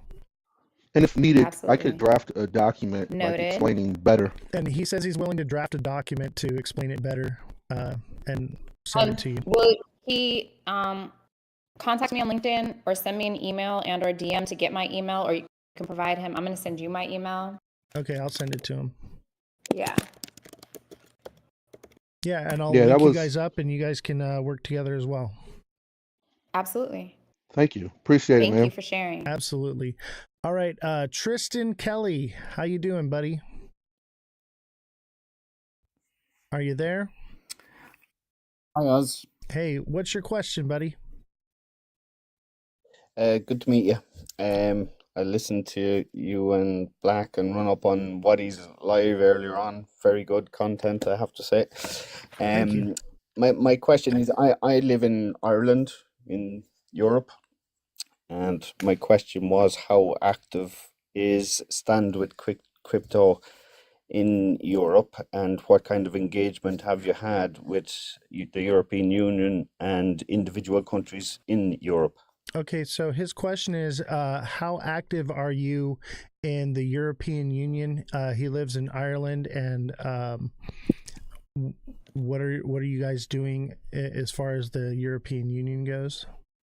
So we have Stand with Crypto over in Europe, and we are separate. We're not collaboratively working together. And I can give you the connection of the people representing us in Europe so that he or she can speak to and connect with, if that's okay. Yeah. So Tristan, send me a DM, or you can reach out to at Miss Nifty. It's on the flyer for the show. Her at, and you can reach her on Instagram, I believe. Instagram, LinkedIn, Twitter, but it's MS_NFTY. So NFT. Why? Why NFTs? Um, That's the joke. It's a joke. I so- learned earlier. Yeah, so you know the definition of nifty, and as my Web3 play on that, I'm gonna send you from the EU. There's a link just for EU. I'm DMing you the Perfect. link. I'll send it to Tristan. Okay, great. Can I just ask as well, Oz, please, Yeah. how familiar is she with the MiCA regulations in Europe? With the what regulations? It's the MiCA, M-I-C-A. How familiar are you with the MiCA regulations in Europe? I'm not. Yeah, this is more US based, but I'm sure that once you reach out to that the EU side of the community, they're going to have all those questions for you. Yeah, absolutely. Okay, thank you. All right. And when rap? What is up, Crypto Rap? You actually met Crypto Rap with me when we met in person at the party. Yeah, in San Diego. So he's here on the live. What's going on, buddy? How you doing? I'm chilling, bro. It's a beautiful evening. Had a long day, busy, hella meetings and shit, but saw that you were on here talking to Miss Nifty about this important stuff, and I think it's really important that we get the word out. I don't really have any questions or anything, but just excited to be here talking about what is something that we all need to mobilize for. You know, crypto is decentralized, and we as a community and as crypto enthusiasts need to decentralize our effort in order to protect our industry and make sure that we can grow and blossom and be, you know, our fullest potential. Absolutely. Thank you. Well put. I appreciate that. He doesn't have any questions, but he says he supports what you're doing and he digs it, basically. Thank you so much. Is there anybody else in the chat you have a question you want to This throw in? motherfucker scrapped half of what I said. Yeah, dude. I said everything you said, bro. Word for word. He had nothing but nice things to say, I promise you. Oh, thank you. I really appreciate that. And I really appreciate the time everyone's taking here today to listen. Absolutely. It's all influencers here in the chat. It's awesome. And viewership has gone up exponentially. Come to the event. Come to the event in December. And I'm more than happy to share more information if anybody wants more information. We're always doing events every month, at least a couple of times a month, all over the United States. So tap in with me. And if you have an idea, right, you are an influencer, you are in crypto, which is why you are here. If you have an idea, come to me with that idea and say, hey, Carrie, I have this activation. Maybe that's something I can fund doing, right? I want to support the community the way that the community supports crypto. Bellstar wants to know if you have any NorCal events. Absolutely. Right. We're in San Francisco. We're in Sacramento. I did not go to San Jose this year, but I do plan on San Jose this coming year. But Sacramento, San Francisco, San Diego, and LA have been hosting events and get-togethers. Once you register on standwithcrypto.org, you will have access to know like these events are Stand with Crypto and it's coming up in your area if you want to be notified. Yeah, I definitely want that for sure. Looks like we have one other guest that wants to ask a question, so I'm going to give them an invite for a second. Another influencer as well. Wow, everybody showed up for this one. As far as the influencers go, man, everybody showed up for this one. This was one I really promoted the heck out of. We're just not getting the regular viewership because of me getting hit with a banana today. Got slapped in the face with a banana. Money Talk, go ahead. What's your question? Good evening, all. So, my question is more in regards to the education, right? Like the education for the people, not necessarily so much on the political side, but just overall education, because clearly we have the scams, then we have the learning how to even use crypto and all these things. And that's something that I don't really see. So, her is not a question, more or less a concern about educating not just people, but also our legislators, if I'm correct, Money, in crypto, and giving them the resources and the tools to understand what they're doing, what they're voting on, and actually know about this, not just for the the policymakers, but for the people as well. So while in Atlanta, we just announced a collaboration of creating educational courses with Coinbase, the National Cryptocurrency Association, and Operation Hope. And so in Q1, we're creating that content, the classes, and it should be live for anyone to access April 2026. Awesome. Thank you for that. Yeah, And it'll be a trusted Are they in resource of partnership at all education. with are you in partnership with who? Operation Pardon me? Shamrock and Aaron West? Operation Shamrock and Aaron West? No, No. it is Coinbase, Operation Hope, and the National Cryptocurrency Association. There you have it. Separately, we recently announced the establishment of Stand with Crypto University program, and we tomorrow, which is why I'll be in Detroit, are announcing which 50 universities across the U.S. will have chapters on campuses for university students. So that's happening as well. That's awesome. Is there any other questions? I see Jake Claver in the chat. Jake, you got a question? I think that's it. Is there any closing thoughts you want to leave us with? I want to remind everyone that you have a voice and we need you. We need your words. We need your wisdom. We need your experience in order to better shape our safe space in this crypto world and this Web3 world. Again, my experience is not yours and your experience is not hers or his.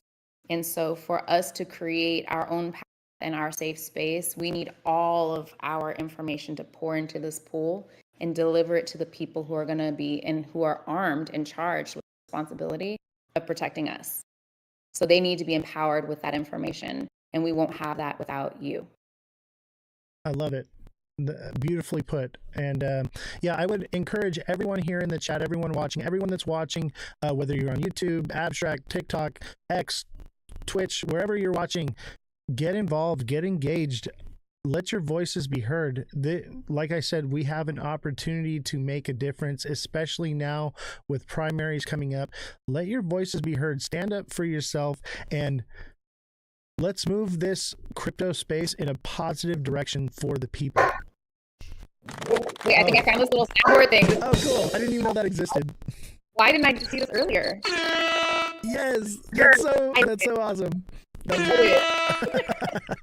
I gotta look into that. That is cool. I want to do that now. How do I do that? That what this is? I don't know. It's soundboard in Discord. I'm gonna have to look into it. I'm gonna break something. Dang, you can just like hit somebody with that. That is classic. I absolutely. That's gonna be love the next one. Is there a goat one? No. Do a goat one. If not, there's a cricket. And that's my dog. Hey, thank you, chat. Miss Nifty, I don't want to take any more of your time. We kind of ran over our hour that I usually allot, and I thank you for staying a little extra time here and coming on the show. We'd love to have you anytime you're available. I know you're a very busy woman, and like I said, any way that I can help or get involved, I want to be there. So whatever you need from me, I am at your disposal. We will recap for sure. We will definitely do this again. And thank you for doing this for the community. It's needed, and it's not going to be one person, 10 people, or 100 people. It's going to take a lot of us. It's going to take all of us to share, spread information, and make a difference. So thank you for what you're doing and for hosting. Thank you. I try my best. All right, chat, give her a round of applause. Everybody send in W's for Miss Nifty. Thank you so guys. much. I bid you adieu. Thank you, sir. All right, chat. That was awesome. So here is the website right here. You can go to standwithcrypto.org and you can find their website. And I believe that there is a directory to other Stand with Cryptos as well. I'm sure that if you don't find for your area, you can Google it. If you do want the resources, she did send out to me everything. So if you do want that information, reach out to me and I will get it to you, or get you connected with her, and you guys can work out whatever questions or things you have. All right, I got something for you, chat. Yo, what is up? The greatest crypto rapper of all time. What's up, rap? Bro, you're out of control, man. Yo, what the fuck is up, bro? Hey, great conversation, man. Well done. Thank you. I appreciate it. Hey, man, I'll tell you what, that beat the hell out of the conversation that we had at the party, because I was so lit, bro. Like, I was like, you know what, I gotta have you on the show. Dude, I had way more fun at Rare Evo, but being there with you made it so much more fun, bro. And like looking back on it now, and I'm remembering, I'm like, dude, I was so messed up. Like, I kept like, I was a machine, bro. I was here, I was there, dude. I didn't stop moving. Bro, yeah. I mean, it wasn't even the biggest venue, but you were in every corner, bro. You were always like, "Oh wait, I'm about to be right back," and then I look over and you'd be like, just in a whole different conversation at a whole different place. Constantly networking, constantly moving. That's just how I am, man. Dude, Hunger, bro. Yeah. I network better in person. You know. That's online. real, bro. Yeah. It's a strength. And I mean, that even just that night alone, you scored so many, guests for your show. And this program was a great program, and wonderful guests. And this is like one of a half dozen people that you recruited that night. Absolutely. And you were there. You saw who these people are. These are not just some guy on TikTok with a camera.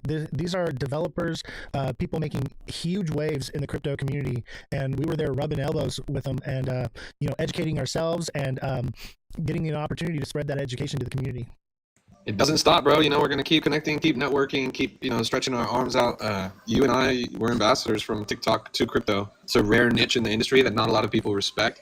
But I think it's one, and you obviously agree with me, that this is one that's tremendously valuable and one of our best vehicles for reaching the next generation of investors and onboarding retail. And that's ultimately going to be the key, is us putting a good foot forward and wearing the banner of TikTok and representing you guys from the community, and really sort of expressing your voice to the industry at large. Because right now there really is no clear sort of channel of communication from you, who are ultimately retail investors that matter a lot in the industry, because you make up the next 20 million, 30 million, 50 million people that we're going to onboard. But nobody's really paying attention to you guys right now. Yeah, and I would say, how the saying goes, go out and touch grass.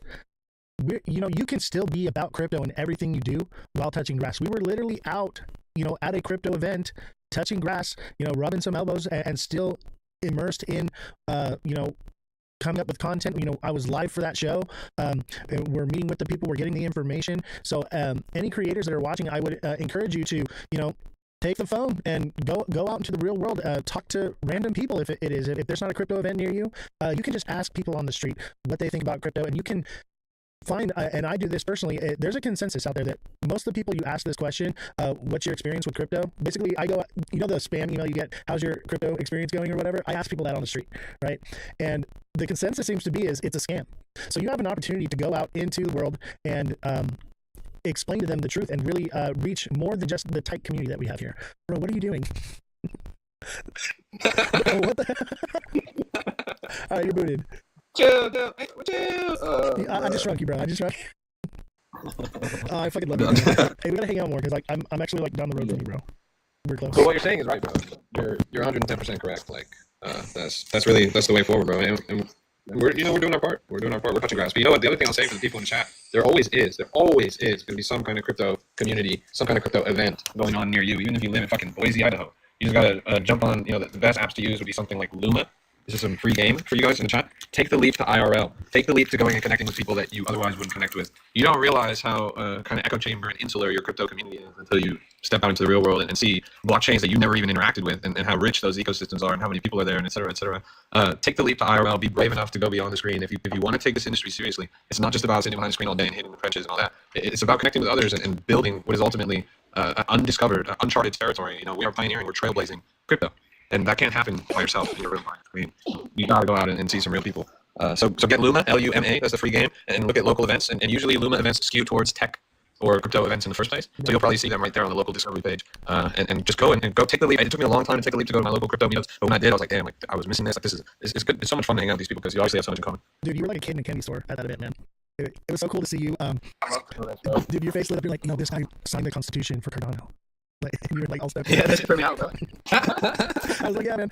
Dude, that event wasn't even on Luma, right? I mean, it was through Luma, but it wasn't public. It was a private event that we got to go to. And we got invited to that because of the Goat Tribe. So Goat Tribe got us locked in with that. So special thanks to Goat Tribe as well. You can find them at Ada Goats on X or goattribe.io. Great fam. They're fam. That's why I have the Goat Tribe up in the background, because like I consider myself part of the Goat Tribe. I've actually been inducted as one of the goats because I'm a goat holder now. Dude, I wanted to ask you, we gotta reach out to them. We gotta work on the next album, right? That's real, bro, for sure. And I gotta hang out with bro too. And also, I gotta get a goat, bro. I don't even have my goat yet, but I've been shopping them. I've been looking around trying to find a nice one on the floor. I'm really particular about my NFT, so reach out to him. He'll make one of you. So like they made one of me with the twisty mustache. So that's the goat. Yeah, bro. Bro. Yeah, so legit. And then we were talking about touching grass. You're going to Abu Dhabi, right, in a couple weeks? Yeah, sir. Actually, in a couple days, in literally 1 week from today, pretty much, we'll be on the plane out there to Abu Dhabi, about an hour and a half outside of Dubai, for the largest Solana conference of the year, where everyone's going to descend and decide the future of the blockchain. Dude, that's so lit, and I wish I was going to that. I got like a family and kids, so like when I travel out of the country, I gotta take like a whole brigade with me. So I tend to stay more local, but we're gonna have to do one of those together for sure, man. We'll link up. Holy, you know what? I was just having a conversation actually today with. I'm gonna be staying in a content house out there in Abu Dhabi. I'm gonna be staying the event's like 4 days or whatever. I'm gonna be out there 10 days. And it's gonna be me and a bunch of other A-list crypto content creators, and we're gonna be just cranking out literally 24/7, 365 live with a full film crew and lights, camera, action, works. And we're talking in a meeting today, and ETH Denver is coming up in February. I feel like that's when we should rob, bro. ETH Denver? Yeah, I could do ETH that. Denver. Yeah, like that. I feel like that would be fun. When is that? You know, the college should be out there, a lot of big names should be out there, a bunch of penguins should be out there, friends with them. That's in February. I fixed one, man. I'll let you know. Give me some information. We'll check that out. Yeah. And I'm FOMO, bro, because Art Battle in Miami is right now, and a lot of crypto people are out there doing events. It looks like such a good time right now. Yeah, man. And like, I forgot what I was gonna say. Shit, dude. I can't even say why my brain is. I keep losing my track of thought. Remember what you tried to give me before we left? Were you there for that? I had that, and I had that today. So. I was trying to find Flex on Go Tribe. I got it right here. You know, I got a little shine on me. Yo, that was my favorite one, honestly. That art is insane. It's so good. Like the roller? Yeah, I was looking for mine. It's right there next to me. I got oh, but let me mock you real quick. Boom! I got the pin. You're. Hell yeah, bro. Yo! Dude, that's crazy. And then on top of it, I got the entire secret collection. I got the poster. I got a bunch of stuff, and they hooked me up, dude. They found me for sure. And I'm excited to work on that album, man. Because like you're a rapper, I'm a lyricist. He's a dev. Together, we could pump out some serious albums, man. Yeah, I'm excited. It's gonna be fun. I like the project a lot. I'm gonna have to scoop up a couple of those things. That's on my shopping list. I'm gonna curate an NFT portfolio and start stacking like as a private reserve, and those two guys are gonna be in there. Well, plus the goat NFTs come with utility. So I don't know if they told you about this, but the goats have utility. So as a goat holder, you have certain things. So you can, like for me, I can play the music on the live, and I have the rights to use that music with no copyright infringement. So like when I post stuff on YouTube, I don't get hit with anything. You know, so like there's utility to holding goats, and there's more to it than that. That was the main utility that I saw. I was like, okay, let me get some goats, you know, for that. But there's a lot of utility in holding a goat, and I believe that is the future of NFTs. Is NFTs with utility. Speaking of NFTs with utility, bro, you know I gotta plug my entropy, bro, my Aslar miner. Why are you on the main screen here? Hold on, I got you. It's sold out actually, literally last night. I finally got on the phone with the team. I was like, you guys are missing an opportunity. These things are sold out. You need to just restock as many as you can. And so they put 10 up in the shop. But yeah, NFTs with utility. It's a miner. You plug into a wall and it mines a meme coin. And that in order to activate it, actually claim tokens, you need the NFT from the project. So it has that ultra element. That's sort of a metaverse element where you've got a DePIN, you've got NFT, and you've got the DeFi, of course, as well. So it's kind of a shout out to Jack. It's a jack of all trades of projects where you're really kind of wearing many hats at the same time. Miners eat first. Absolutely, it's sick. And so yeah, the best deal ever. It's usually like $150 for this thing, but right now it's like $90.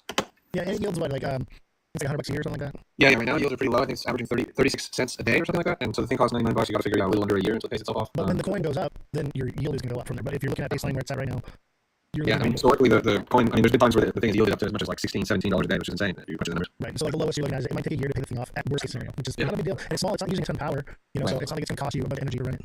Yeah, no, it's super sick. I can't recommend it enough. If you guys are interested at all in decentralized physical infrastructure networks, mining, passive income yield type projects, you like a lot of meme coins, but want a little bit more depth to what you're investing in, this is my go-to for sure. And I'm only talking about it because it's literally like a temporary deal where it's like the best deal ever. You know, TikTok is always like, the TikTok shop, this is the last time this deal going to be here, 60% off, blah, blah, blah. It's pretty much what I'm doing. Word. All right. That's interesting. Where do I find it? Justentropy.lol. Justentropy.lol. Take my hat and turn it into a website. There you go, bro. I almost ordered one the other night, and then like I was on your live and I was going to order one. I was going to order 5, but I passed out.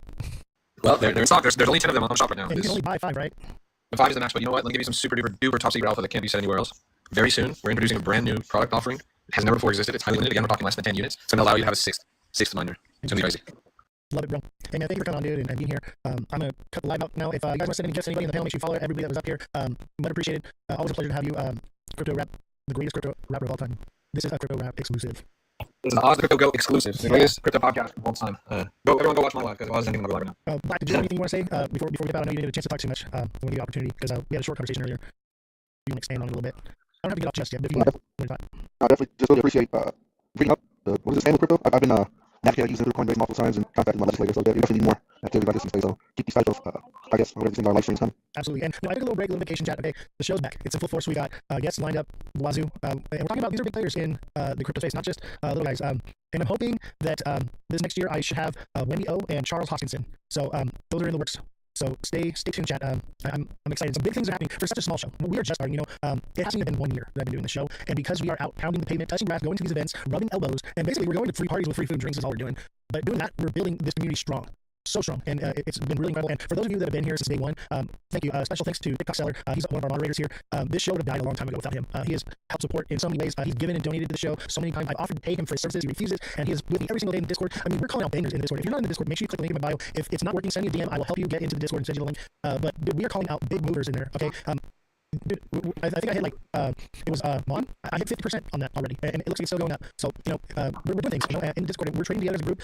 People are learning. We have the TA class as well. If you want to get involved and learn the TA class, Crypto Rap is actually coming on the TA class and taught us how to use Pump Fud, how to find the bangers there. Special thanks to you, Crypto Rap, for doing that as well. The TA class is lit, man, and we not only have like me teaching you how to read charts. I have hedge fund managers coming onto the TA class. I have other influencers, creators, market traders, big names in the space that are coming in and teaching you their knowledge. So I would tell you, the best thing you can do for yourself is invest into yourself before you invest in the market. Get educated. Learn about this stuff. Crypto Rap, I hear you saying this all the time. The best thing you can do is lock in and learn. And we're so ready. You have an opportunity to learn something new before everyone else gets into it.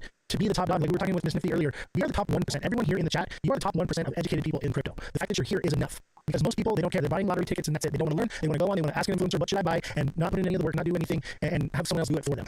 You as an individual getting involved and educating yourself, learning paper trade, guys, you can paper trade. And you have an opportunity to advance yourself light years ahead of the competition for the future. So I urge you to get involved, get in the Discord, get in the TA. Crypto Rap has an amazing Discord if you like meme coins. They're calling out crazy bangers. Dude, what was that? It was like 150 some X last night?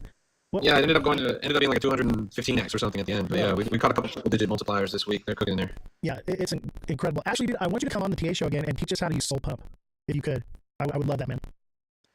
Yeah, totally, bro. Yeah, for sure. Soul Pump looks cool as fuck, bro. Like, I'm not gonna lie, like I want to do it, but I know nothing about it. I'm afraid to touch it. Like, but if you want to do it, dude, because like 6-7's already, yielded me a little bit. And like, dude, I'm very conservative. So I'm like, I picked up 10x, here and there. I'm good with it. And so like, yeah, dude, I'm picking up 10x's like this, bro. Like, yeah, Soul Pump, dude. You don't know what Soul Pump is, bro? Tell me what Soul Pump is. It's a game site. It's a lot of game sites. I mean, it's a reliable on-chain, fully transparent. I'm not gonna lie, it's like 95% RTP. It's not exactly a money printer, but it's a lot of fun. And we play Crash on there, and we've hit a couple multi-hundred X's. There's no better feeling than crunching like a big triple-digit multiplier and scaling down the progressive profit to 1%. And then literally every time you click your mouse, you're getting $1.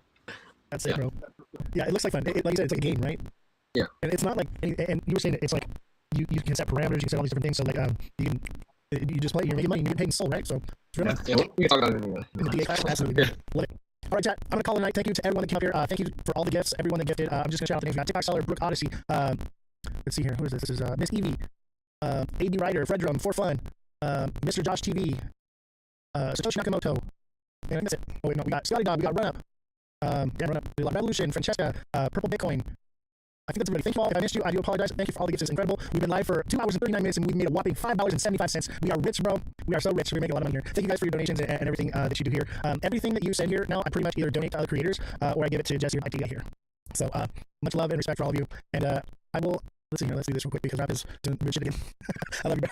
Dude, and if you want to watch a good live stream, follow Crypto Rap and watch his live stream and just watch him roast the chat. It is the most fun. My favorite creator here on TikTok, hands down. I'm just having so much fun just listening to him roast people. It is absolutely phenomenal. I wish I had that ability to do what you do, bro. It's fucking hilarious. So definitely check him out. And then follow Black XXOR. Very educated and I trust what this guy says. We had a good conversation on Why Crypto's live the other day, or it was today actually. And he knows what he's talking about, and he's not standing for the bullshit either. So I love it. Anyone that's willing to tell the truth and not lie to the community and dump their bags on them, you got my respect. All right, chat. I'll see you all next time. Have a good night. Thanks for the liquidity, guys. Take care.